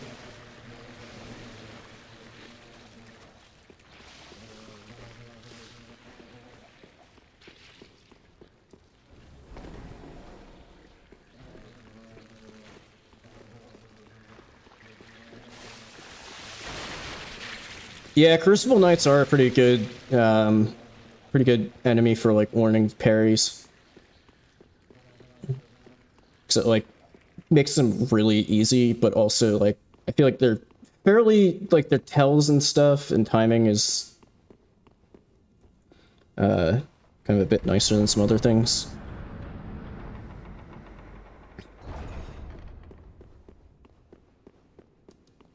Yeah, so, like, obviously, like, people have learned ways to avoid waterfowl.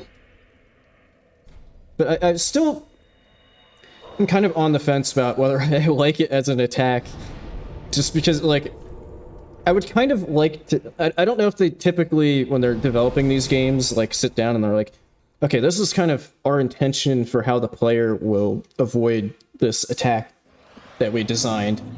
But if that is what they do, I would kind of like to know what kind of, like, their intended idea was for how players should avoid it. Like, I don't know if, like, in the development they learned about, you know, like, the checking frost pots to frostbite her or anything like that.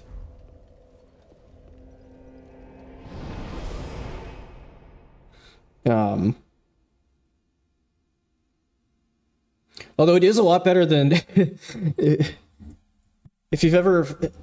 There's a video of it somewhere, but well, and you can just download a mod for it. But there's a mod that restores the 1.0 version of Malenia, and she has a version of waterfowl that's even worse, where she doesn't even have, so, you know, like in the version that's actually in the game, she, like, jumps up into the air, and then you have some time, and then if you're, like, far away, that gives you a pretty decent amount of time to, like, get away. But she has a version of the 1.0 patch where she just does it. There's, like, no tell. It just starts.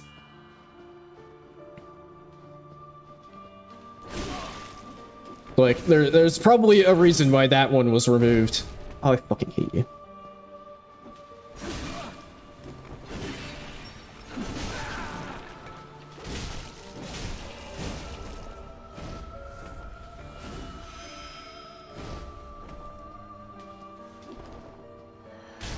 God damn it.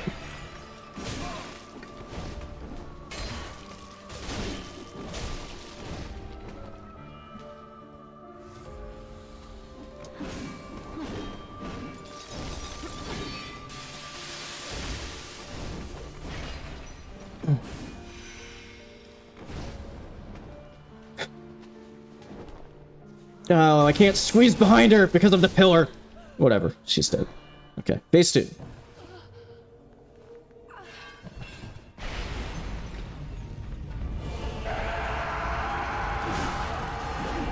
So that's probably my biggest gripe against this boss is kind of what happened there when I went for one of those backstabs. Is she does kind of almost feel like she's too quick for the movement speed of DS3 at times, because she's like really good at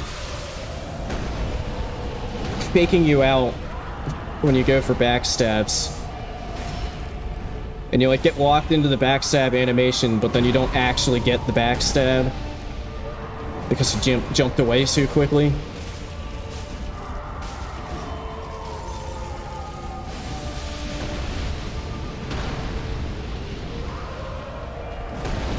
Oh shit, I forgot that last one had an AoE on it.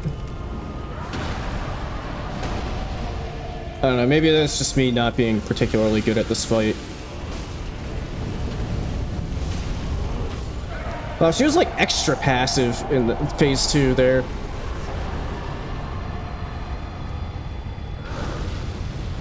I should probably heal the fool just because I'm about to get fucked.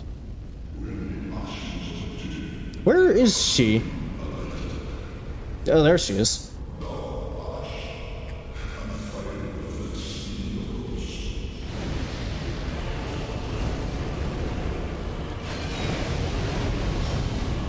God damn it, I didn't get the backstab. Fuck.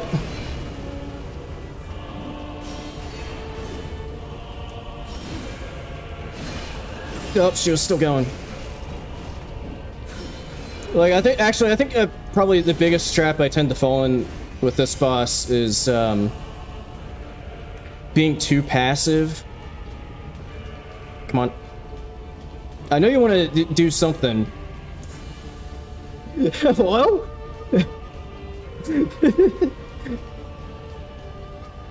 What? Frida? What you doing?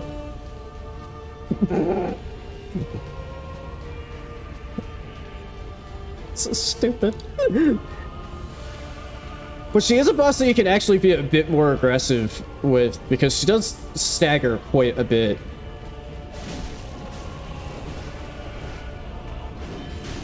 Fuck!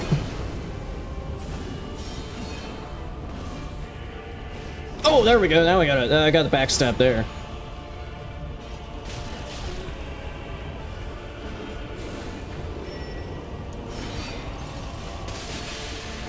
Oh, nice.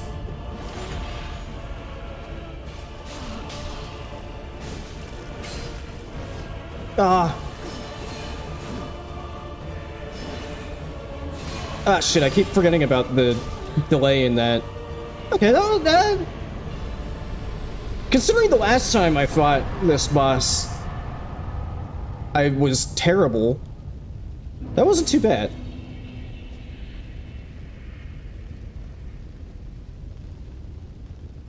Except I don't know why I bothered lighting that bonfire, because now I just want to go up here and then head down to Champion Gravetender and Great Wolf. Yeah, I mean, literally, she, like, her jump attack explosion is, like, straight up one of Lady Maria's attacks.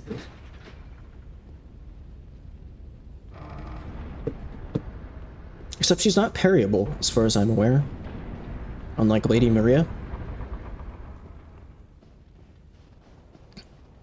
Except I can kind of trivialize the Lady Maria fight.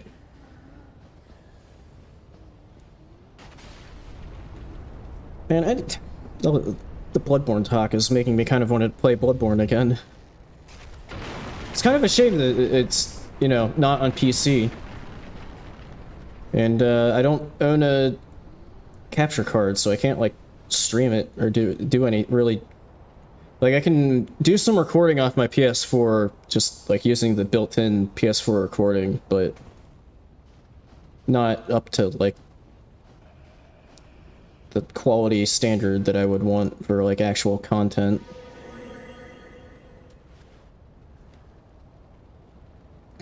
Like, I don't know how I would have things set up. Like, I think, actually, no, I think you can just, like, natively stream from PS4 as well, but I don't know how it really works or if you can even do it to YouTube or anything like that, so... And there's a big issue of my TV that my PS4, so I don't have anything to hook my PS4 into near my desk. Ow. With like the rest of my setup. Oh shit, I thought I was gonna die there.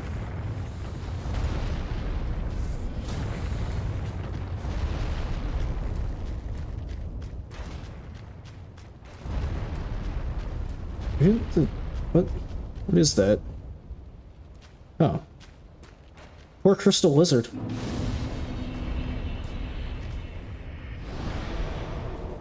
Yeah, that is true. Ever since I have, like, primarily done, like, played games on PC, that is definitely true that it does take some getting used to when I, like, swap back to, you know, like, play some Bloodborne or something, or, like, when the most recent God of War DLC came out. I switched on my PS4 and it's at 30 FPS. Like, until I got used to things being at 60 FPS, it didn't bother me, but now, like, I'm so used to smoother frame rate that it does, like, actually mess with me.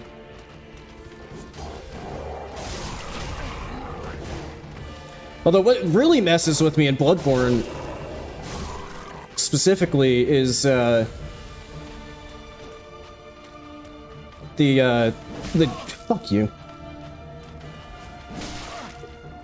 Is circle jumps. So I'll be like sprinting away from a boss to kind of outspace something and then hit circle to dodge and then you just jump through the air and then take like a shitload of counter damage. Yeah, same as if you like go back and play like Xbox 360 edition Dark Souls 1. Or I would imagine also the Prepare to Die edition.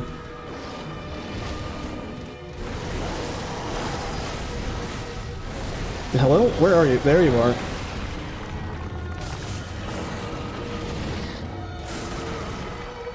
That was way too early. What am I doing?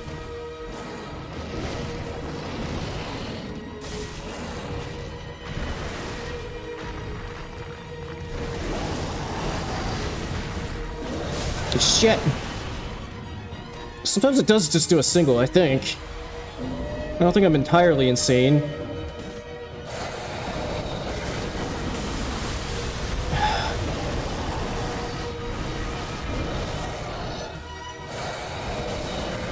Well, it likes that attack this time around. Oh, there's the stagger.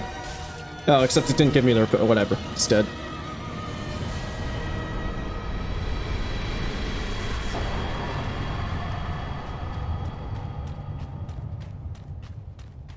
Okay, that's DLC 1. Now time for Winged City.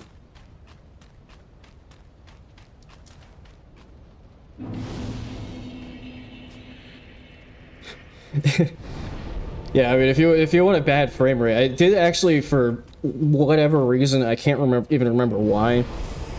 Fairly recently, I went back and booted up my Xbox 360 and was playing Xbox 360 edition Dark Souls 1, and I had forgotten.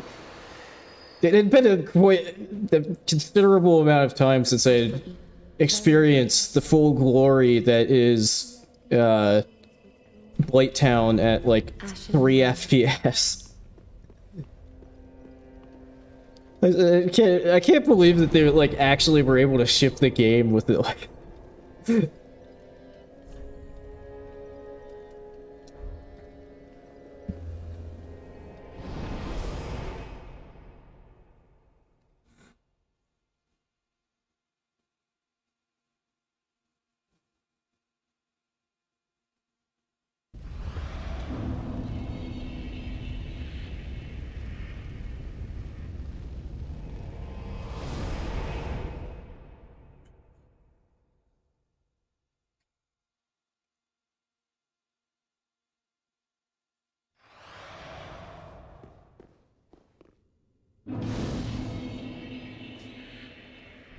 In fact, I think the version that I have for 360, I don't actually, maybe the Prepare to Die edition just wasn't ever like released for, you know, like bundled with the DLC for 360, but yeah, the version I have on 360 doesn't even have the DLC. It's just like plain old vanilla original DS1.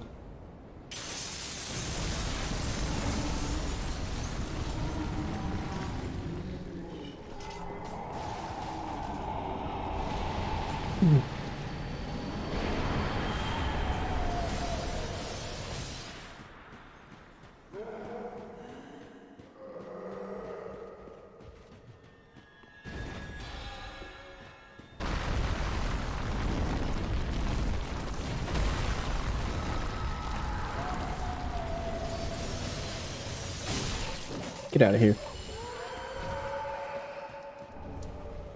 Oh boy, some Twinkling Titanite that I won't use. Wait, do I even need to go? I can just drop down here.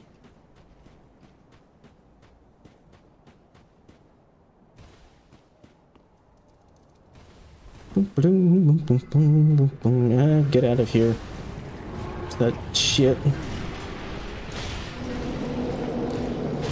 Oh, hello, we have entered Dark Souls 2.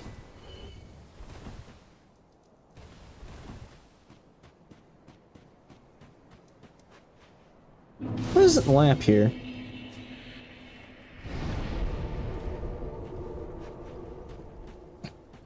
Okay, I maybe it's because I've had no interaction with patches.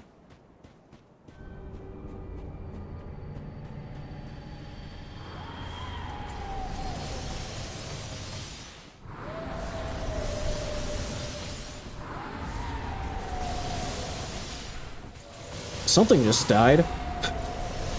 Ow.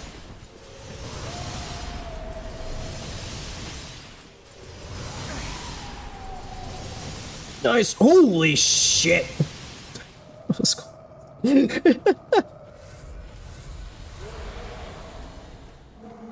I forgot to factor in the fact that I was getting hit by some of those laser beams when I did that drop down.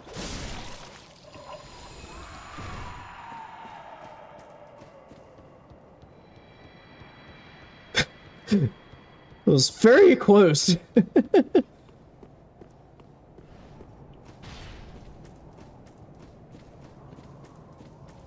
Let's see, and then I don't really care about, like, any other bits of here, so I can just do this. And just go straight to Demon Princess.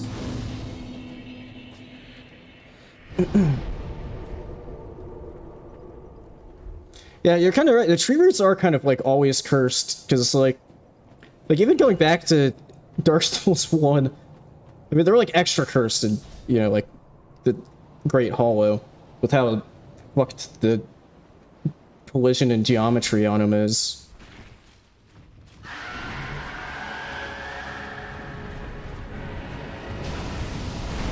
Wait, no, you're not Demon Pain. You're Demon in Pain.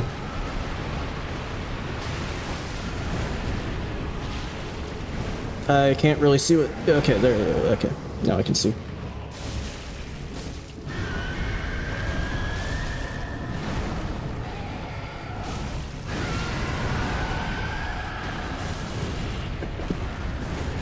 Let's see, they're both aggroed at the moment.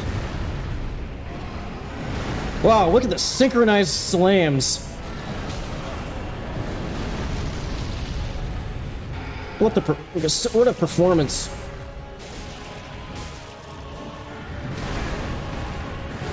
Ah!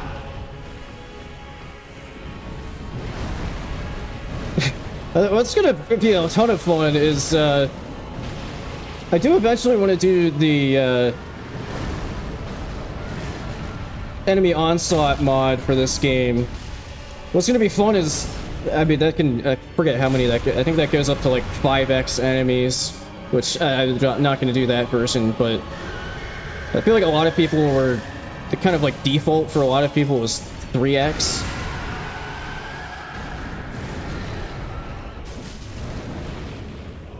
But that's gonna be fun on this boss. since they're designed as a, you know, a multi-boss, so they won't be able to injure each other. Okay.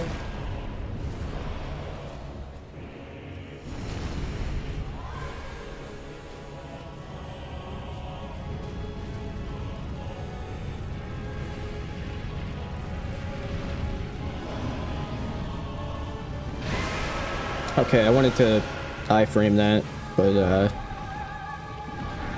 don't typically try to just dodge through that, so it did not have the timing good.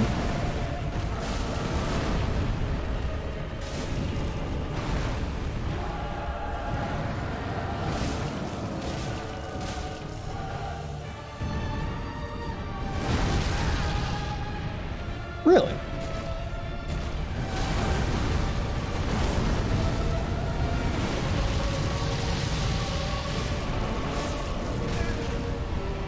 Shit, that was a kind of poor timing to get staggered by that, since... laser beam! Okay. Oh, nice stagger.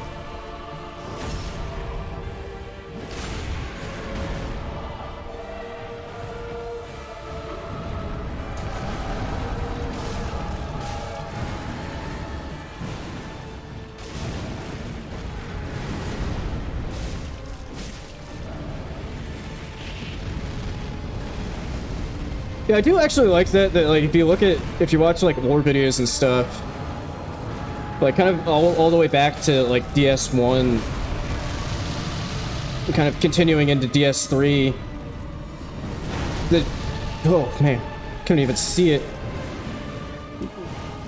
Like the demons do actually kind of turn into like really kind of sympathetic creatures, because they have like their own culture and stuff, and then, you know, like the events leading up to DS1, Gwen's just kind of like, I don't like these things, let's just kill them all.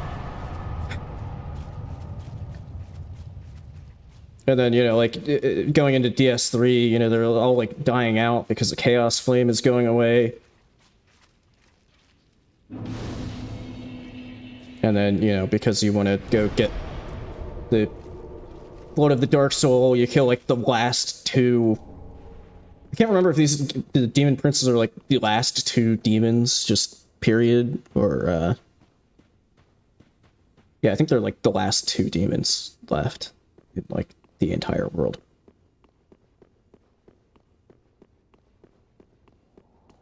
If I remember correctly. And yeah, you kill their ailing king, who's just surrounded by a mountain of his dead demon brethren.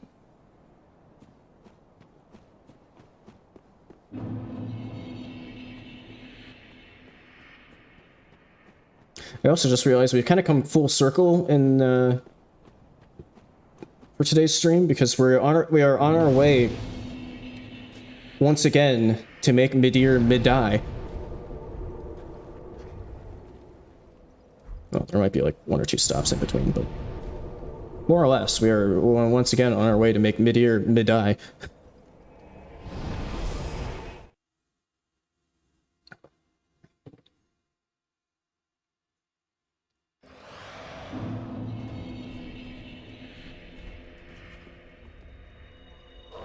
It's like I've been recording this like second part of the stream, but like I don't know if I'm even gonna do anything with the footage.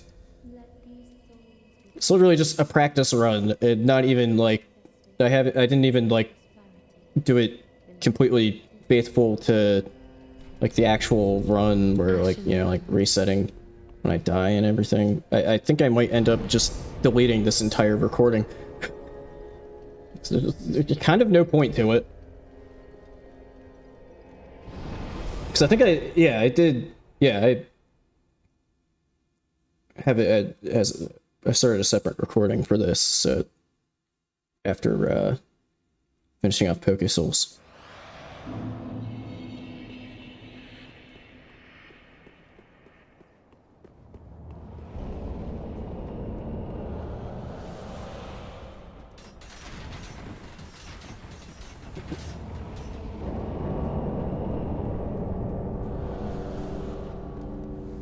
Yeah, I mean, it is definitely was a pretty decent run. I mean, what was, let's see. Yeah, my only death for, like, really bizarre ones. Because I had the...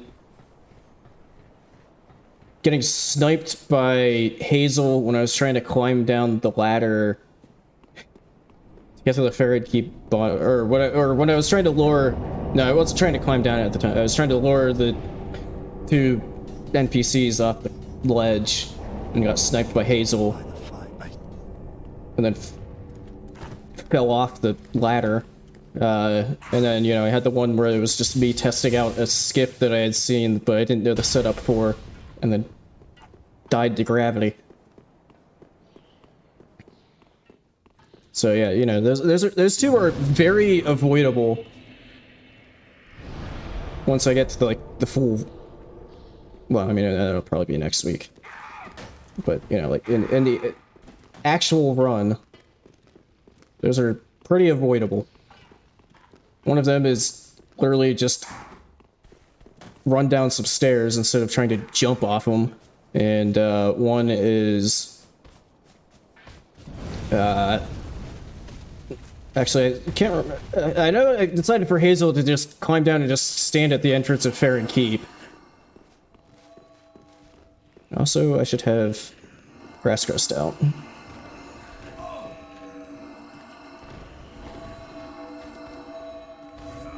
Oh my god, so many of them.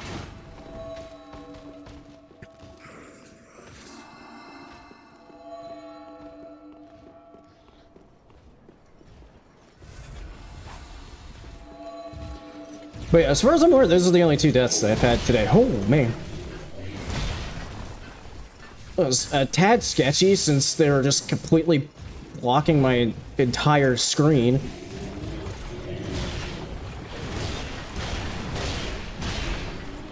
I mean, although that said, not all of the boss fights were, like, particularly clean. Where am I going? The bonfire's over the wait, no, that doesn't really matter.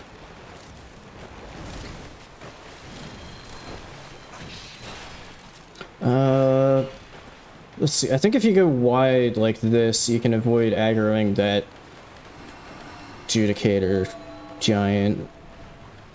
You can avoid having the Arrow Legion getting spawned in.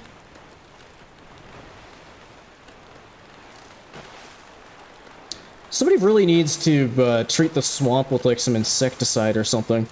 They definitely have some kind of infestation down here. Seems a bit unsanitary.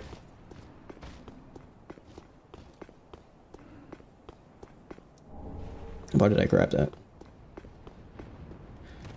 Like, the Twin Princes fight, with how I was fighting when in that, I didn't really even deserve that when I'm being honest.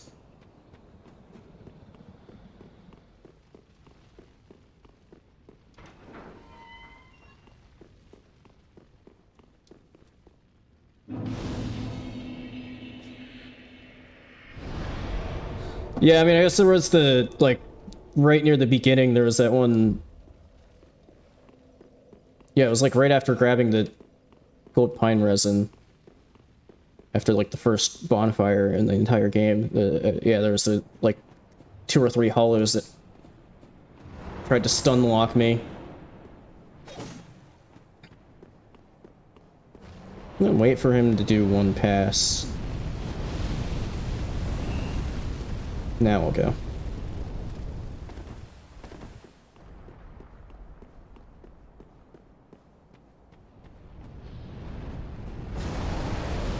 Fuck you!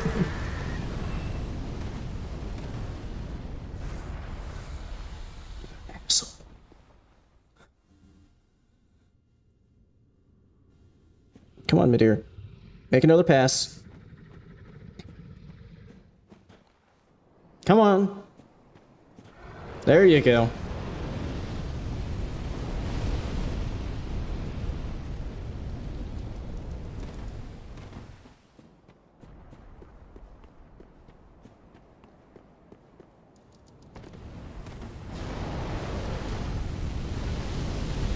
Excuse me. Excuse me. That. How the hell did the fire make it here? That doesn't entirely make sense. It hit me through a goddamn wall.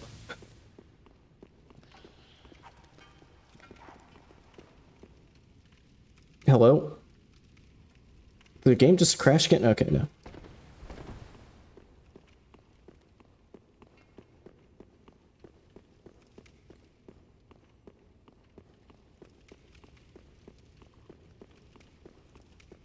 Where am I going? Huh. I thought that you got invaded there. How did I avoid the invasion? I mean, I'm not gonna complain, because that means that I can rest at this bonfire up here and de-aggro all of these skeletons before... Or maybe it's here? No, this is where the bonfire is. But anyway, now I can rest here, refill my Estus and all of that before fighting Bridge Midir.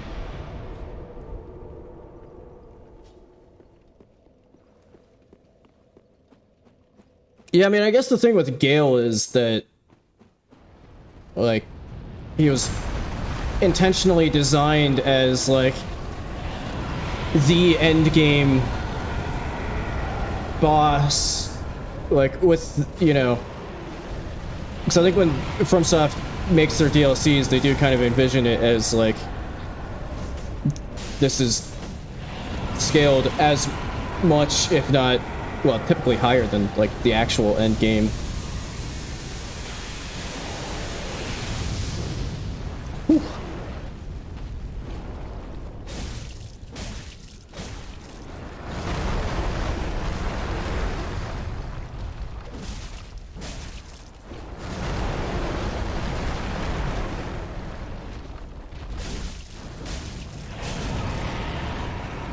Oh god.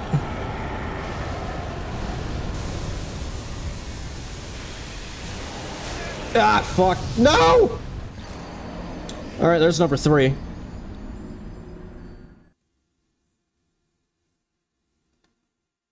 It's perfect trajectory for the bounce from his laser. Now that I'm thinking of it, I think when he does that, you actually just want to be, like, right... standing, like, right under him.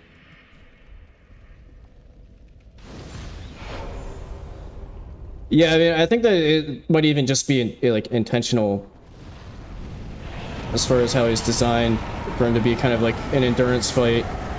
I mean, you can say the same thing about Frida and Ariandel, because they're very much an endurance fight, since, you know, they have 3 freaking phases.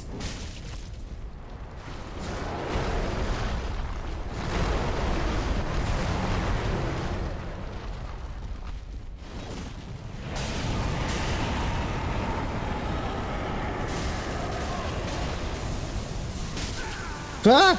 Okay, you don't want to stand... I forget how to avoid that, actually. Maybe you need to go behind that rock. Well, we're about to test it out.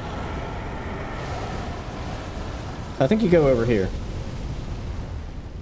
Oh, he didn't do the laser that time.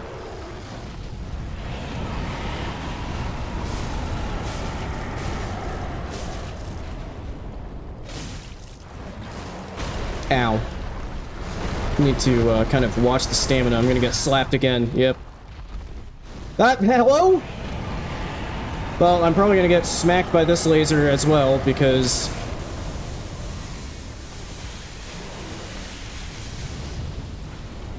Oh, or you just hang out on this side of him, and then he shoots the laser the other way.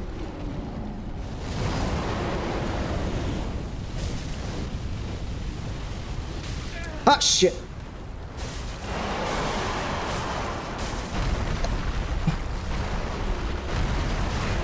Fuck! Fuck! I forgot how long that attack string is. I can't remember the last time I even fought Bridge here.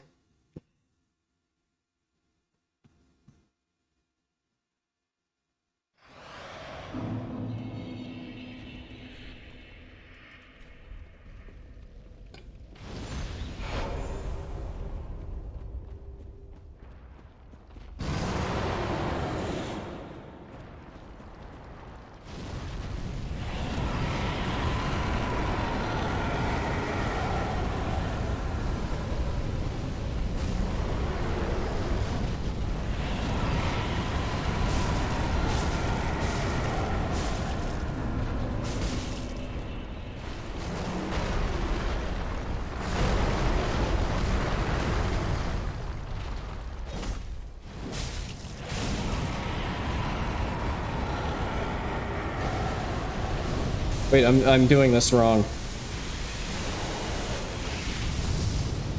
Okay, whatever. I framed it. It's fine.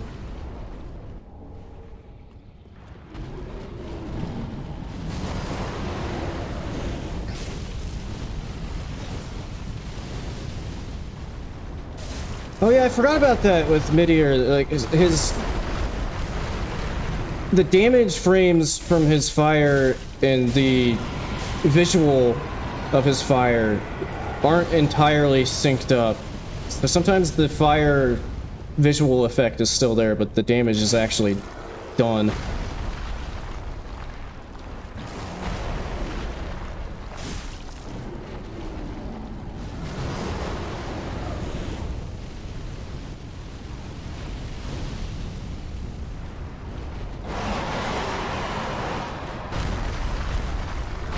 I think I should be safe here. I think. Nope. I mean, okay, mostly safe.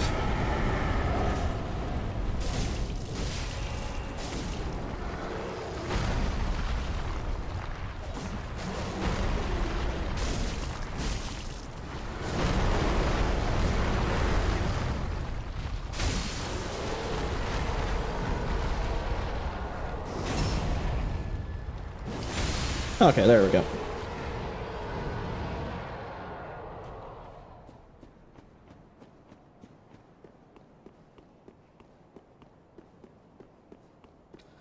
Well, I mean, speaking of cosplay characters getting set up, that was one of my favorite, like, a very memorable thing for my first, like, my first Elden Ring run. I mean, it might have been, like, an NG plus something, but, I did for a little while. There we go. I spent a little while,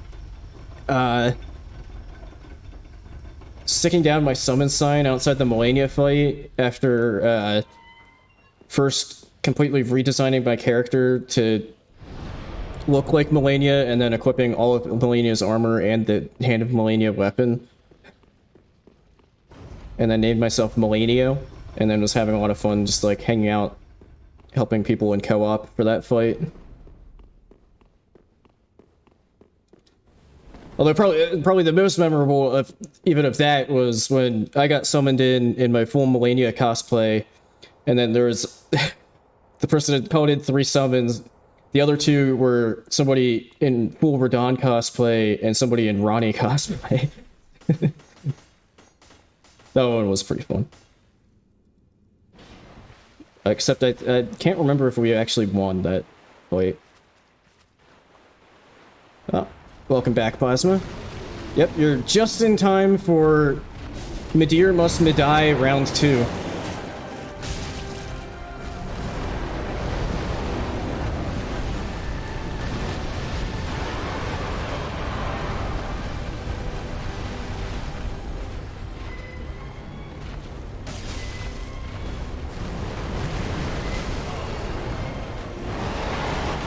Fuck!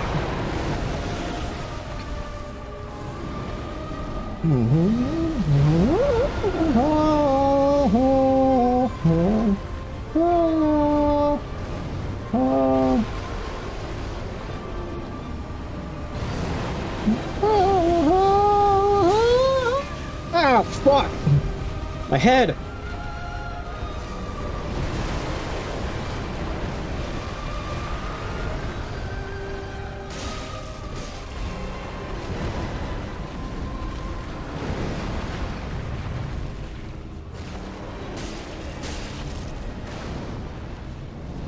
I do think it's kind of funny that, so like, I hadn't played these games yet when... What the fuck? Did you just get bounced off of the edge of the arena?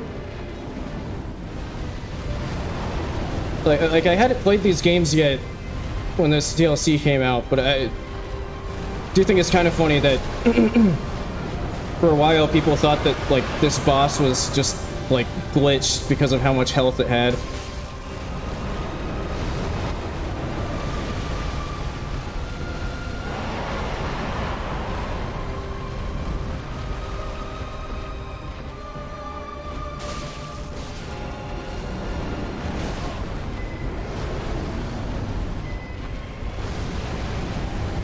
Okay, I got stuck on his head. Okay, still avoided it.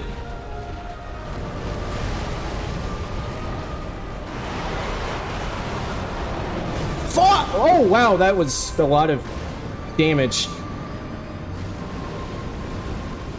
The problem now is I don't have any embers anymore.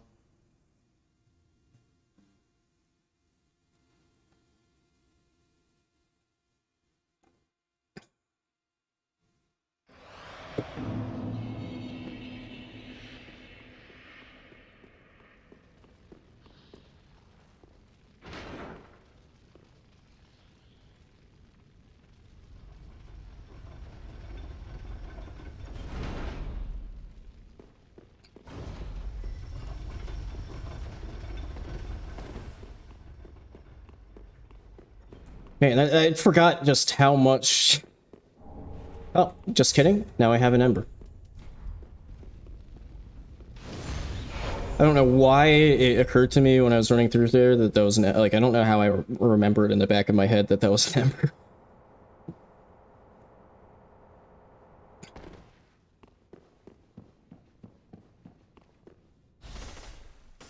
Although I will say, these DLC deaths, I'm pretty sure that the actual version of this, I won't be doing the DLC.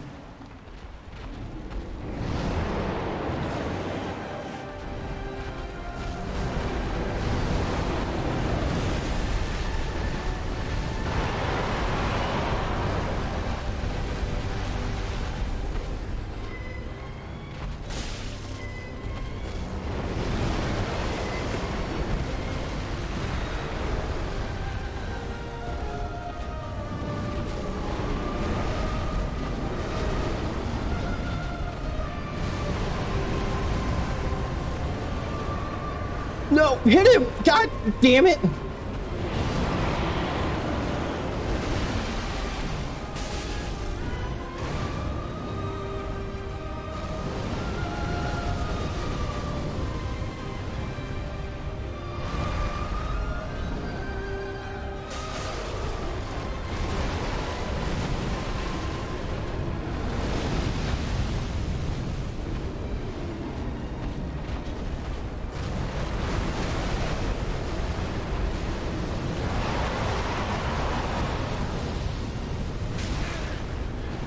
Really?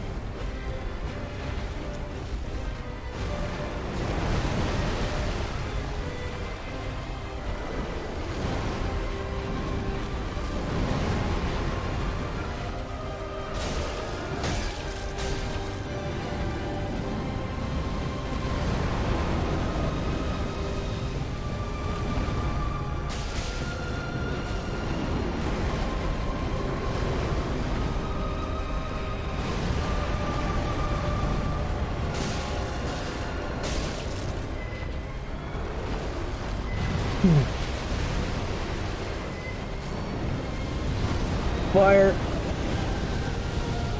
Okay, don't go in too early on that one. There we go.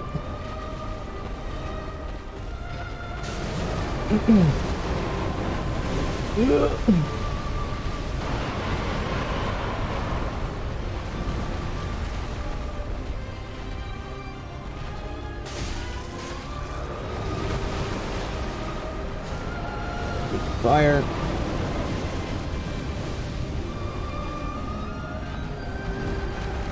Ow, fuck, I was looking over at chat.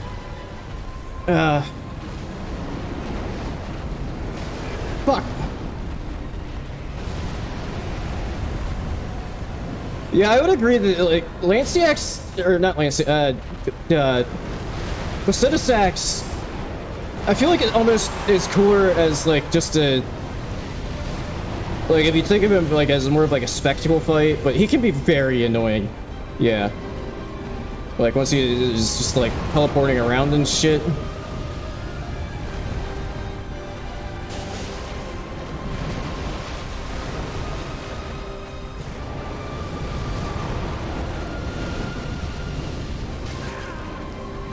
Huh?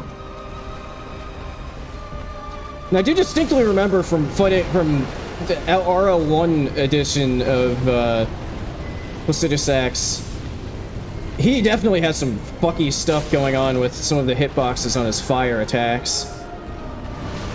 Fuck! I thought he was going... I thought he jumped back to power up into phase 2. Like, the damage box and visual for the... Fuck me. Like, the damage and visual for, some of Placidusax's fire just does not line up correct. Really?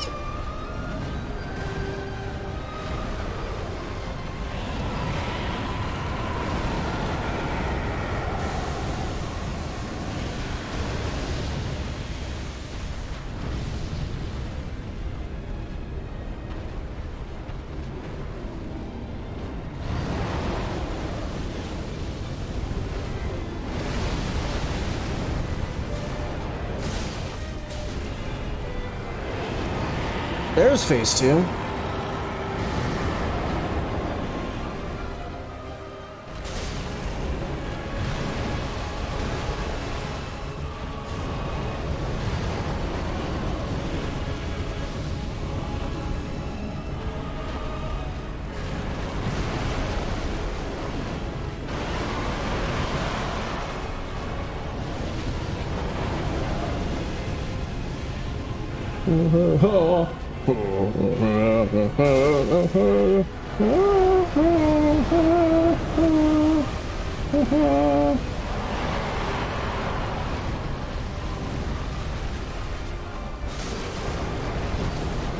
Oh, he's just gonna do it again.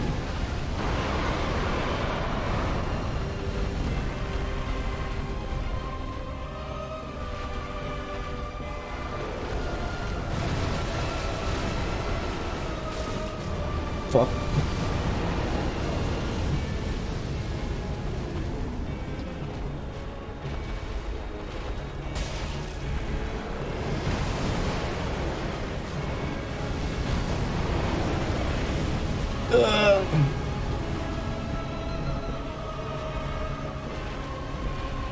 Oh, come on. Oh, shit.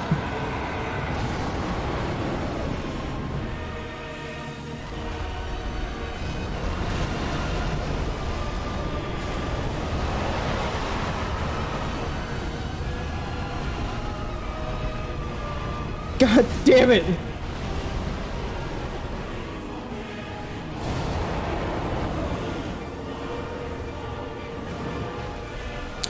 Okay, I don't entirely know why some of the humanities decided to just fly straight up into the air, but I'm kind of okay with it.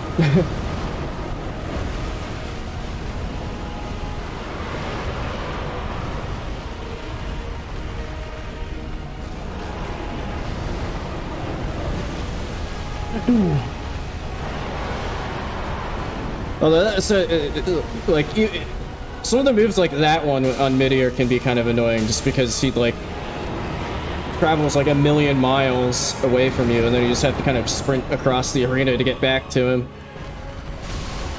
Oh, nice, nice.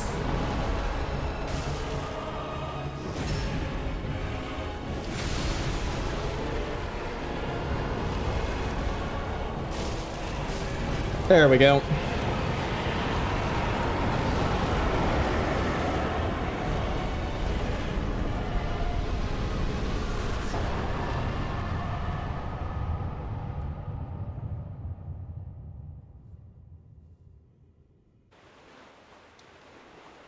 Oh, there's the bonfire.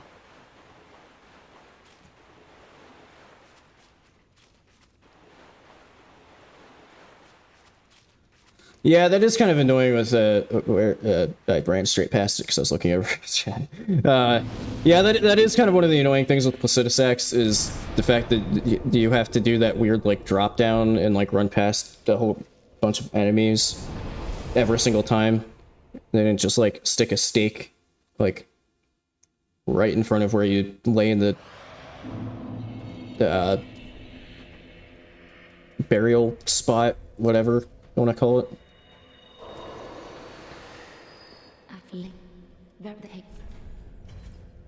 I feel like it was one of those, they were like, well, it's a hidden boss, so, you know, if we stick like a stake of America or something, it might give it away.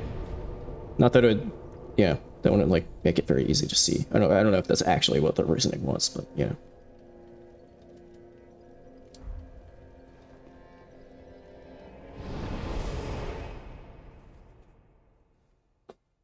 Yeah, I know for like, I don't know if it's been like officially confirmed or if it ever will be, but I think it's at least speculated that like for like Ray Lucaria, where there just aren't any stakes, it's hypothesized at least that it's like actually it's to fit with lore because Rennala historically really did not like Marika and they didn't really get along, so she didn't have any didn't want to have any statues of Marika hanging out anywhere. But I don't know if that's like confirmed to be the reason why there's none in all of Rayo Lucaria.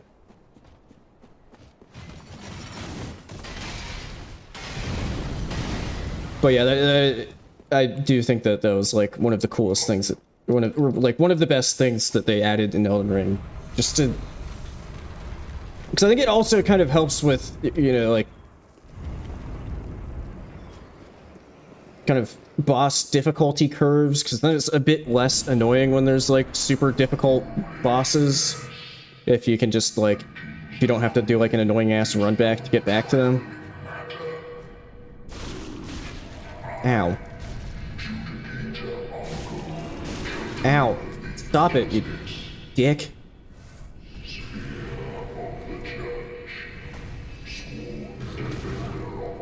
Don't even hit me there.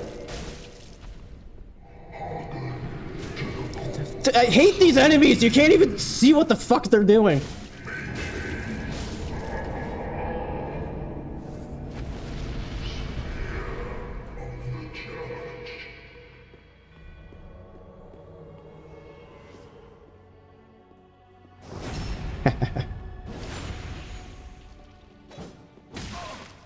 Really?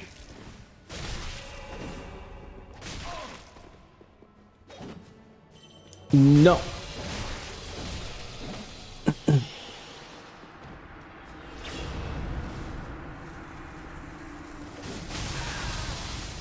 Fuck off. Oh, god damn it.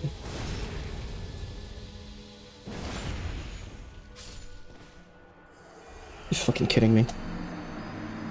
This is why I hate NPCs that can parry, because they're a fucking computer. They know how to parry perfectly.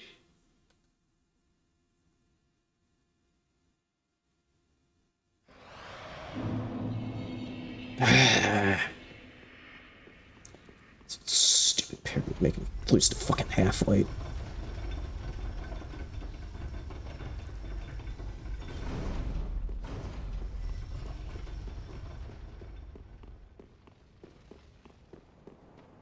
Can't believe I just lost fucking half-light because he parried me.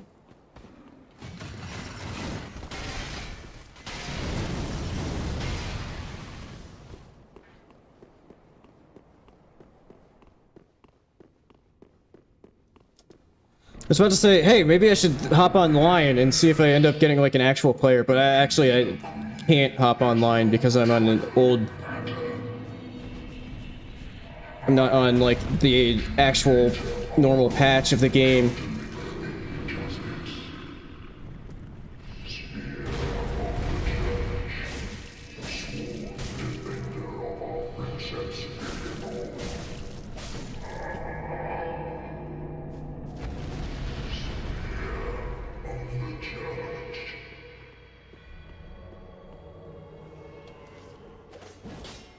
God damn it!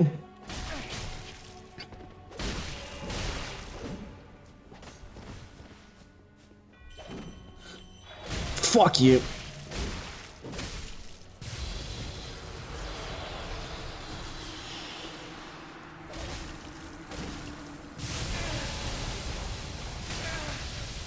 What? That continue? I thought that was just a one-time thing.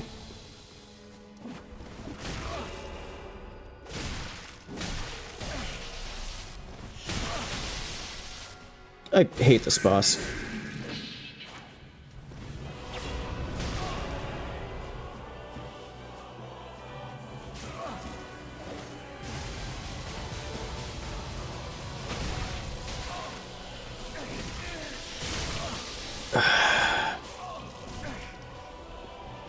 He broke out the bow. Fuck off. Dude, how are these not hitting? God, this boss is stupid. Oh, he healed.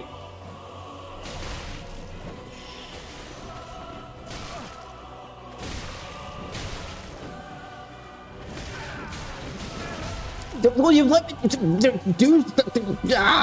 Getting stunlocked by this painting guardian dickhead. Oh my god.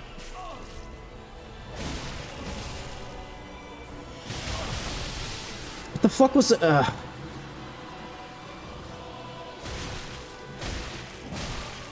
Oh shit, I have to be careful now. He broke out the shield, so now I just can't really do anything. Otherwise, he'll parry me and one-shot me. Are you fucking kidding me? Oh my god, I died to him again because stupid spears popped up.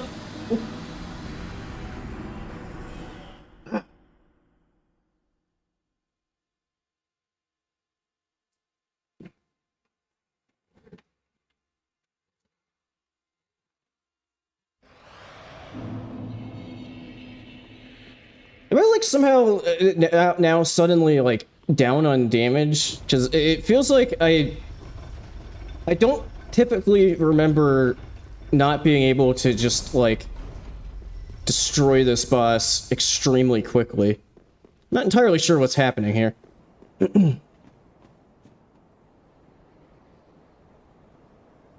Maybe it's just that I've been playing for like over 5 hours now. And I was a bit out of it, even at the beginning of the stream.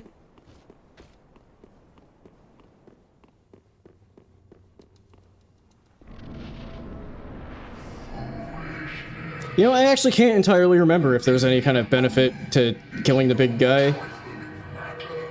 It might, like, entirely just be that if you kill him, he stops talking, and, like, everybody gets summoned in quicker. Although, that said, I also did not recall him moving from his spot over there.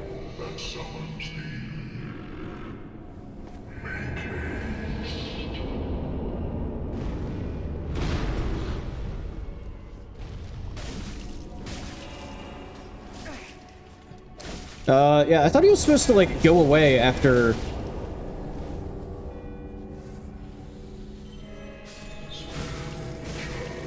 Okay, he goes away after he's summoning it in Half-Light. Fuck off!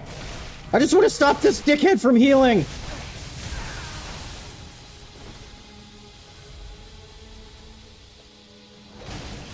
Fuck off. Oh, he has his shield out. Okay, can't do anything until he puts his shield away.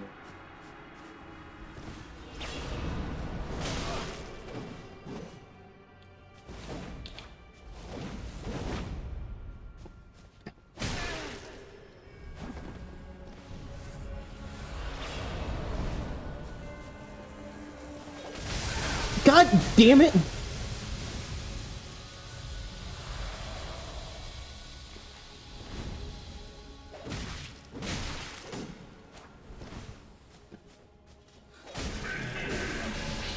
So the fucking Half-Light incident.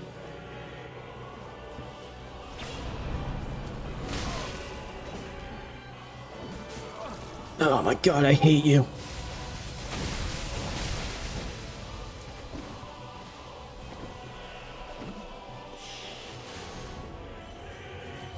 No.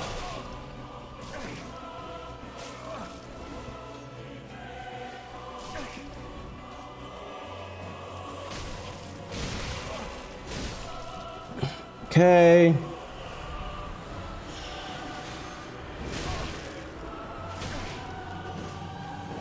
Oh, I hate you.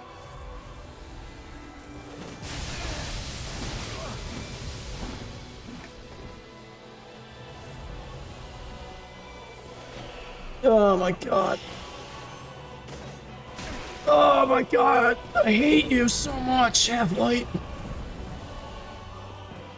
I haven't even been able to get like a single fucking hit in. this half of his health bar.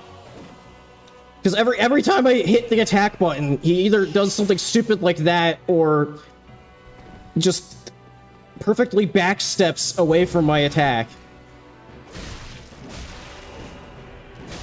Holy shit, I actually did some damage. Oh my god.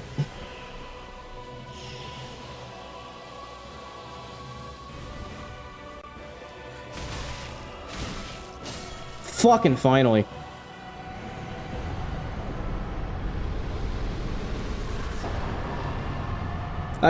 Honestly could not remember that boss being... I knew... I remembered it being annoying, but not that annoying. Oh,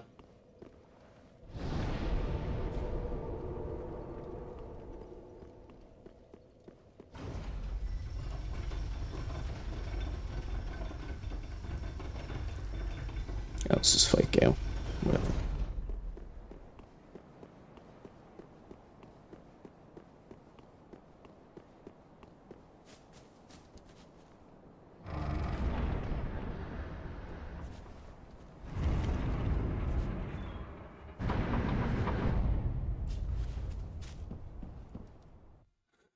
Yeah, I mean, I guess it is definitely completely different if you have an actual player. Although then it might even be harder because you might get somebody who's like actually good at PvP, or it could be like ridiculously easy because you because you get somebody who's terrible at PvP.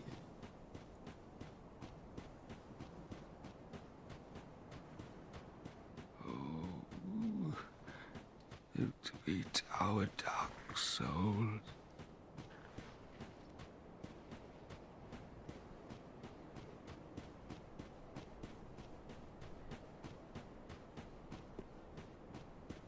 Oh yeah, I feel like I kind of forget a lot that Looking Glass Knight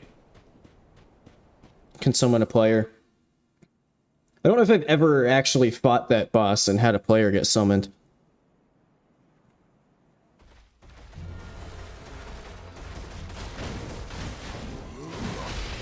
Can we get away from this weird wall? Okay.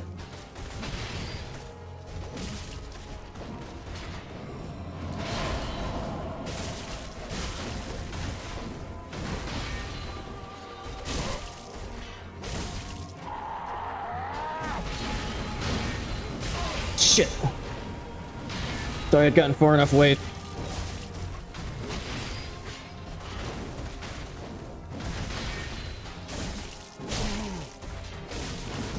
Oh, he almost moans like a DS1 character.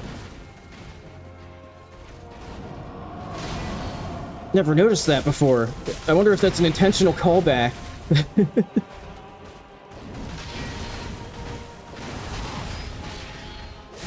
Ow.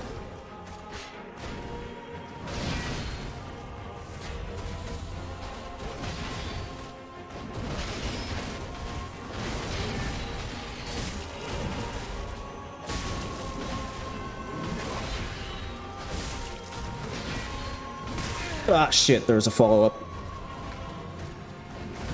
Ow.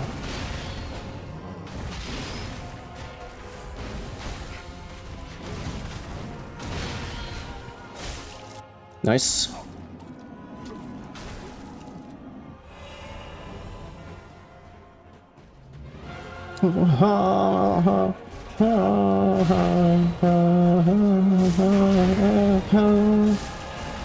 Fuck, too early.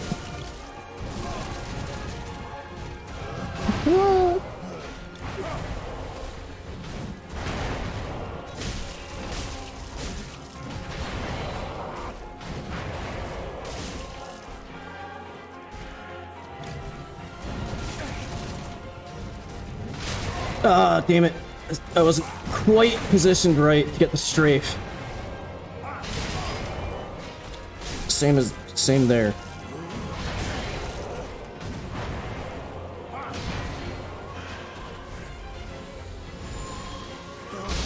Fuck!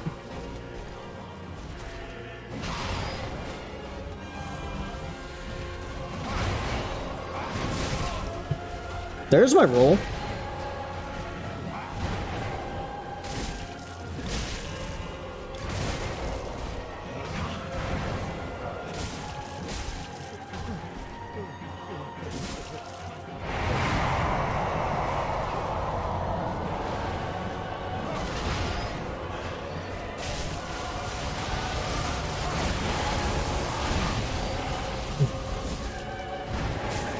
Damn it.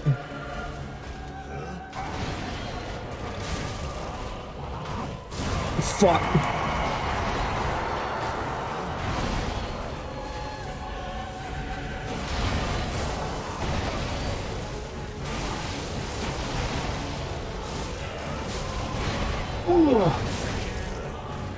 Okay, I didn't remember him being able to follow that up with a spinny.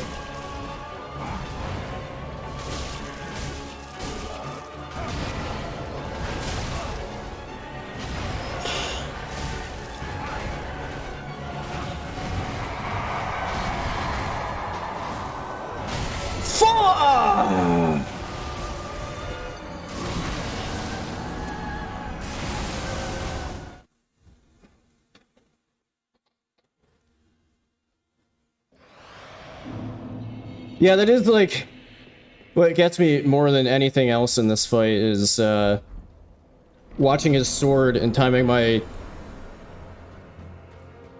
dodges for his sword and forgetting about the cape. Even though I know that the cape is a mechanic, I just in the moment my brain does not think of I need to be timing things because there's a cape coming.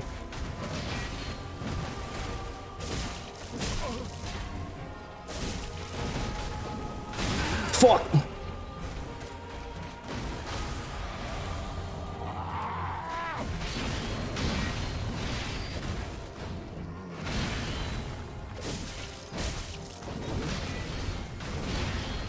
Okay, I got a little lucky there. I thought he was...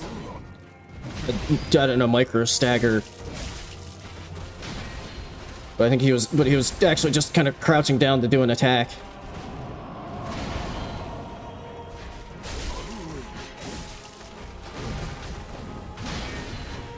So that's the tell for if he actually micro staggers. He goes.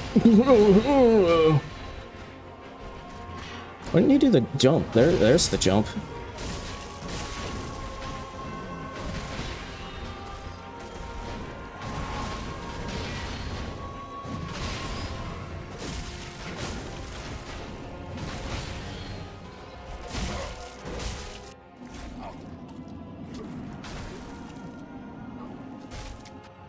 I mean, I am beating up an old man. He's just not in a retirement home. Or he's in, like, the worst retirement home ever because, you know, the roof's kind of missing. And there's, dust everywhere.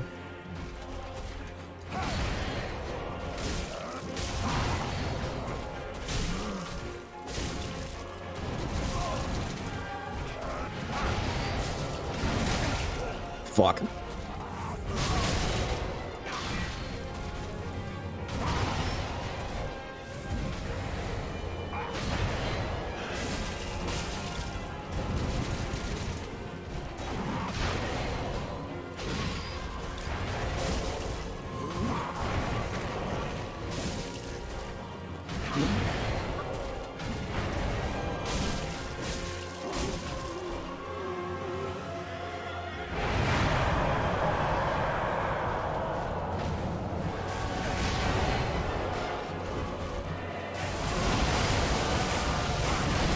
Ah.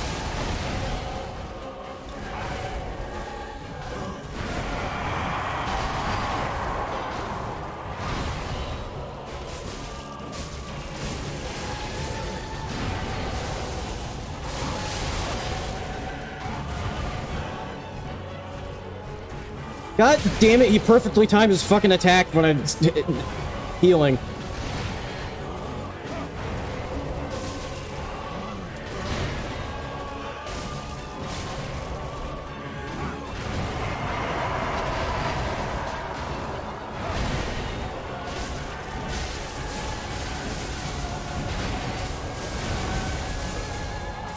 No, that was a terrible time to attack.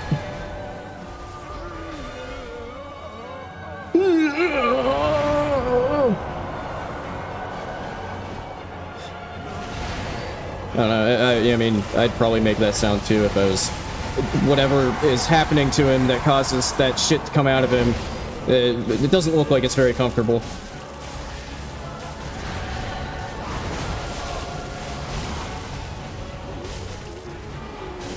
Greed!